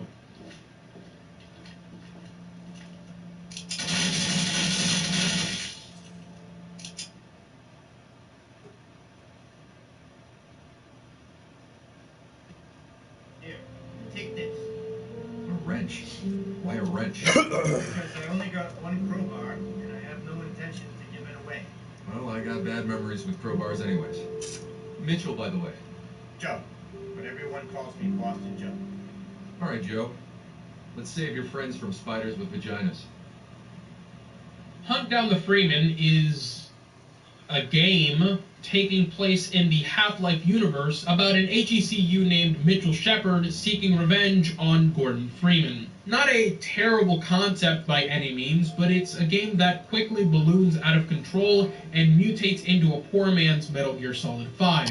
It really says a lot about Hunt Down the Freeman that even I can draw this comparison, considering I haven't played The Phantom Pain. It's an experience that is more a collection of cinematics than it is a full game, but for all the wrong reasons. I'm a big advocate for games that are more story-driven, but the reason I make this remark is because the gameplay portions of this game are so outrageously unplayable that you likely see more cutscenes than you do gameplay. Not that you want to see the cutscenes, mind you, because they're dog shit, but my point is that there's something seriously wrong with your game when you spend a decent chunk of it flying through levels with commands that make you invisible to AI because the game is so poorly designed. The main problem with Freeman is how directionless it is. In sharp contrast to Valve's own titles, Hunt Down the Freeman is designed more like an open-world game than it is a linear shooter. Levels are enormous, and where you're actually supposed to go is usually a mystery, as if it's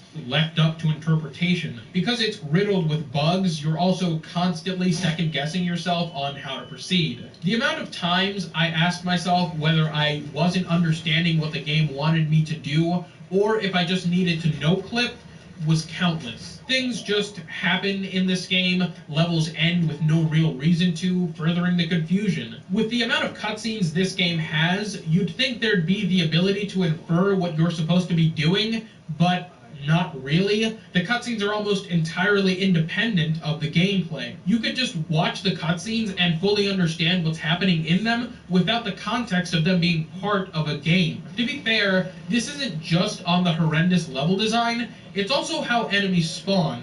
The Combine appear to behave like idiots, but it's really just how they spawn into any given encounter that makes them appear brain dead, which is especially egregious given that part of this game takes place during the 7-hour war and you can just run past any synths you see. It's genuinely hard to criticize this game because it's barely a game.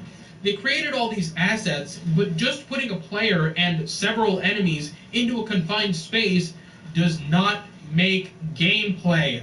There's nothing comprehensive about this game. What little it attempts falls flat on its face, likely due to a misunderstanding of Half-Life's design ideology and overall inexperience. In essence, it's baby's first video game, but with high production value. Something that's obvious in its story in addition to its gameplay. Hunt Down the Freeman's story is a 14-year-old's fan fiction realized in video game form. Its story, its characters, their designs, their dialogue, all exuded from the lens of a child or someone equally as impressionable. Mitchell is a cringe lord and the personification of teenage angst. I always saw you as a hero after that day. Hero? You're talking to a villain, my dear. The hero inside of me died many, many years ago when I was young. Isn't every villain a hero in their own story? Not in this one. This is only made more absurd by all the ridiculous tone shifts in the narrative, like the introduction of Colonel Q. There's also the unintentionally hilarious, like when Mitchell's self-fulfilling prophecy of everyone dying around him becomes apparent. That's not a curse. You made a deal with the devil. Here, you have it. There's also the infamous ending. I can explain. You lied to me. No, that wasn't the deal. He told me. Mitch, please. You betrayed me. You used me. Oh. You fucked up my face. And now... Mitch, please. I can explain. You have my permission to die.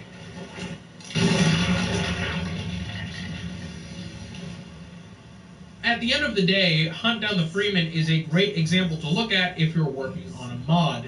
Not just because of what I've already mentioned, but because the performance of this game is appalling.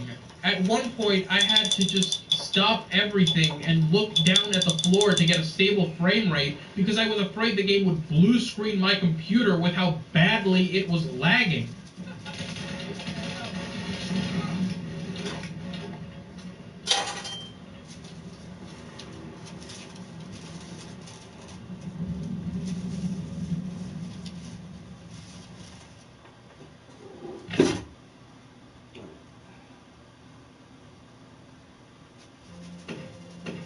Unearthed Trail of Ibn Battuta is the quintessential amateur video game, to the point where you almost think it's a parody instead of a full game that you're meant to play and enjoy, a la Duty Calls. In Unearthed, you play a business named Drake as you and your sister, who enjoys pleasuring invisible penises, try to find a long-lost treasure. Unearthed is like a game on fast forward. You arrive at a temple, do the simplest puzzle ever, do some obstacles, do more puzzles, fight someone, and shoot people, all in the span of 15 minutes.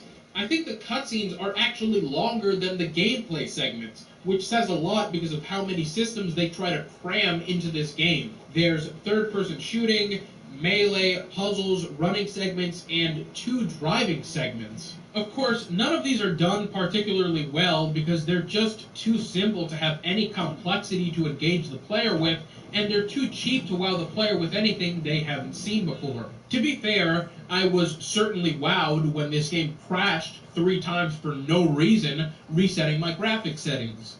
I was also wowed when I beat the game and realized that Troy Baker had done voice work for it. But most importantly, I was truly in awe when, after sitting through the credits and being dumped back into the main menu, I saw that this game had a zombies mode. Seriously, this game has a mode where you can choose any character, go to any map, and just shoot zombies. Why? Why not?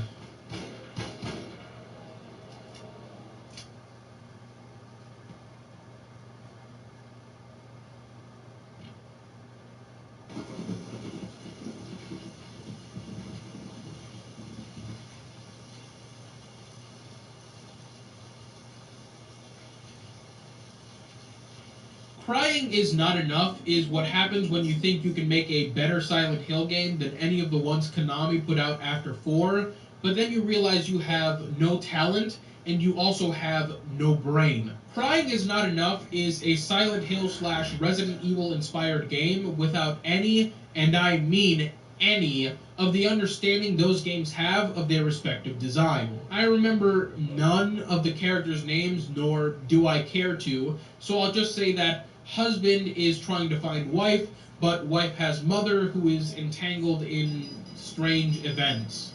The reason I'm so apathetic about this one in particular is because of how blatantly horrendous it is. The game is so reflective you'll think you have an RTX card, characters look like freshly dug up corpses, and the voice acting is some of the worst I've ever heard. Is okay?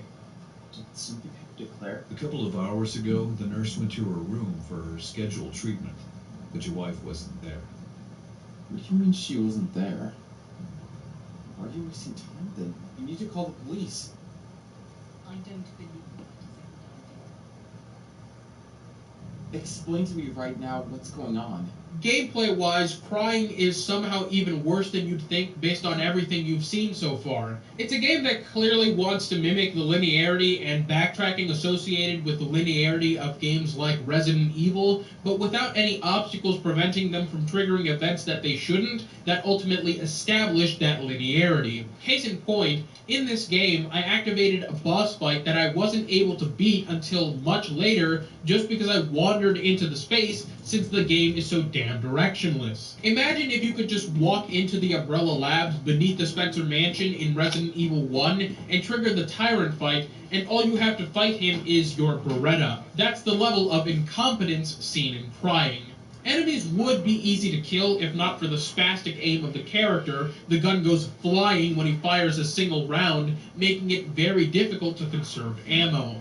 The game is so dark that certain paths to important routes can be obscured, making an already confusing map layout nearly impossible to navigate, and navigation is where the bulk of your time is spent because of how open the map is and how items are conveniently placed at opposite ends of where they need to be used. The main problem with this is that because the world is so open and grants so much freedom to the player, the contextual room sequencing that is meant to provide the player with an order of events is totally broken, and you have no clue what items you're supposed to use to trigger what events. You better get used to running, because you're going to be doing a whole lot of it, but don't forget to mute the game if you're playing it near anyone, because the running sounds like something you'd hear in an adult SFM animation.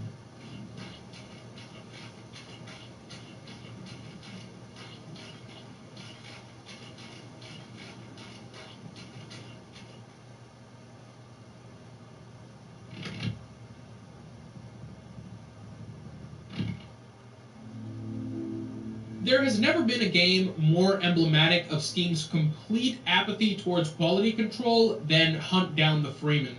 Only on Steam could a game so goddamn atrocious have seen the light of day, and only Valve would allow someone to so brazenly desecrate their own intellectual property the way this game does, and continue to keep lying about it 2 years after the game released, even when said lie violates their own policy. There are incredible indie games out there. Hunt Down the Freeman is not only not one of them, it is undoubtedly the worst of them.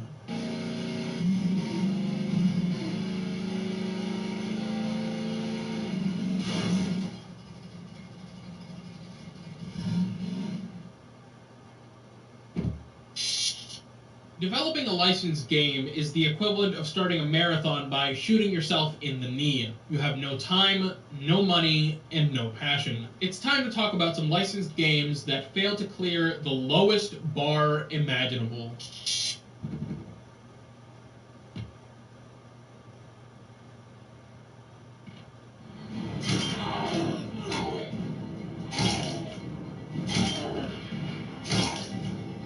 The Walking Dead survival instinct is just pathetic. There will be games after this that are equally or more unfinished, but this game really should have been cancelled. Featuring an embarrassing lack of polish that is only seen when a publisher tries to rush a game out the door, you'd think that alone would be the reason this game is so shit, but it isn't. Terminal Reality, not to be outdone by the incompetence of Activision, also puts on a masterclass of how to design a game to be as boring and painful to play as possible so no one actually completes it. In Survival Instinct, you play as Daryl Dixon, with the game serving as a prequel to the first season of The Walking Dead. And the immediate outstanding issue with this is that the game barely has any writing. It barely has cutscenes. Norman Reedus and Michael Rooker, who reprise their roles as Daryl and Merle respectively, are given nothing to do, and you can't even play as Merle, which will never cease to amaze me. So from the very beginning, you're basically whoever doing whatever, because the game forgot to have a story, and all its side characters are about as interesting as a bucket of cold piss. What remains is one of the most broken and infuriating experiences ever. The first time I booted this game up, it gave me a clear warning to stay away by only rendering a small part of the screen where you could see through walls. Nevertheless, I persisted.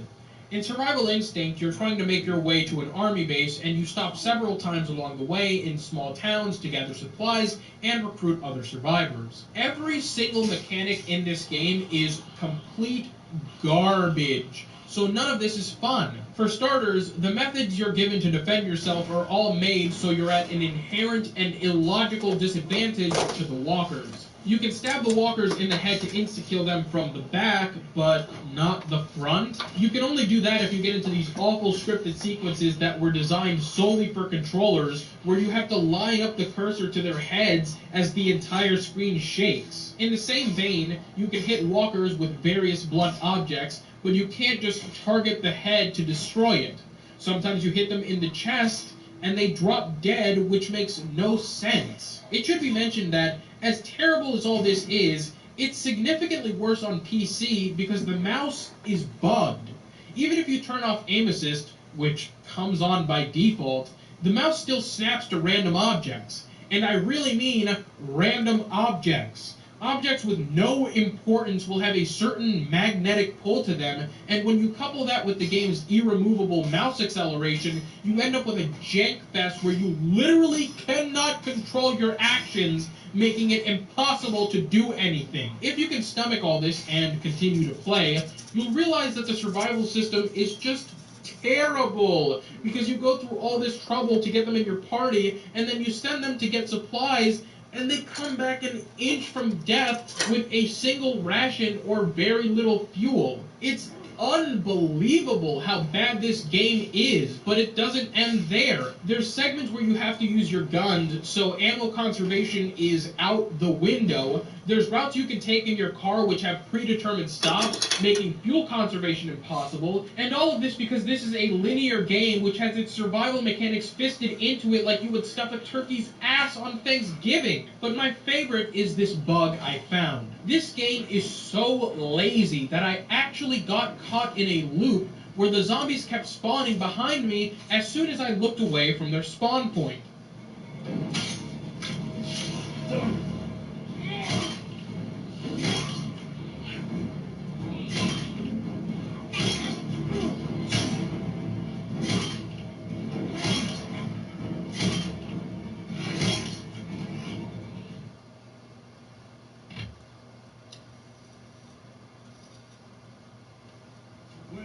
I saw an old sentry turret on your helmet cam.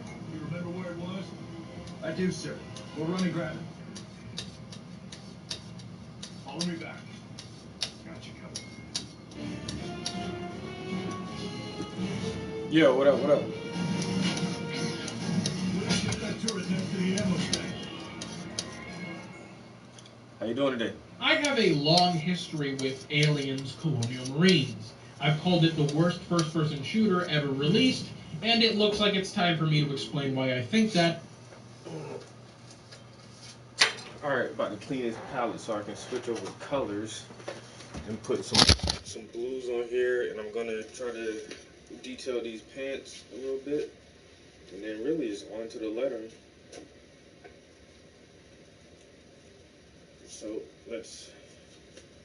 I always wear love when I use this scraper because each edge of this blade is pretty thin and sharp. So when I scrape, I normally put pressure on this right here, but even this side is sharp and it'll cut your fucking finger if you apply too much pressure to it. So I always wear gloves when I use this shit. I cut myself one time and I'm like, did I just do that with the fucking paint knife? Like, goddamn. Guess I was pressing down hard as hell on that shit. And like really slit my fucking finger. Alright.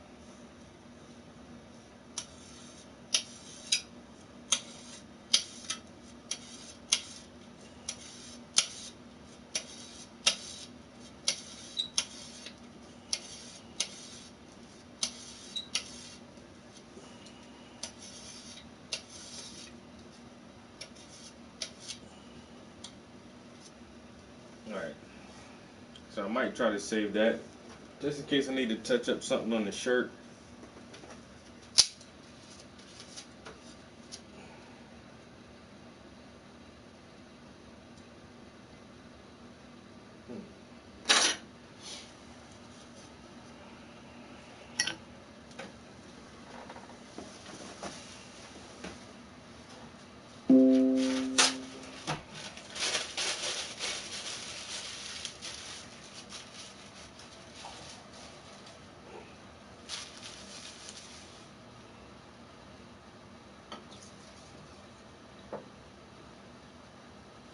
Oh shit, I did that wrong.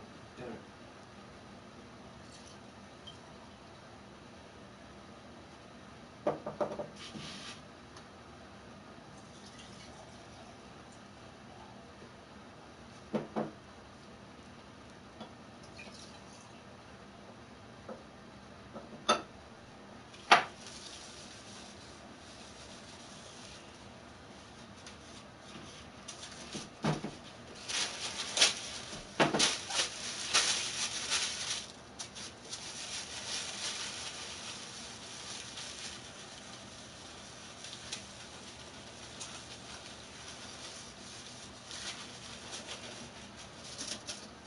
All right.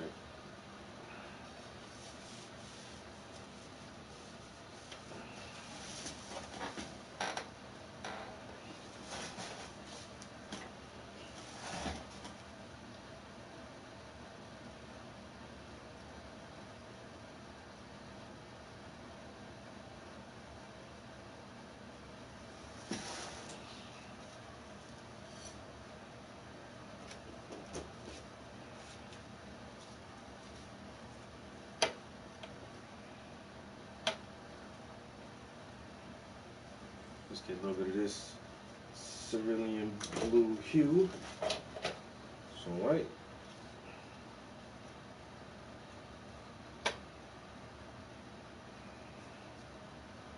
Just a little bit, and then we're good to go.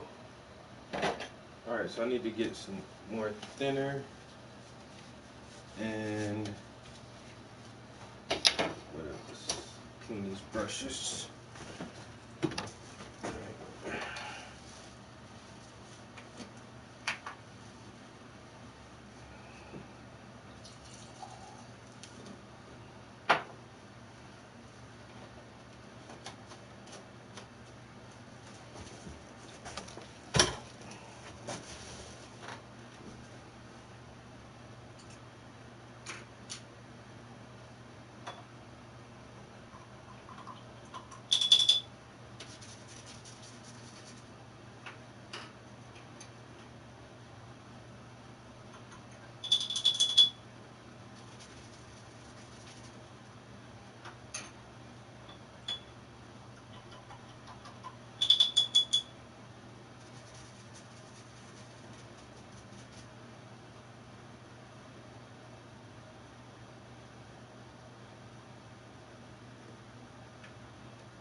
Alright, back to the paint.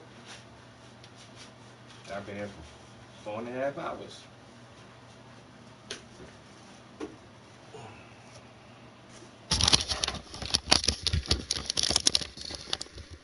I really been talking for about 2 hours.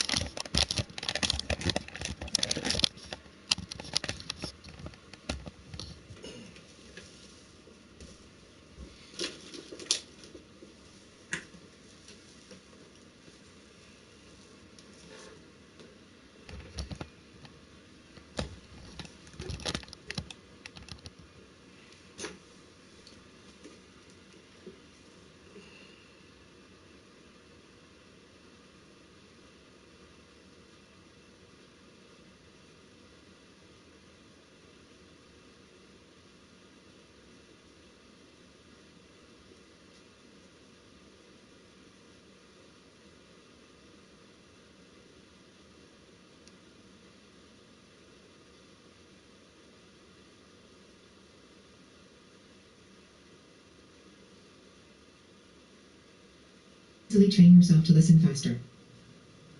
And like I kept my eyes open when people were praying and stuff. I guess you could have called me like atheist. But now I'm a Christian, and my unique testimony that is exactly the same as every other testimony must be told. I loved evolution from like a really young age, and I would have like so made out with it if I was a person. But then a pastor asked me, why are there still monkeys? And I realized that I had never actually thought about like anything. So just like that, I became a born-again Christian. Since then, I learned that there's all kinds of arguments for Christianity. Like, did you know that if you're wrong, you won't go to heaven? Or that the Bible says that fools are the ones who say that there is no God? I'd love to hear an argument that explains that one. Also, and I won't get too sophisticated for you, but speaking of Bible, have you heard of Bible? Because if God's not real, then why Bible? Bible. I can't believe atheists never thought of that. When I was an atheist, I used to just sin so much. So much. But now I'm a Christian, and I've sinned like never before. No, like seriously, get this. It's so much fun, because you can just be the biggest piece of and then you just turn around and ask forgiveness, and guess what? It all goes away. Like, oopsie, did I make a swear? Sorry, God. Please forgive me. See? Good as new. Works for everything, including fornication and drinking and abortion, which I still do like all the time because Christianity totally changed my life. Also, I don't want to say the quiet part too loud, but if you're a Christian, you can just go to church and pray for others instead of helping them. Then you don't have to like see poor people or like smell them. Ugh. It is such a relief to be a Christian.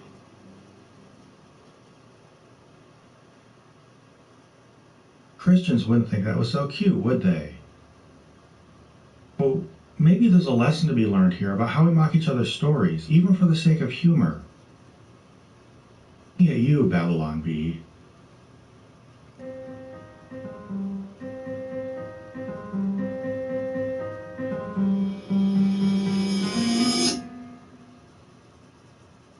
I'd like to thank Shannon Q for performing that sketch for me. It's me. She did you all a huge favor saving you from watching me perform that script. Let's be clear about something. Even if it got a giggle out of you, I hope you can see that it was being extremely uncharitable to Christians. Parts of it are just false. Others broadly paint Christians with the worst actions of specific people. And whatever kernels of truth it refers to are blown up to such a caricatured extent that they become totally unfair. Trick with satire. Skillful, nuanced exaggeration can draw attention to someone's flaws in a way that's funny. But if you exaggerate too far or too bluntly, your portrayal becomes detached from the actual intention or mindset of your subject. And at that point, you're at least drifting toward flagrantly misrepresenting them. This is exactly what I see happening in the Babylon Bees video mocking the deconversion stories of ex-evangelicals. There are different ways of looking at this video. Yeah, a friend I highly respect, made a response striking more of a balance between gently warning Christians to take care with stereotypes, or showing where we can learn from and address the core truths of the video. I honestly think there's a lot of value in that, and I'd encourage you to go watch his take on this. However, this video just triggered my protective internet dad instincts and pissed me off on behalf of all the young ex-evangelicals whose parents and communities are being encouraged by this video to misunderstand them worse than they already do.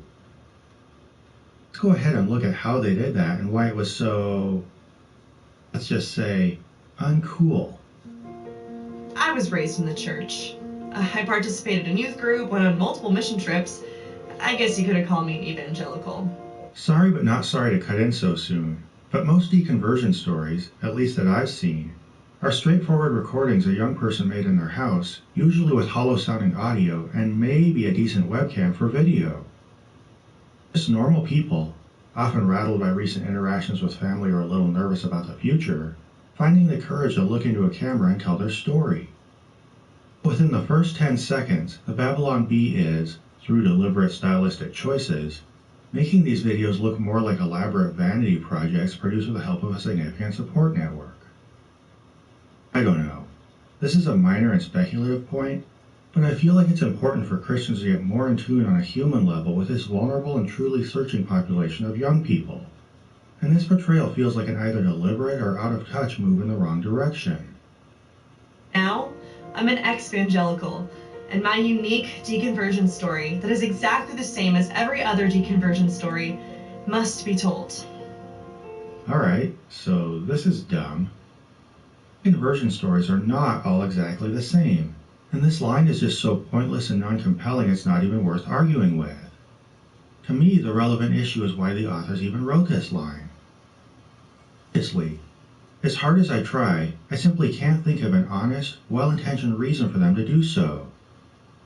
All I had to do was post a survey about people's deconversion process to learn that on basically every metric, from the age at which they deconverted to what the journey looked like, to the issues and motivations that prompted them to leave, to the response of their family, and on and on and on, people's deconversions were significantly different.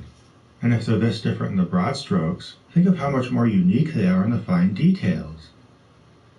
There are common threads and majority answers for a lot of questions. For example, most respondents deconverted at a young age, and there's enough shared experience that it does help to hear each other's stories. There's also enough variation here that it's obvious the people who scripted this line are not only wrong, but weren't even trying to be anywhere close to right. Considering how different deconversion stories can be and how incredibly easy it is to discover they're different, I can only conclude that the Babylon Bee either knew as much and said otherwise, in which case they were being maliciously deceptive, or that they pulled this line out of thin air without having any reason to suspect it was true or any concern over whether it was. They were being maliciously careless.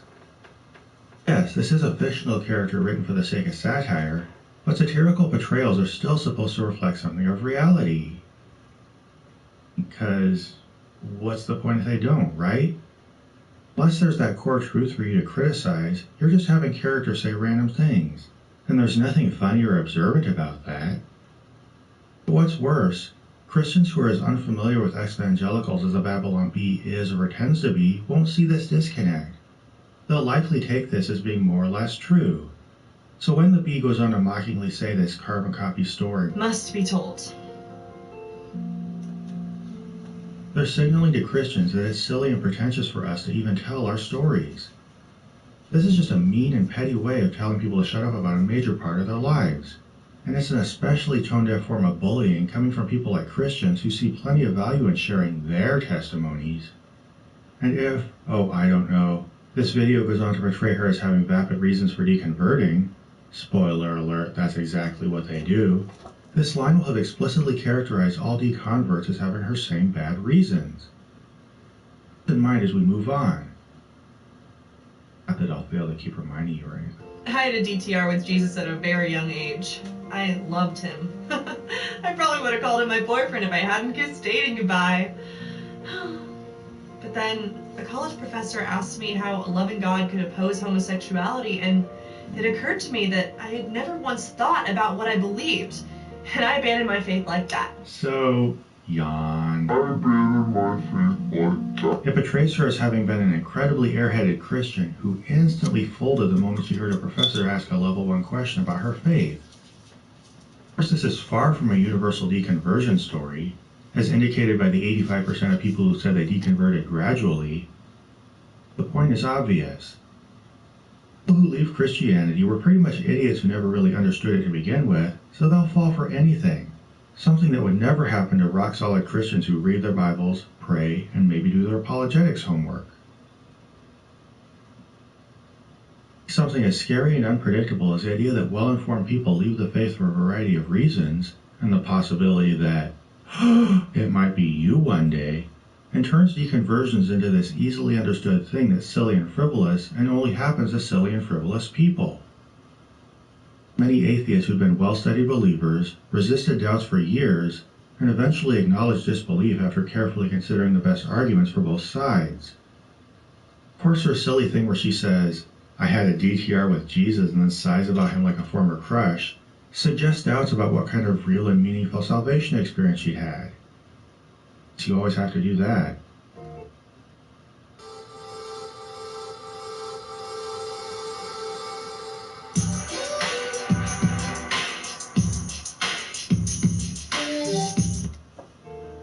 Since then, I have learned all kinds of arguments against Christianity. Did you know that there are other religions? Explain that, Christians. Or did you know that some people have had bad experiences with people at church? I'd love to hear the apologetics to explain that one. And I don't want to get too heady. I'm not sure how intellectual you want to get, but have you heard of science? If God was real, then why science? Science. Checkmate. So much to my chagrin, I've actually heard atheists say this is a funny and somewhat accurate representation of at least some atheist arguments. And I applaud you for being willing to take a joke, and I guess I can't say no atheist ever argues like this, but come on. Deconversion stories of even fresh new atheists, and tell me how many make points as dumb as these. The Babylon Bee is playing here is really incredibly simple. It has the characters say things that allude to actual arguments, but then it has her fail to flesh them out in a way that makes her sound ridiculous. That's about it. And it reduces atheist arguments to something as dumb and uncharitably disconnected from reality as the Christian arguments in my opening sketch. Think about it. Learning more deeply about other religions, as well as how religions form, what common experiences people have across them, and the implications of how and why they're so geographically distributed, can start to put Christianity in its place, as well as helping you see a lot of the natural anthropological mechanics it shares with other world religions. But blurting out, "Did you know there were other religions?" as if that's a mind-blowing, faith-undermining revelation, just makes a person sound stupid and, let's be clear, was designed by this video's script to do so. There is a lot of science that, in its details, can undermine some religious assumptions, and learning natural explanations for things you've been taught are miraculous can get you asking questions about why you attribute anything to the supernatural. Having this evangelical explain even any rudimentary baby steps toward those actual realizations, the writers just have her say, "Have you heard of science? If God is real, then why science?" because it reduces the character to something stupid and they know it. Bad experiences with people at church is a reason? Really? Something atheists make fun of Christians for assuming about them. Yes, some people might leave religion for this reason, give others an emotional push to act on real doubts, and at times it might lead someone to question some underlying assumption that Christianity produces better character in people. Seriously thinks bad experiences at church is a logical reason atheists give for disbelief, much less something we think apologetics can't explain. Frankly, stupid. What it does is makes atheism more manageable for Christians.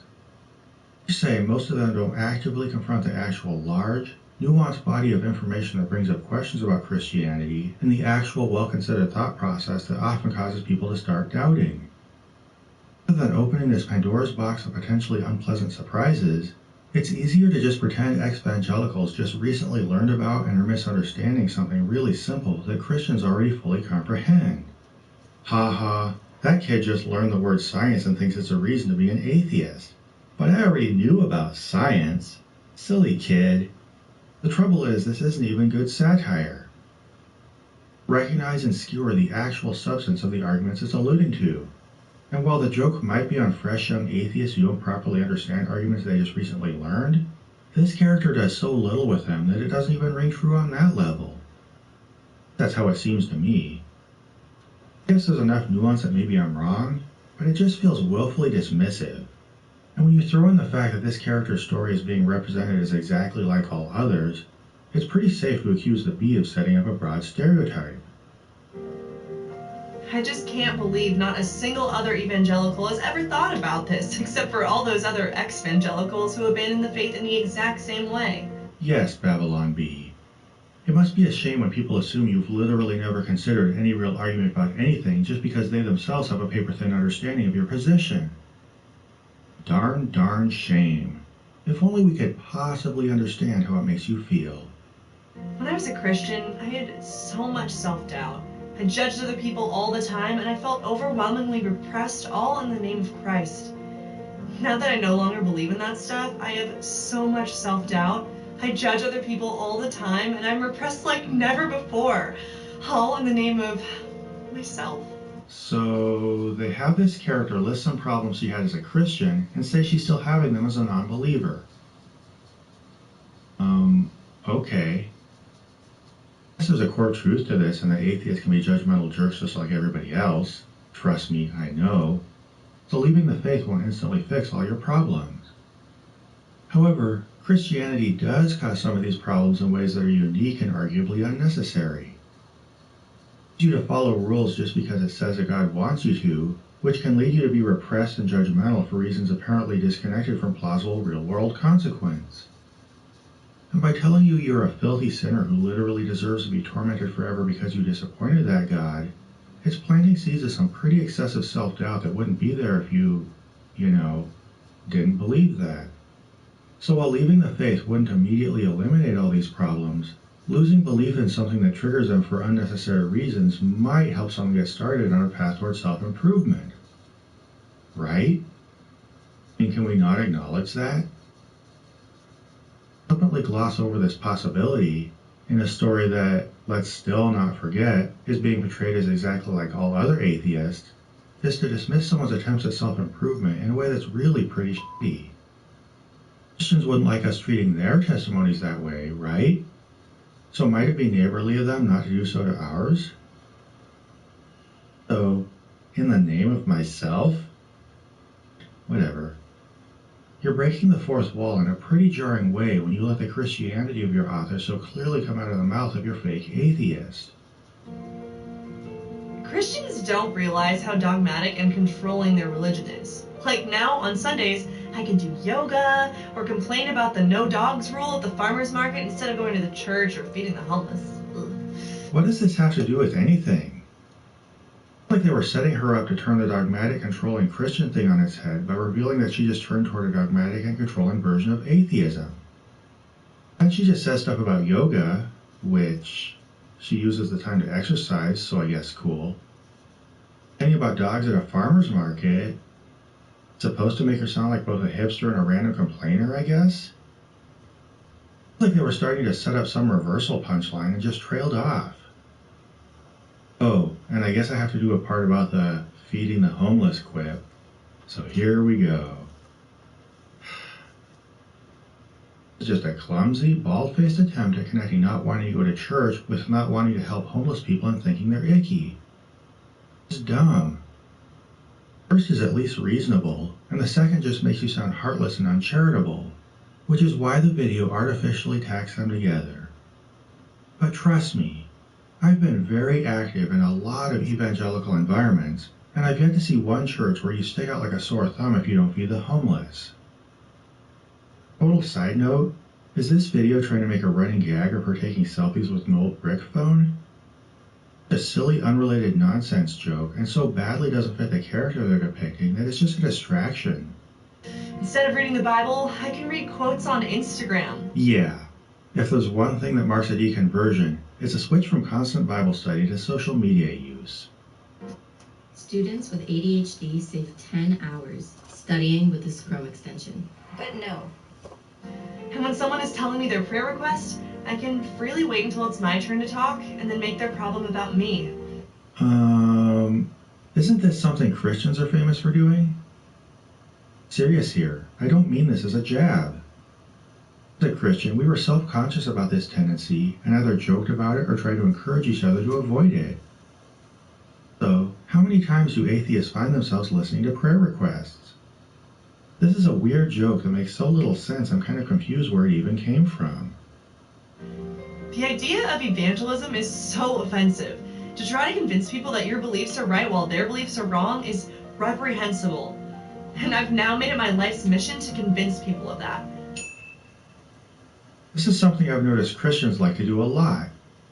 In fact, I, unfortunately, employed similar tactics toward the end of my time as a Christian.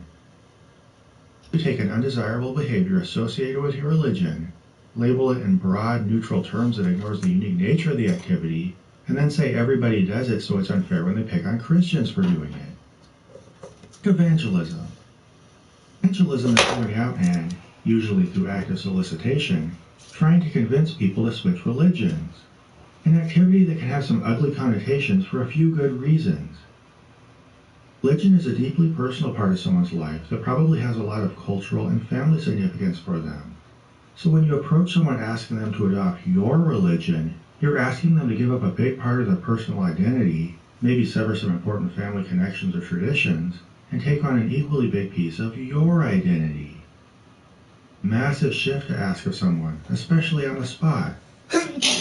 Oh, and let's also not forget that you can't readily demonstrate religious claims in any clear, factual way.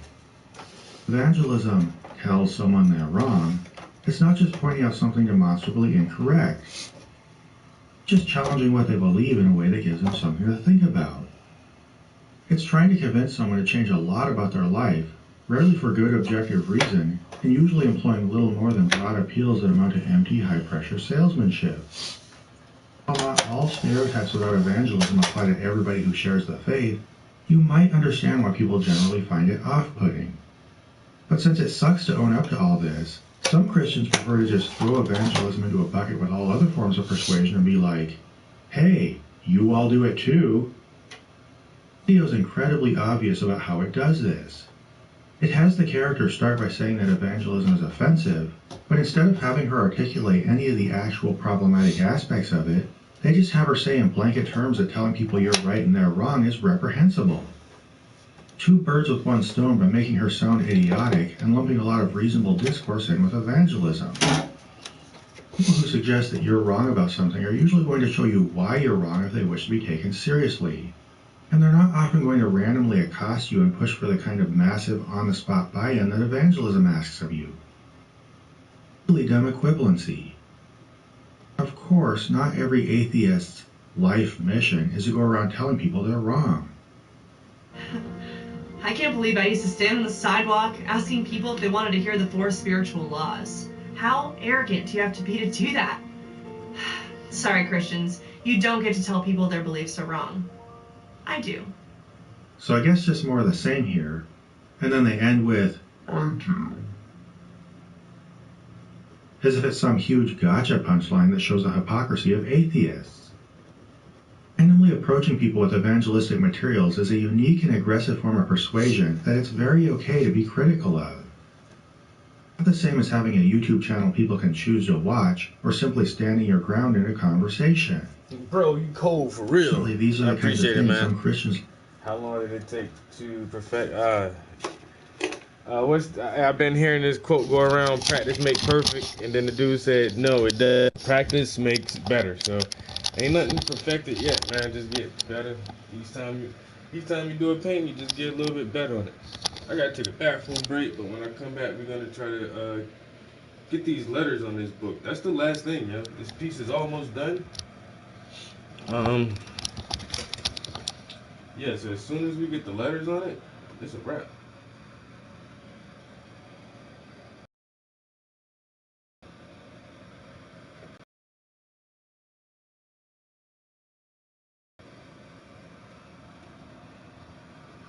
I'm holding the camera sideways, it's hard to, it's actually like this. Let's see.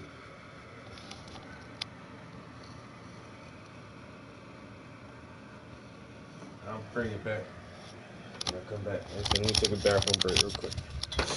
Been using this all day. Well, I'm determined today to get as much as done on this as I can before I play any video games. And then, you know what? I might do 8 hours in this bitch and say fuck video games today.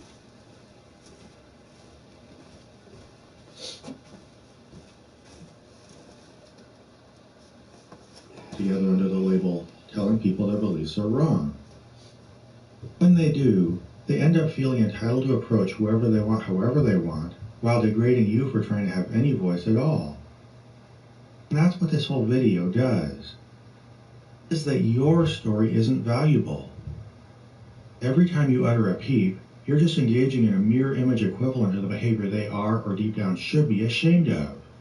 And it says that your whole journey, everything you've started to learn, everything you've begun to doubt, is a silly little thing that they can easily understand and dismiss. It goes well beyond realistic or constructive satire. What's worse, it's not just saying this to you. Saying this to parents, pastors, and other Christians all around you who might already be struggling to understand you, thus encouraging them to misunderstand you all the more. That's something I have a huge problem with, and it's something you shouldn't have to put up with. I want you to, while maintaining healthy boundaries, be polite as you can, articulate yourself clearly and calmly, and do your best not to live up to the stereotype. But understand that the stereotype is still unacceptable, and so is the fact that the Babylon Bee so crassly promotes it.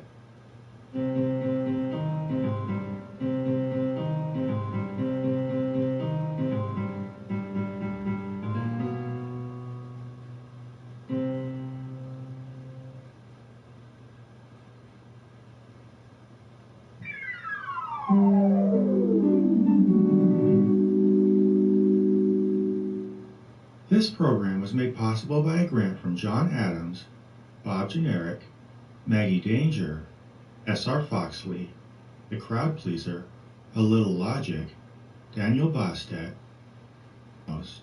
Magnus Holmgren, and Q. Generous support of viewers like you. If you'd like to join them in pledging to this channel, please find a link to the Prophet of Zod Patreon below.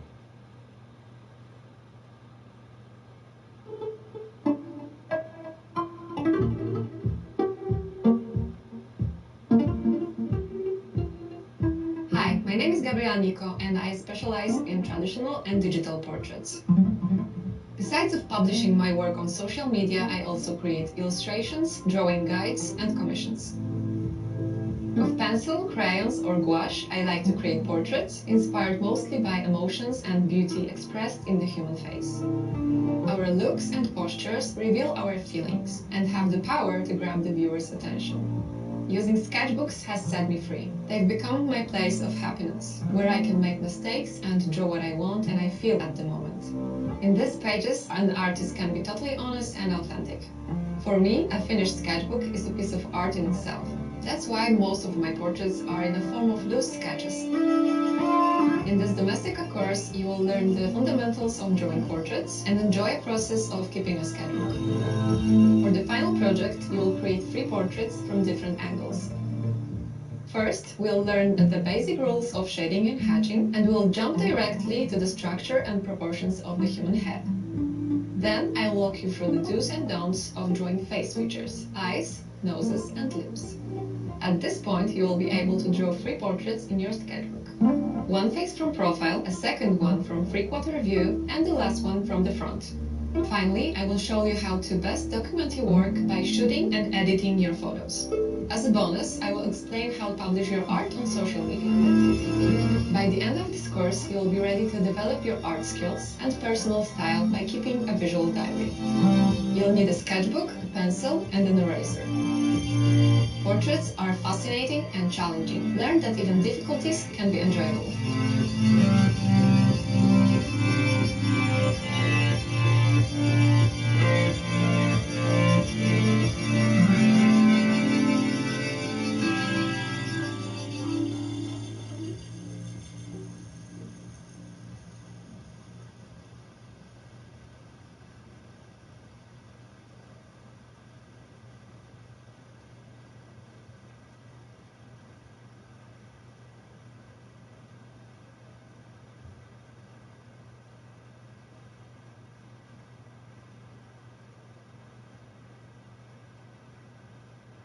So Bespoke Post, they just send you a cool box every month. Wow, this is good, awesome. This thing is jam-packed. Look at this thing. It's got belt straps on the top, which is cool. It's a 256-layered Damascus steel knife. This thing is awesome, guys. Absolutely razor sharp. They scour the globe, they find under-the-radar brands. Stuff that makes you go, ooh. All the hobbies that I'm into. Whiskey, tech, EDC. You guys can tell them what you want, and then we'll tailor a box for you. You guys can swap out the box if you don't like them. The value of every box is at least around $70, if not more. It's like you're giving yourself a gift every single month. So, let Bespoke Post do it for you.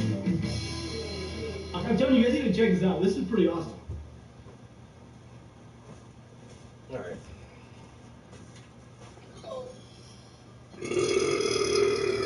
Oh, excuse me. So I'm back. Yeah, let me try to. Last time I dealt with the first kind of issue in which this guy, Kevin, basically prepped his audience to misunderstand me. Let's try to get these letters in here real quick. I'm at 5 hours already. I might do 6 hours and then take a break. Next, I need to run to the store, to the craft store, and grab some markers.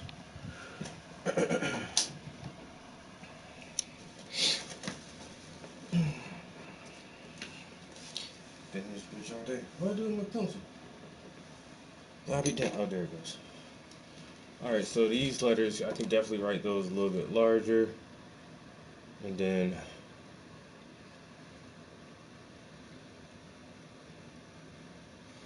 alright, so where his finger is at about here.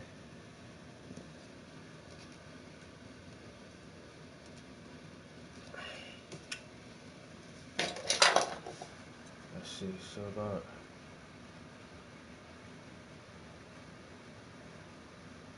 something like that. And so, but for this, it'll be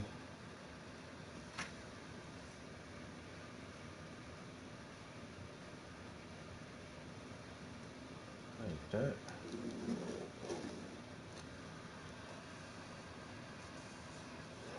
Alright. So like that and that.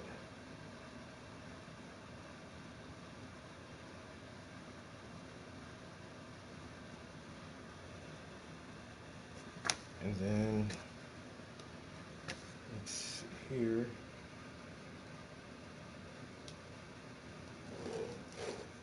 Like that.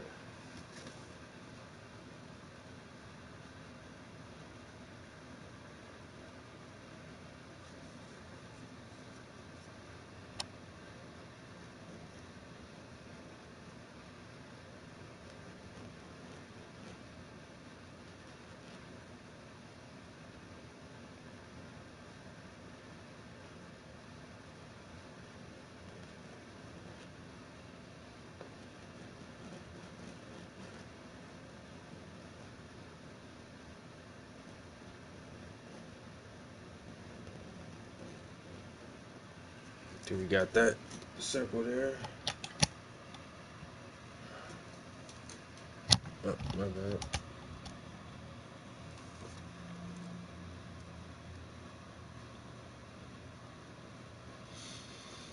Alright.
Okay, if we can do that, like in there, and then so this right here is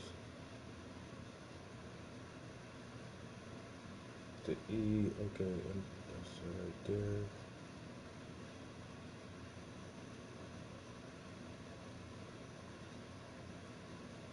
Like that. I'm gonna just bring all of this down some.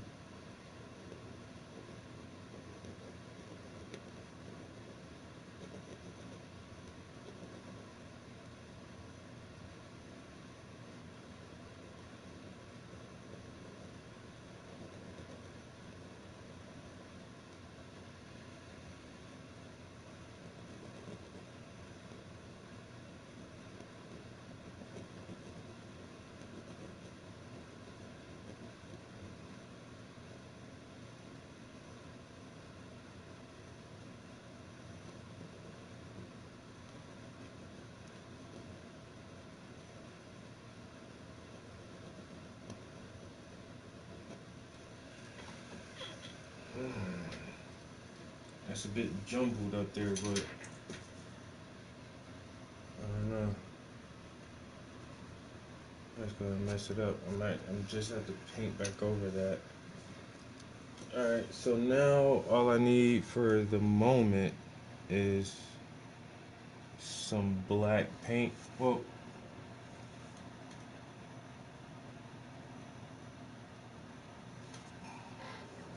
let me see this next line of writing real quick before I go grabbing some paint. So if this word starts here,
I'm gonna have to write that bigger.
Alright, so that's gonna be something like that.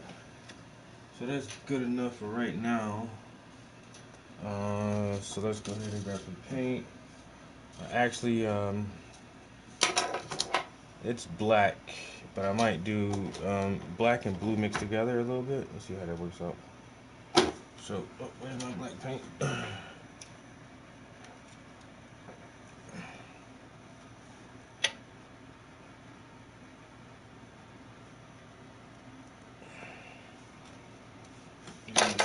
see how much of this lettering I can get done in the next hour.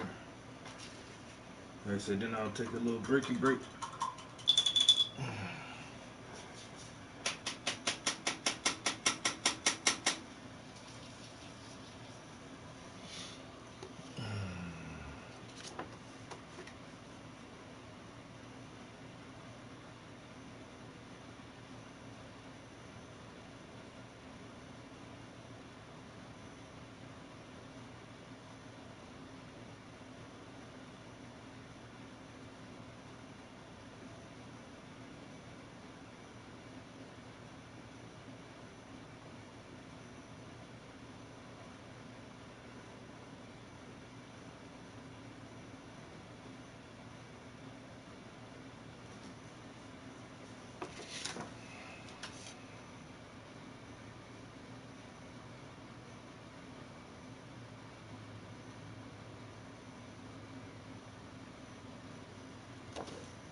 My job is to make college easier because students have a lot of Sorry, Coach. plates. Like Harper, an econ major who piles on the pressure. Grammarly can help her stress less. This term paper's gotta be great. It's a third of my grade. Your ideas are on the money. Let's make sure they come across clearly with Grammarly. Watch it work. Watch it work. Wow, that is strong. And Avery, an engineering major who runs on ambition and coffee. Grammarly can get her dream job. My application needs to stand out. They only meet with the top candidates. If you want to make a good impression and nail your delivery, use Grammarly. You don't want to pull another all-nighter, do you? Now that's taking it to the end zone. Yeah. Oh, touchdown with Grammarly. And Blake, an education major who knows what he wants. So you're going to be a school teacher. Yeah, but first I need to get my senior thesis over the finish line. I keep repeating the same words. Let Grammarly help you find the right words faster. Grammarly, do your magic. And you did it in one place. Grammarly means better results. That's why it's the writing tool selected by 3,000 schools and universities. Try Grammarly for free by clicking the blue button. Class dismissed. Go on. Download Grammarly today. Blue button. Right there, Grammarly. Oh yeah. Click it. Don't look at us. It's just a coach in the dark. It's alright. You click that blue button. Alright? You've seen it before, haven't you? Cool. Grammarly. For the win.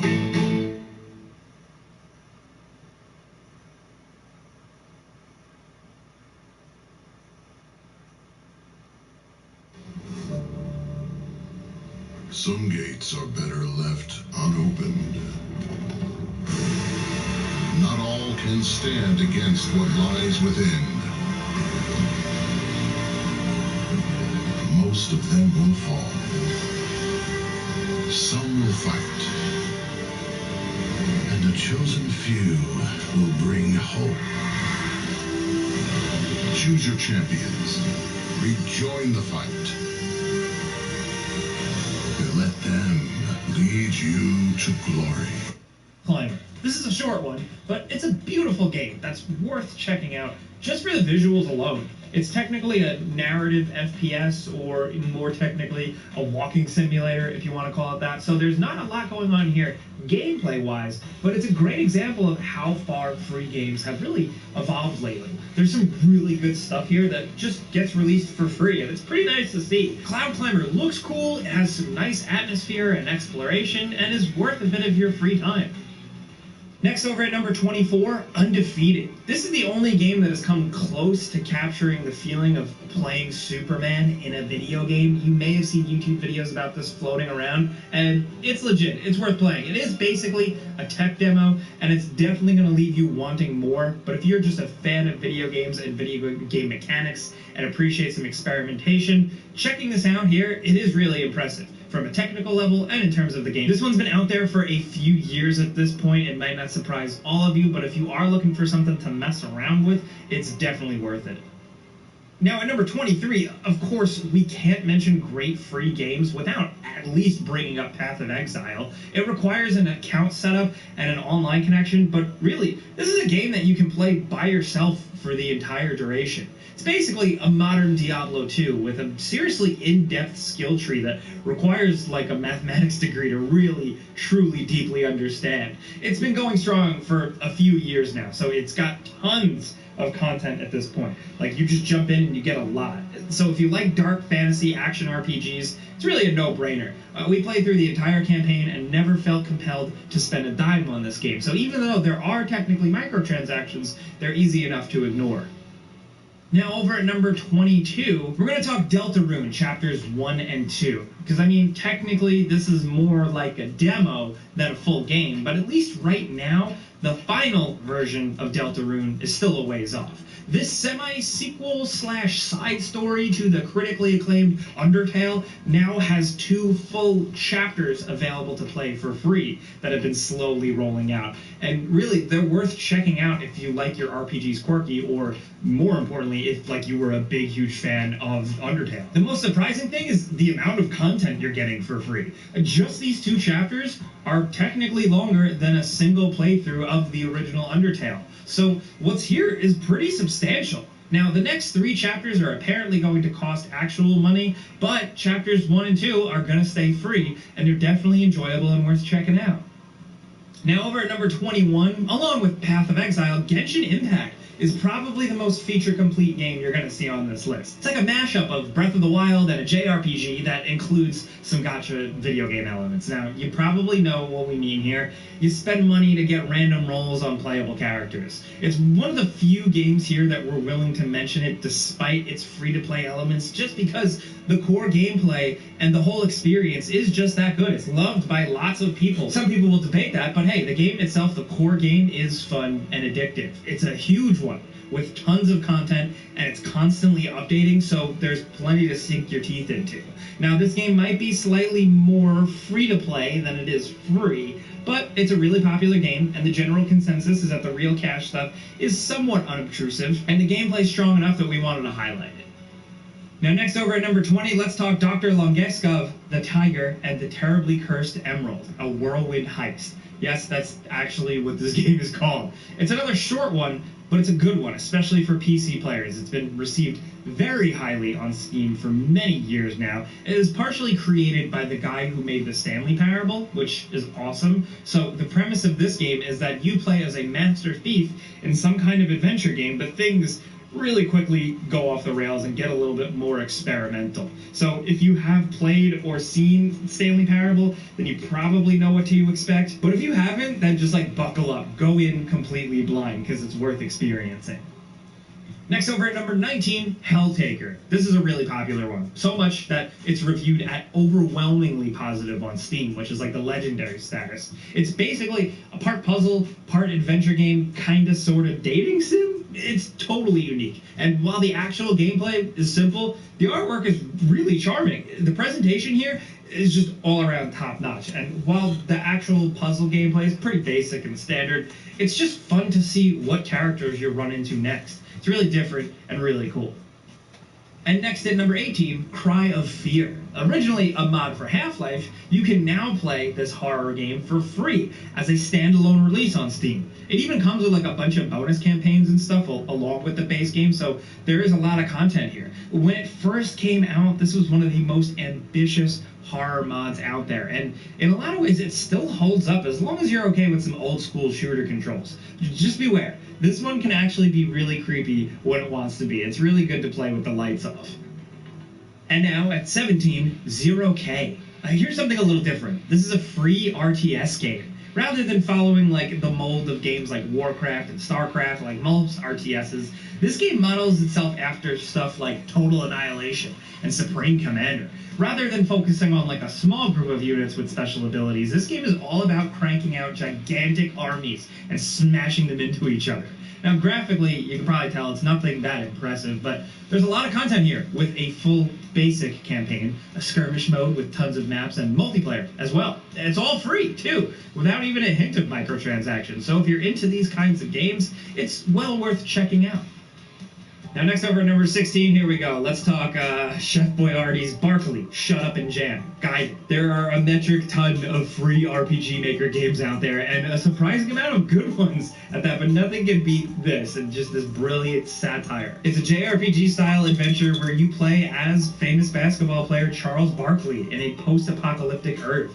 He's got a son named Hoops. Michael Jordan is the bad guy. There's a cyber dwarf in there. And the whole thing is completely ridiculous. But what's surprising about it is that it's a fun and well-paced RPG on top of just being a big dumb joke. It's actually funny and fun to play. That's important, and that's rare to find with most paid games, let alone a weird free download.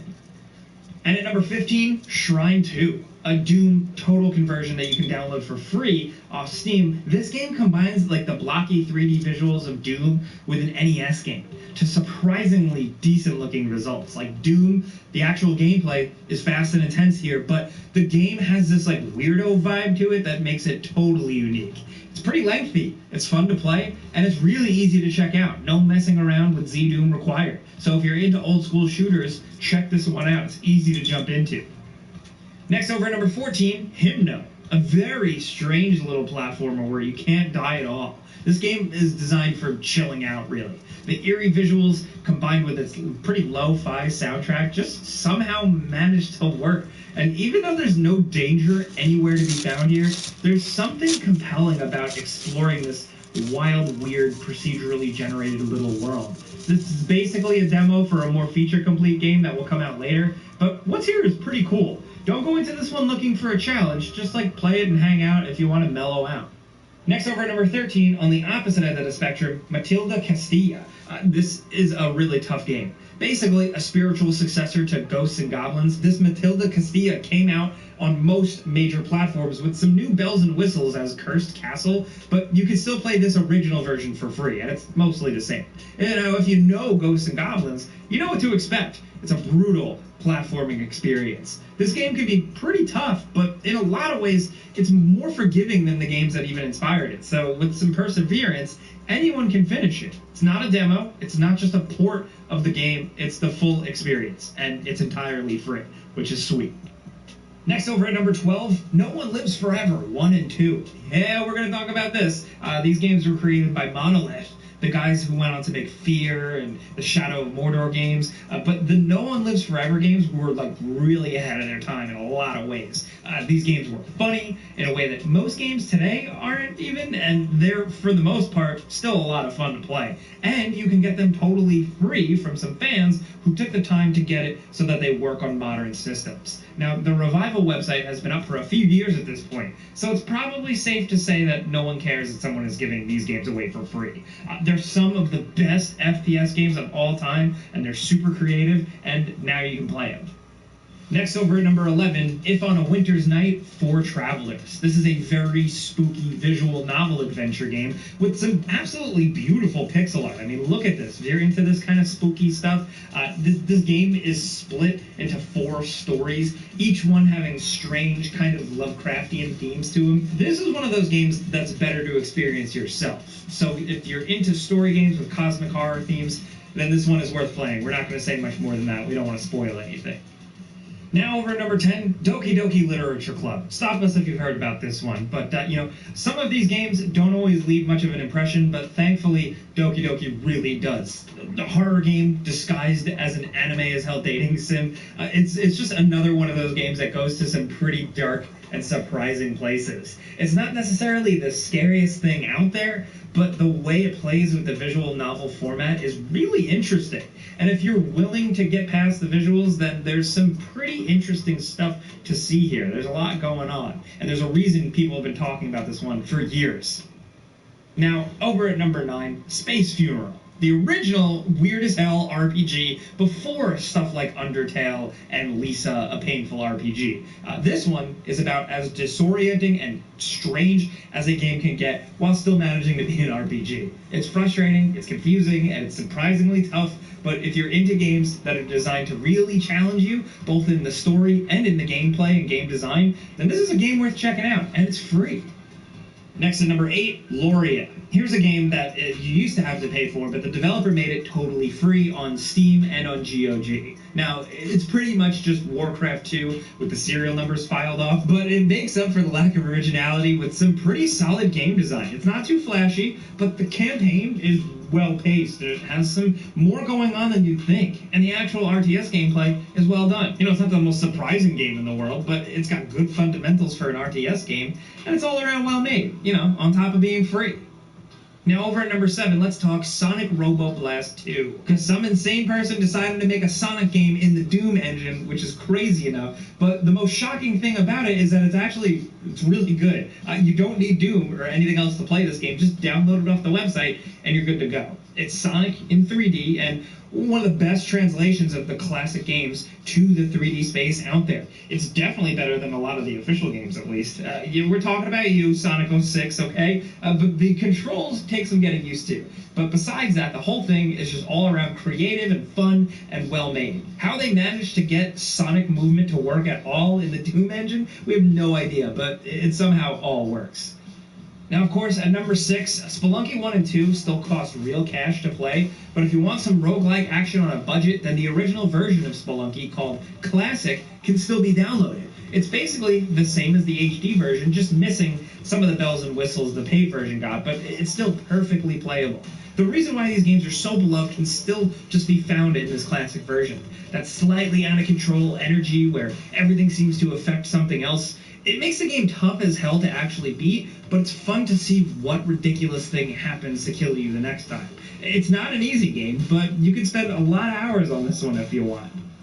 Coming down to number 5, there's a surprisingly decent collection of beat-em-up remakes out there that you can get for free, but this one, modeled after the TMNT NES games, is one of the best. It's packed with content, it has tons of playable characters, and is just all around a blast to play, either by yourself or with a co-op partner. Now, most of these types of games have often been taken down, but for whatever reason, TMNT Rescue Palooza here is still standing. If you're a TMNT fan or love games like Turtles in Time or Streets of Rage 4 more recently, this can be a lot of fun. Now down to number 4, La Mulana, one of the biggest, most mysterious, and best freeware games out there. The easiest way to describe this is that it's like a Metroid game with an Indiana Jones theme and MSX graphics. Now, by today's standards, that can be pretty crude to play for some people, but if you like a good challenge and some very difficult puzzles, there's a lot of game here to get into. This game was remade from the ground up and sold for real cash, but the original version can still be found online. It's pretty intimidating to get into at first because it basically explains nothing about how you actually play it, but it's one of the most unusual and unique games out there, on top of just having a lot of bosses and cool areas to explore. This one is preserved in gaming history, and we think you should check it out. Now down to number 3, speaking of gaming history, let's talk about the Dark mod. Now don't let the name fool you. This game started out as a mod for Doom 3, but now it's a totally standalone game that you can easily get off the developer's website. It was inspired by Thief, the Dark Project, and it's a medieval fantasy stealth game where you break into places and rob them blind, pretty much like the Thief games. The base download comes with a ton of maps in varying quality, but the best maps for this game can rival some of the best levels in any stealth game of this style. If you're into games like Dishonored, or more recently even Deathloop, some of those elements, then the Dark mod is worth checking out if you're looking for more stealth action. Now down to number 2, we're going to mention another Metroid 2 remake, aka AM2R. Now this one is a bit of a cheat because this game was taken down by Nintendo, but it's not hard to find online with a simple Google search. Another Metroid 2 remake, called that because there were multiple fan Metroid 2 remakes being worked on in the past, is legitimately one of the best Metroid games ever made. Even though it's basically just a fan game rather than a real release, it's a really well-made and designed Metroid action game that feels totally complete. Hell, some people actually prefer this game to the official Nintendo Metroid 2 remake. That's how good it is. And it exists, thanks to the internet. Now we've made it to the end at number 1 with Cave Story. Now, we had to include the GOAT of all freeware games on this list. Cave Story has come out pretty much on every system under the sun now. But if you look for it, you can still get the original version of the game for free online. And if you haven't played it and you like side-scrolling action games, then you really should. There's no one thing that makes this game great. It's a lot of things. It's the story combined with the fluid gameplay and the charming artwork. It's why people love it. It's just all around really solid. And back when it came out, the very idea of an indie game was still mostly unknown to people. So even though this game is pretty old at this point, it's still a lot of fun to play. But there you have it. Those are 25 fun, free single-player games. Most of them totally legit, all of them really awesome and fun, and there's something for everybody here. So we want to hear from you guys in the comments what free single-player games you're playing. There are tons of examples out there, and we'd love for you to let us know, and also, of course, share with other people watching. But if you enjoyed this video, maybe we helped you out, click the like button. That really helps us out. That's all we need, and we appreciate it. And if you're new, consider subscribing and maybe hitting that notification bell, because we put out videos every single day. But as always, thanks for watching. We'll see you guys next time.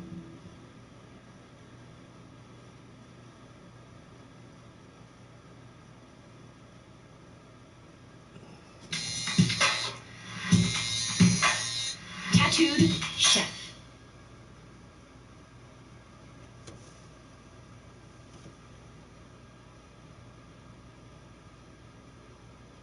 Bond movie franchise is one of the highest grossing cinematic series of all time, with a collective gross of over $7 billion worldwide.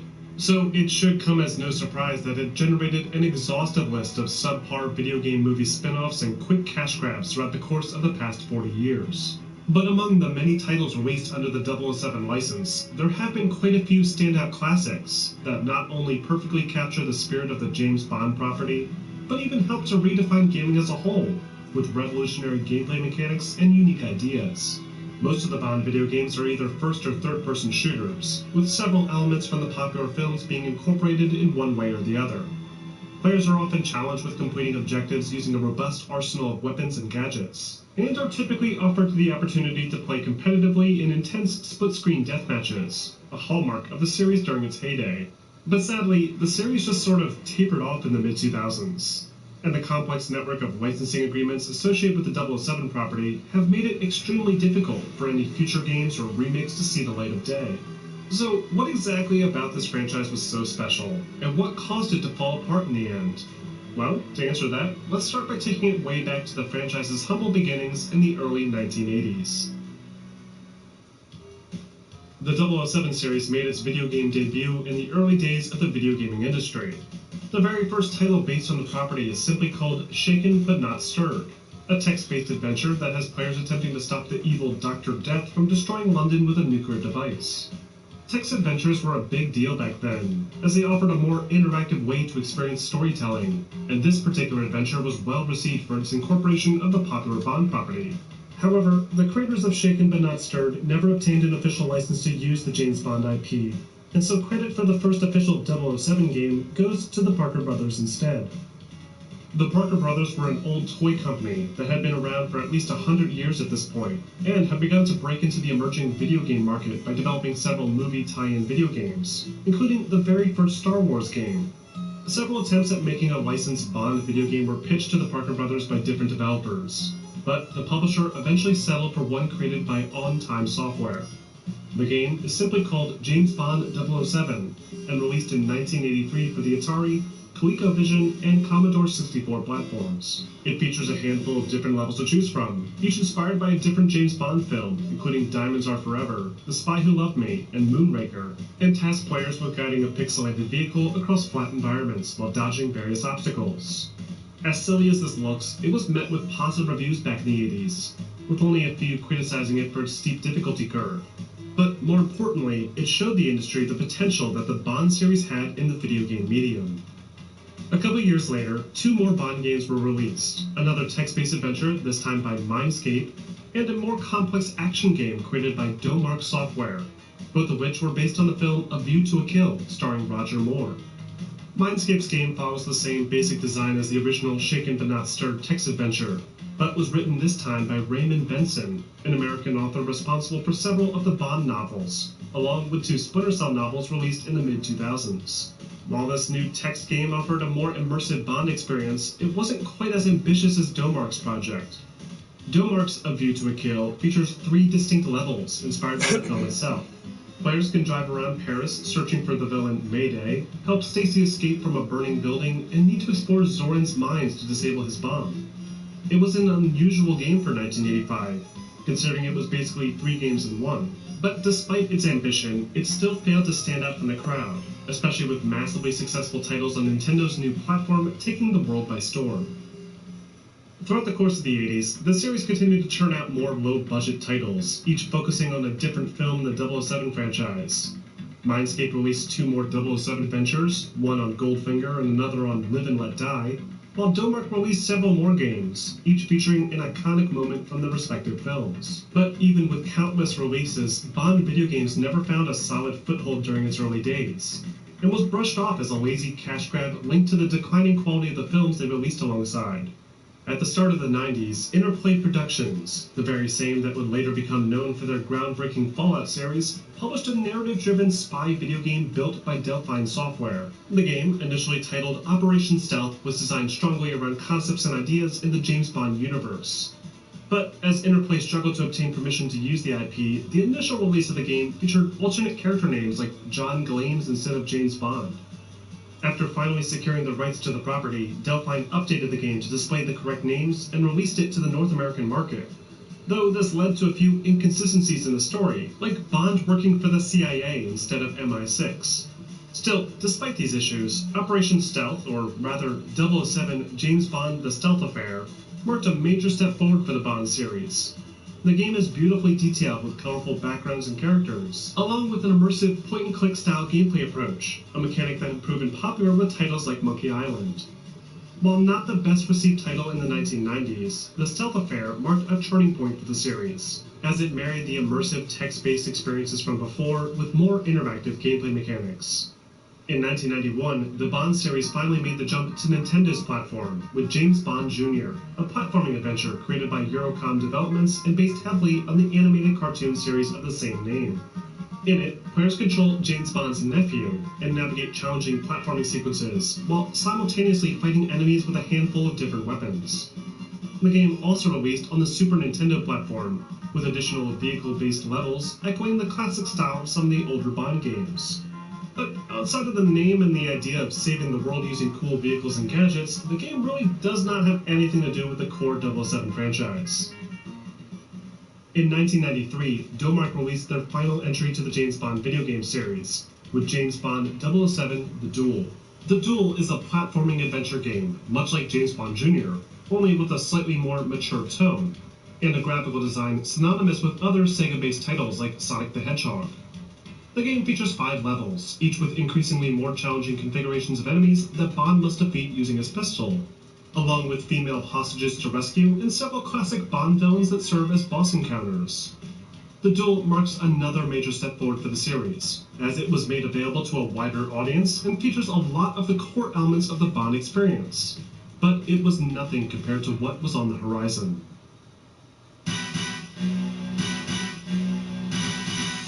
In 1994, a British game development studio called Rare Entertainment had begun making waves with the revolutionary Donkey Kong Country series for the Super Nintendo. It was built using an advanced silicon-based graphics processing unit, the same style computer used to create the incredible CGI effects in films like Jurassic Park. After completing their 3rd Donkey Kong Country title, the studio began to branch out significantly, hiring several new developers and splitting into multiple development teams.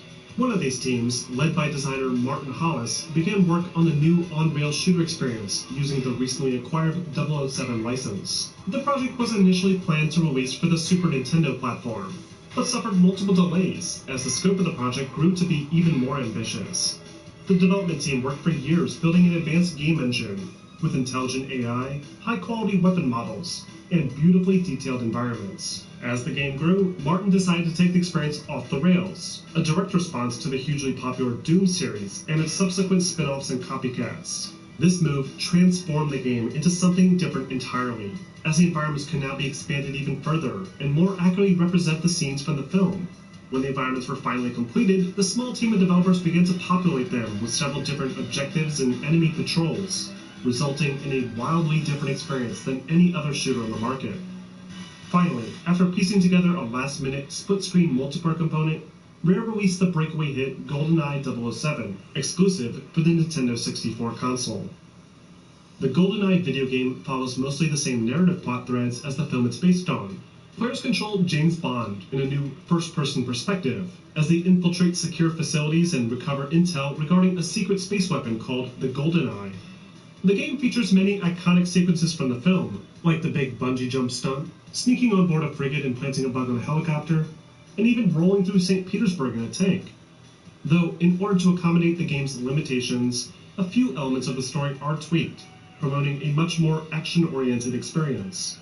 GoldenEye 007 is one of the first truly groundbreaking first-person shooter games designed specifically with consoles in mind. Players can control their character's movement and aim simultaneously, providing an incredibly smooth control scheme that surprised many gamers convinced that shooters wouldn't translate well to a console controller. But GoldenEye did more than that. It also helped to popularize major components that are still used in shooter games today, like needing to reload weapons or holding down a dedicated aim button to more carefully target an enemy, with things like headshots being considered more effective than body shots. It even includes some very basic stealth action elements, allowing players to stealthily dispatch enemies with silenced firearms and disable security devices without setting other nearby enemies on alert. In each mission, players are required to complete specific objectives in large open-ended environments, filled with dynamic enemy combatants.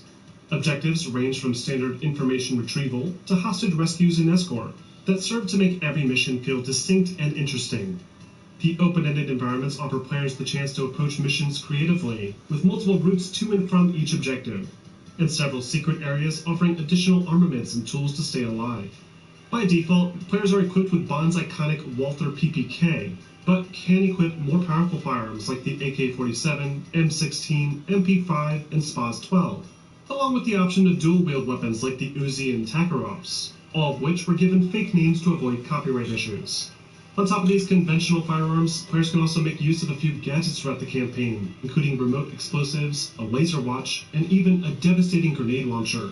GoldenEye's impressive lineup of weapons was unprecedented in the early days of the FPS, and the built-in special attachments like the sniper rifle's scope and weapon suppressors allowed for more varied combat encounters. Speaking of which, the AI was another hugely impressive feat.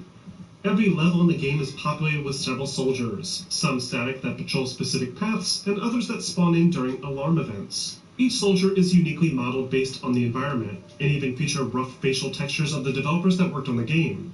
On top of that, the AI even reacts realistically to the player's bullets, with each limb impact causing a different animation to play. Games today seem to neglect this small detail, opting instead for standard ragdoll effects. So to see a game from '97 pull this off, even with their goofy low-poly design, is still impressive. But it's the mission structure that really makes GoldenEye so enduring. When going through the game for the first time, players are limited to the standard difficulty option called Agent, which typically only requires the player to complete basic objectives like saving a hostage and escaping.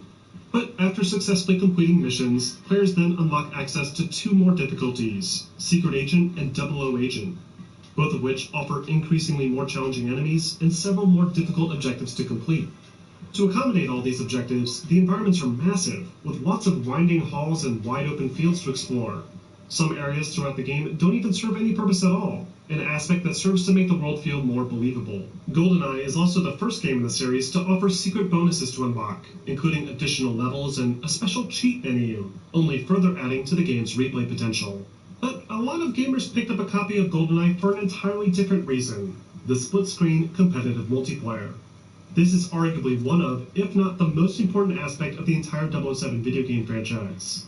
GoldenEye's multiplayer is incredibly simple by today's standards. Players plug in 2 to 4 controllers, boot up an arena-style level with some match modifiers, and then proceed to blast each other away. But these brilliantly simple level designs, coupled with a robust list of match settings and character models to choose from, made this mode one of the most popular multiplayer experiences in the late 90s. Aspects of its design can still be found in shooter games today, with the most recent example being the Golden Gun mode added to Ubisoft's Rainbow Six Siege.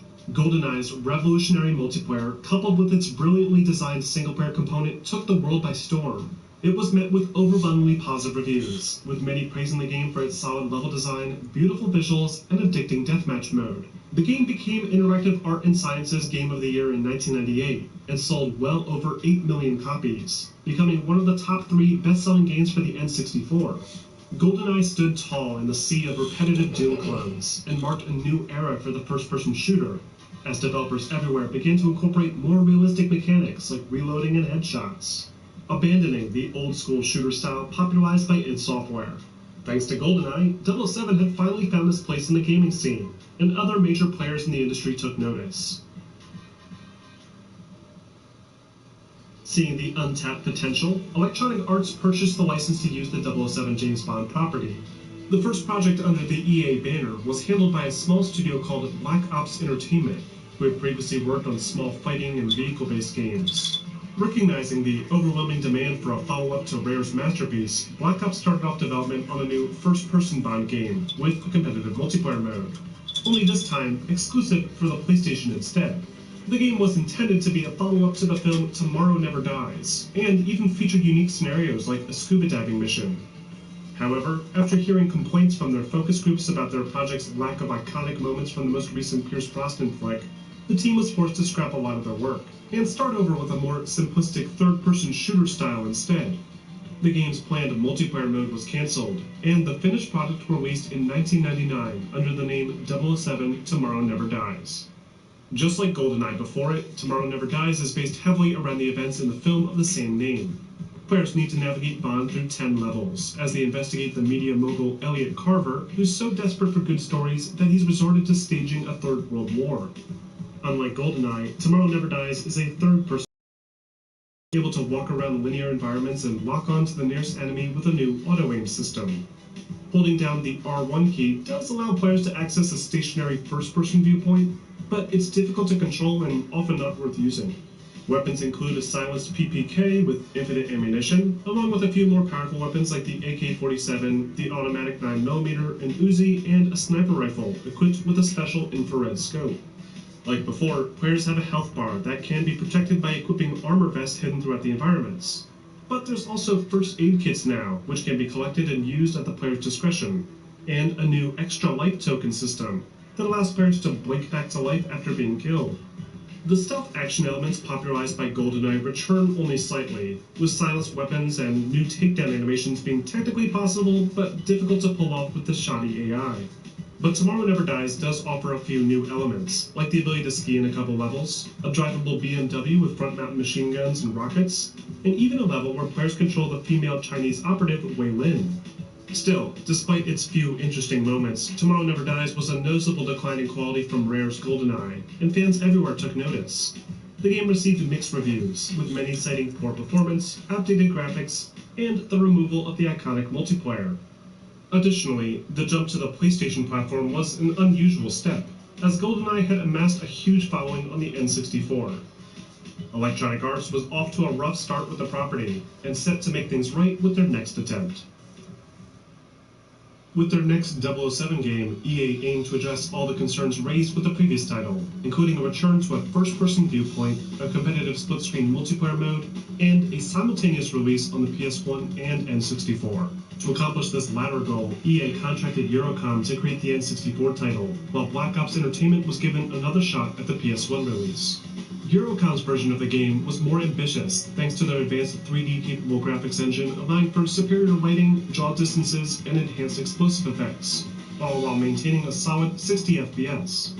Meanwhile, the Black Ops version was more simplistic, featuring the same engine as Tomorrow Never Dies, and still not including any form of multiplayer mode. By the end of the year, The World Is Not Enough was released for both systems, and while the PS1 version didn't turn very many heads, the N64 version was a notable return to form for the series. As usual, the single-player story for this 007 video game is based heavily on the events shown in the film of the same name. Players assume the role of James Bond, whose pursuit of an assassin in Spain leads him on a chase through Kazakhstan and Istanbul to stop an ex-KGB agent from detonating a nuclear device via a submarine. It's a much more complex story relative to other Bond films in that era, and one that wouldn't translate as well to the overly simplistic gameplay design of a game like GoldenEye. But World Is Not Enough manages to pull it off thanks to much more immersive level designs and new fully voiced dialogue sequences that more accurately capture the spirit of the movie. Levels also resemble the locations of the film more closely, with many areas being pulled directly from set photographs and blueprints to give it a more authentic feel. The gameplay design is inspired heavily by Rare's 1997 classic, with a return to the fan-favorite first-person perspective, and along with it, a massive arsenal of weapons to utilize. Weapons include Bond's PPK, a Desert Eagle, the AK-47, AUG, TMP, P90, SPOS-12, and the powerful Sentinel rocket launcher that can be guided directly after firing.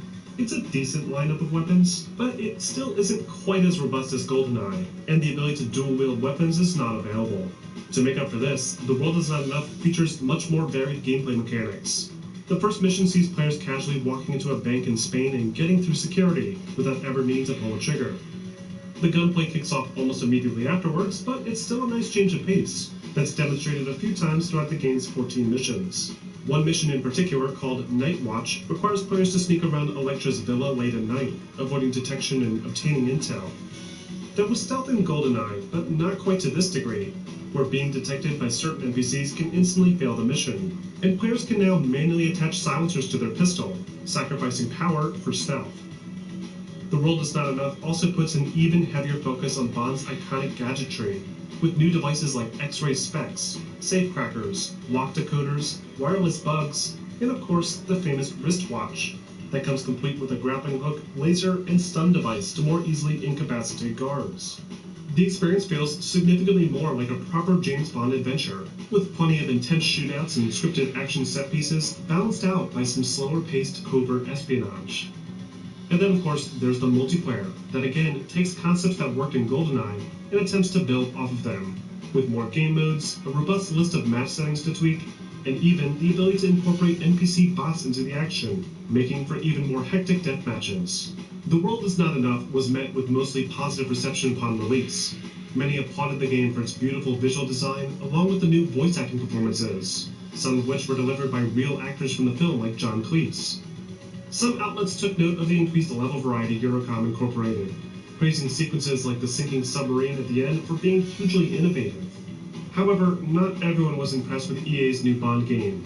A few criticized it for being overly linear and scripted, as opposed to Rare's game that offered much larger environments and more ways to approach objectives.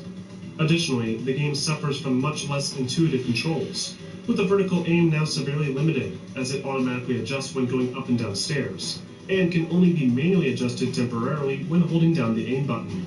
Meanwhile, the PS1 version was met with even harsher criticism. It was criticized for its stiff controls, repetitive gameplay, and outdated visual design. It still incorporated some of the new gameplay mechanics, like an increased focus on gadgets, but the lack of a multiplayer mode made it a forgettable experience. Anticipating backlash from the shortcomings associated with their second PlayStation 007 game, EA contracted another studio to work on a separate Bond game to release alongside of it. This project, created by a British development studio called Eutechnyx, would focus on an often neglected aspect of the Bond property, the iconic car chases, and resulted in the PlayStation-exclusive 007 Racing. Contrary to what the game's title may suggest, 007 Racing is not a racing game. It's more of an objective-based vehicular shooter experience, celebrating the franchise's long history of modified super spy vehicles. But instead of just recreating every car chase from the movies, 007 Racing offers an entirely new story, told mostly through briefing screens and short cutscenes at the beginning and end of missions. The plot involves Bond tracking down a stolen arms shipment around the world and ultimately leads him to preventing a weaponized virus from being released by the end. It's not the greatest story and feels a little bit forced in order to incorporate the more vehicle-centric gameplay, but it still offers some decent variety, and even sees the return of iconic characters like Jaws, whose storyline is continued from his final film appearance in Moonraker. Much like the past few Bond games, 007 Racing is built around completing specific objectives, only this time from behind the wheel of a car. The controls are fairly straightforward, allowing for acceleration and reversing, along with a handbrake to quickly change direction. But being as these are Bond cars, it can also make use of a number of tools and weapons. All the gadgets you would expect are featured, including forward-mounted machine guns, rocket pods, armor panels, smoke screen, and even a deadly laser. But these devices and weapons aren't always available to use. Each mission offers unique gameplay mechanics and vehicles to master. with some requiring players to simply race through a jungle using turbo boosts, while another has you maintaining a high speed to avoid detonating a bomb. There's even one mission that has you remotely piloting a BMW from a hacked CCTV camera and disrupting a storage facility from the inside. There's some truly creative ideas incorporated here, even if it's a bit rough around the edges. Meanwhile, the competitive multiplayer offers a new take on the classic split-screen action. Here, players can choose from any of the Bond vehicles and battle it out Twisted Metal style, with weapon pickups and health items spawning in set locations around a series of small vehicular arenas. This mode only supports up to 2 players, but still offers a little bit of customization, allowing players to tweak which items will spawn and the win conditions. But of course, its focus on vehicles and the PlayStation's limited hardware capabilities keep it from being as robust of a multiplayer experience as its N64 counterparts. Overall, 007 Racing was met with mixed reviews across the board. It was criticized for its outdated visual design and frequently compared to the likes of Need for Speed and Driver, both of which had superior driving controls. However, a few did note that some of the missions were well designed, and some praised the voice acting performances, especially John Cleese, who reprised his role as R once again. While it's certainly not one of the better Bond games, 007 Racing is a unique and interesting entry, and the first 007 game, aside from that one mission in Tomorrow Never Dies, to attempt to capture the film's iconic car sequences using 3D graphics, setting the stage for future Bond games to incorporate similar concepts later on. As development wrapped up for The World Is Not Enough and 007 Racing, Electronic Arts had already begun to set their sights on next-generation hardware, including the hotly anticipated PlayStation 2. The original PlayStation had proven to be a significant roadblock for the 007 franchise, and EA were eager to deliver a proper James Bond experience to PlayStation gamers. To create this next-gen Bond game, EA turned to their own internal teams, including EA Canada and EA Redwood Shores, the latter of whom would eventually be known as Visceral Games, the creators of the Dead Space series. The goal for both teams was to create PC and PS2 ports of The World Is Not Enough, featuring even more impressive graphics and gameplay mechanics. Development started off smoothly, with both teams utilizing id Software's popular Quake 3 engine, and creating various character models, weapons, and environments based on the film. But as production continued, investors began to note that the window for the project's profitability was closing, as the film it was based on was no longer relevant.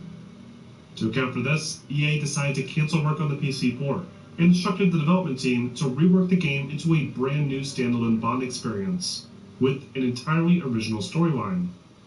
With less than a year left, the production team scrambled.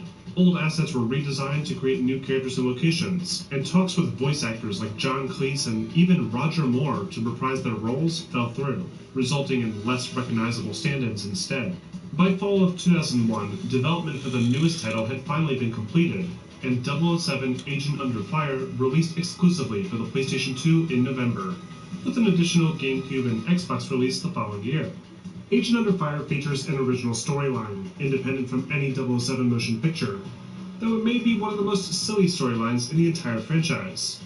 It starts off simple enough, with Bond rescuing a damsel in distress and recovering a briefcase filled with mysterious vials. But it very quickly spirals out of control, with an evil villain kidnapping world leaders and creating clones of them to help facilitate world domination.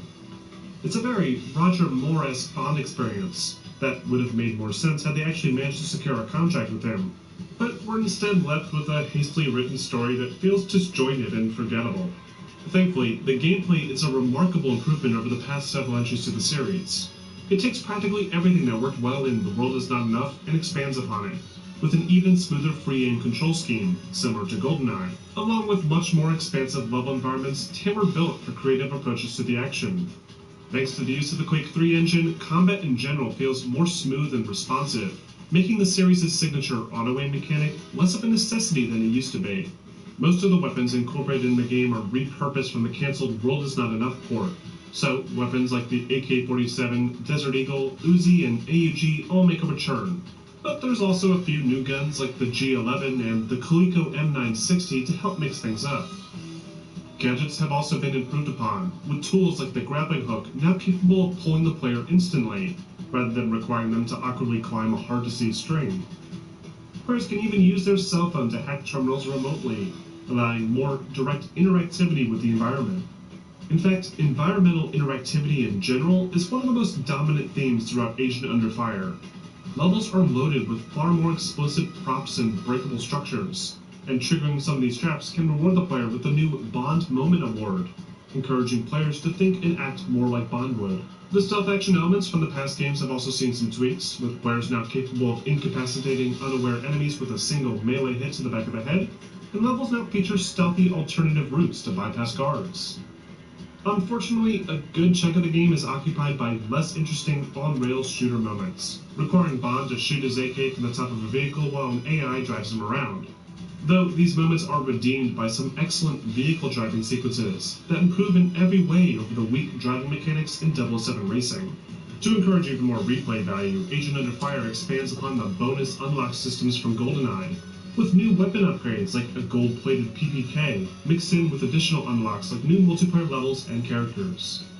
Meanwhile, the multiplayer has also seen some welcome improvements, including more competitive map designs, faster, more satisfying shooting mechanics, and the incorporation of new Bond gadgets into the action, including a grapple hook that can reliably pull players anywhere in the arena, and the jetpack, allowing for some truly chaotic battles. There's an undeniable influence from Quake 3 Arena here, and it's surprising just how well it plays on the console platform.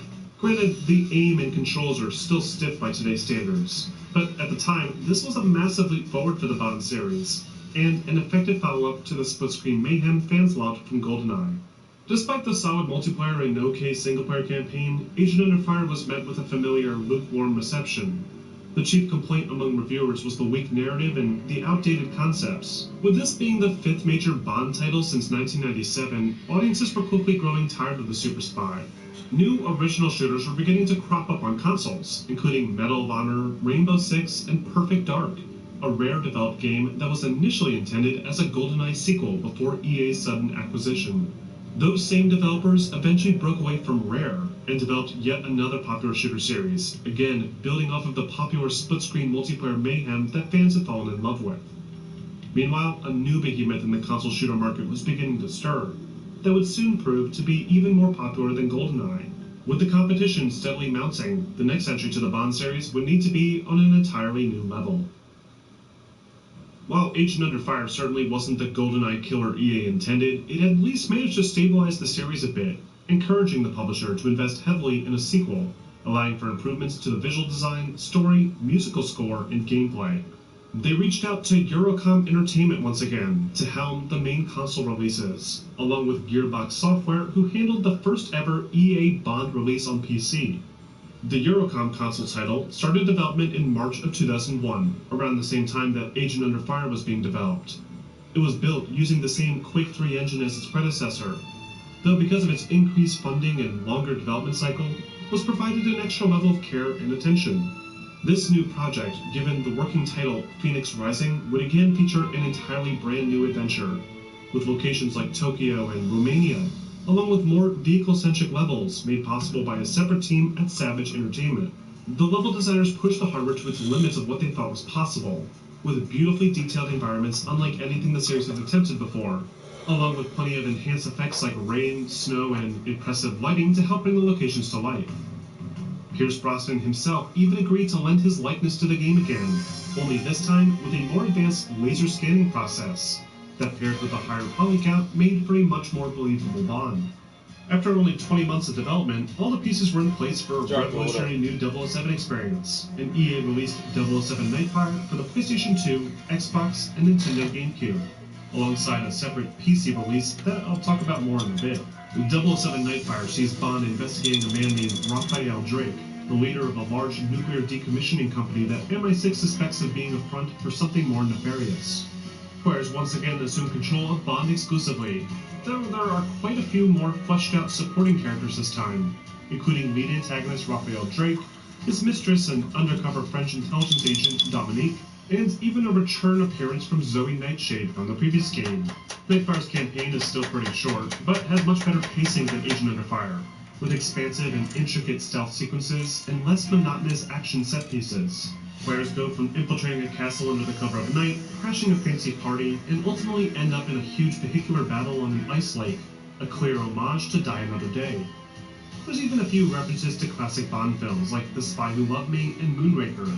But rather than trying to recreate those stories, Nightfire stands as its own entity, and while it's short-lived and predictable, it's still one of the first actually memorable original 007 video game campaigns. And that's due mostly in part to its brilliant gameplay design. Nightfire is one of the first entries to really balance out all of the aspects that make up the 007 property. It's still a first-person shooter like the past few titles, but it doesn't seem to lean too heavily into the first-person shooter concept, and balances it out more effectively between some great stealth action sandbox moments and exciting vehicle action set pieces. Nightfire in general feels like the first attempt to make the video games feel more cinematic, which is made evident by the inclusion of the iconic 007 barrel sequence and intense opening action scene, followed by a title theme performed by Esthero.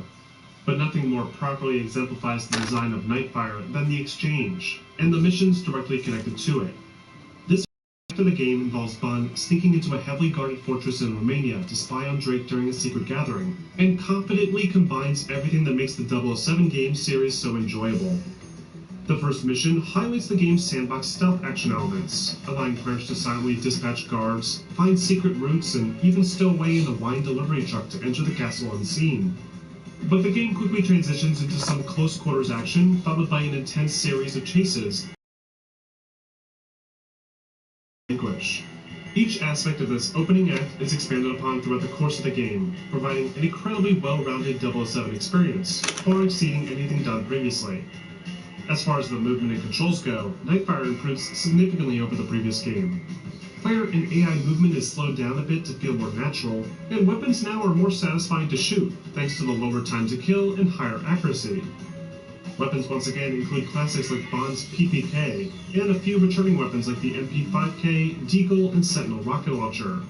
Though there's also some crazy new weapons like the Samurai Laser and the Ames rifle that takes up nearly half the screen. Many of the gadgets appear to be based off of the designs first introduced with The World Is Not Enough, including night vision and X-ray specs, laser watch, and stunner. Though they're put to much better use here, with more optional uses for them to help make the player feel more like Bond. The AI also shows a few signs of improvement, like a more reliable detection system and new mechanics that allow players to hold them hostage and force them to drop their weapons. But the actual bullet impact and death animations are noticeably dated, and aren't quite as impressive as the ones used during the N64 days. Nightfire's multiplayer again expands upon concepts learned from past games, with the over-the-top, fast-paced action in Agent Under Fire being toned down to provide a more grounded multiplayer deathmatch experience. The jetpack does not make a return, though the grappling hook is still available to use, albeit only at fixed points in each map, forcing players to learn the maps properly rather than just finding ways to break them. Overall, 007 Nightfire was a remarkable next step to the series. It improves in just about every aspect of its predecessors, with incredible visuals, great gameplay pacing, and a more interesting story, along with a fully fleshed out multiplayer component. The game was met with mostly positive reviews, many of which applauded Eurocom for their beautiful graphical design and well-implemented gameplay mechanics. However, many found that the campaign was too short and tapered off after the excellent first act, and relied too heavily on scripted vehicle sections towards the end. Others complained about the lackluster bot AI, especially regarding their pathing in the various multiplayer maps. But the bulk of complaints were directed toward the PC version of Nightfire, that, despite the name and cover art, looks and plays nothing like the superior console version. The PC version of Nightfire, as I mentioned before, was built by Gearbox, the very same studio that was responsible for both the PC port of Halo and the infamous Aliens Colonial Marines. Rather than directly porting over Eurocom's version of the game, Gearbox built their own version, using the original Half-Life engine Gold Source. And while some aspects of the game are similar, like the style of the various locations, the PC version isn't nearly as well-paced or immersive. None of the great vehicle sequences are present, and instead are replaced with stealth missions like this one, that require a lot of patience to get through. Not because it's challenging, but because the AI feels so incredibly broken. Simply put, the PC version of Nightfire is a disaster, and received significantly worse scores overall, and has ultimately tainted the reputation of the far superior PS2, Xbox, and GameCube titles of the same name. But even if the PC had received Eurocom's build of the game, there was no hiding the fact that the 007 game series was struggling to compete in the market. Bungie's Halo was all anyone wanted to play in the early 2000s, and for PlayStation gamers unable to play it, there was Time Splitters. 007 had become a relic, and despite all the polish Eurocom put into Nightfire and its fantastic multiplayer, EA saw little reason to try the same move again, and decided that their next title in the series would need to go in an entirely new direction. With the reputation of the franchise now at stake, Electronic Arts decided that they would go all out with their next game, and put Redwood Shores in charge of the project. Redwood, having just finished work on a third entry to the popular Lord of the Rings video game adaptations, saw potential in the third-person perspective, and decided early on to bring the James Bond fantasy back to the perspective used in Tomorrow Never Dies. The team once again used the Quake 3 engine to build an entirely new 007 cinematic adventure, only now with way more funding and support. Everything about the development for this game was set for a AAA release, with more advanced motion captures, improved driving mechanics, and revolutionary graphical technology far exceeding anything possible in the series previously.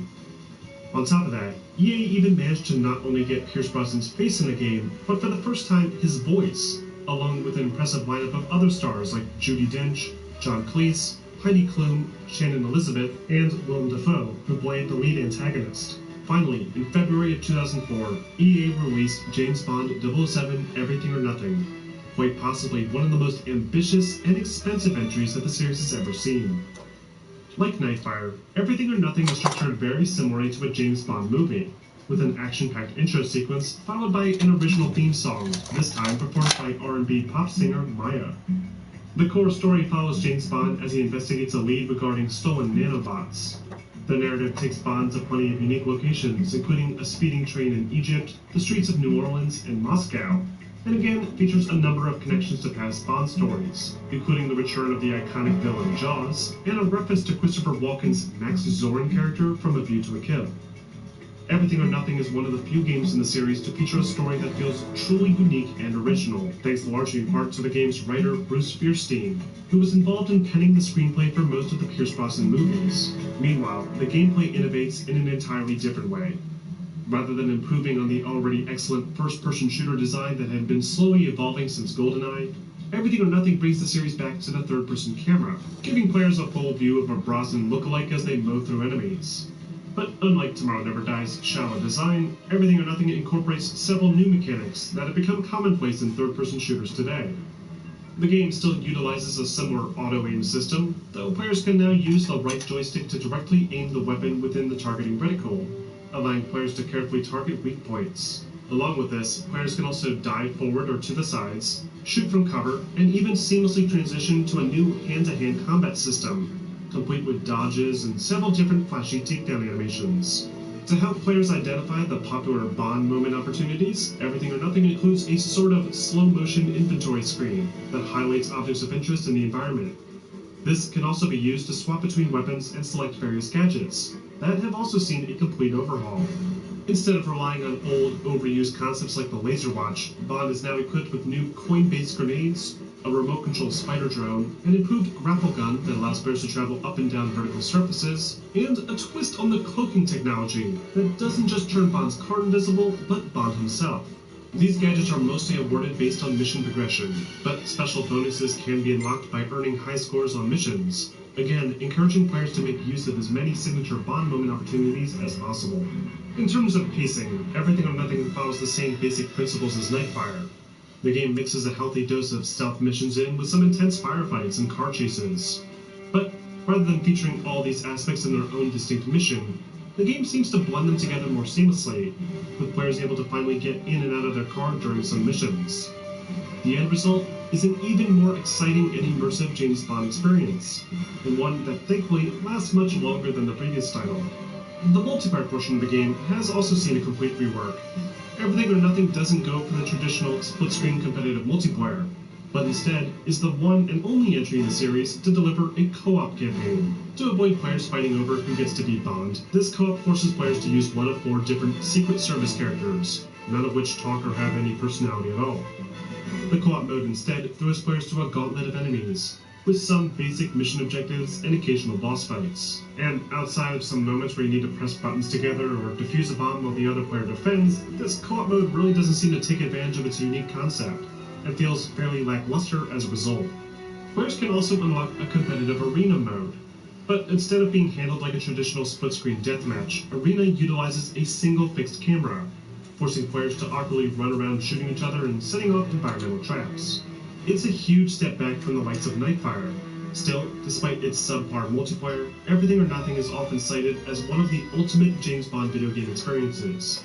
Its campaign perfectly captures the spirit of the Pierce Brosnan Bond era, with plenty of action, stealth, beautiful women, and fast cars, along with a healthy dose of cheese.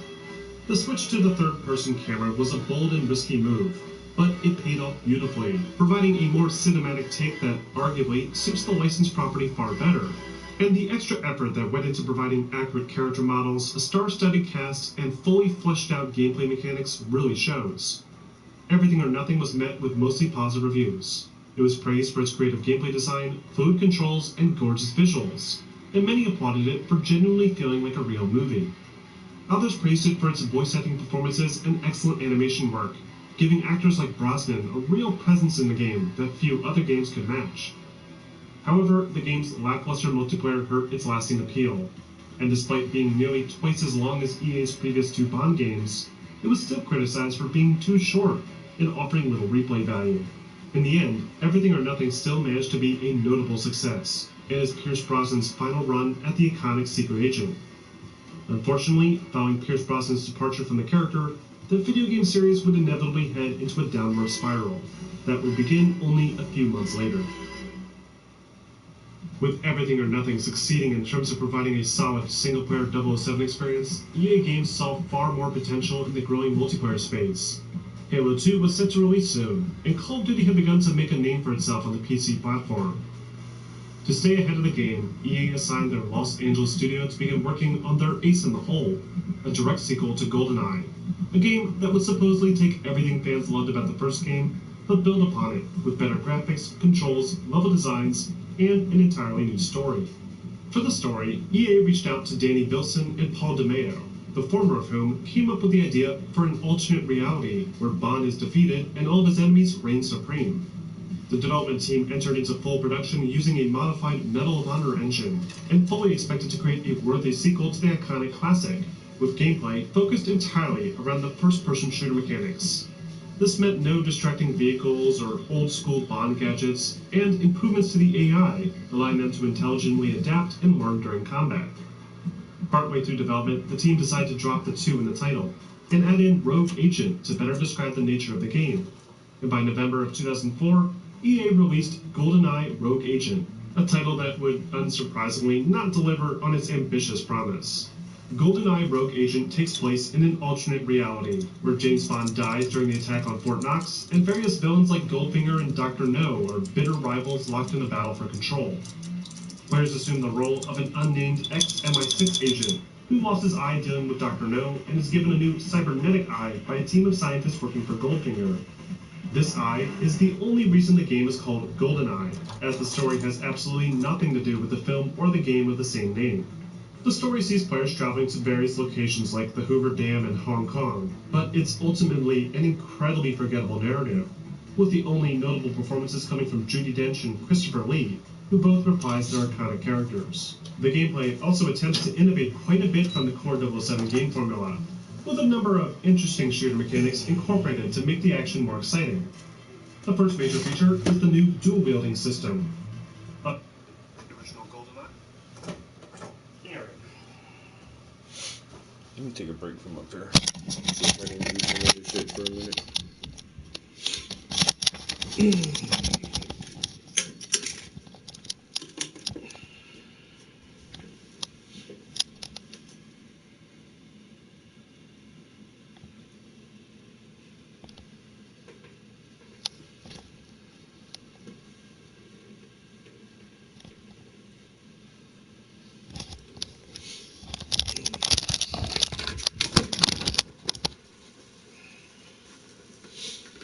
I'll probably be back up later on.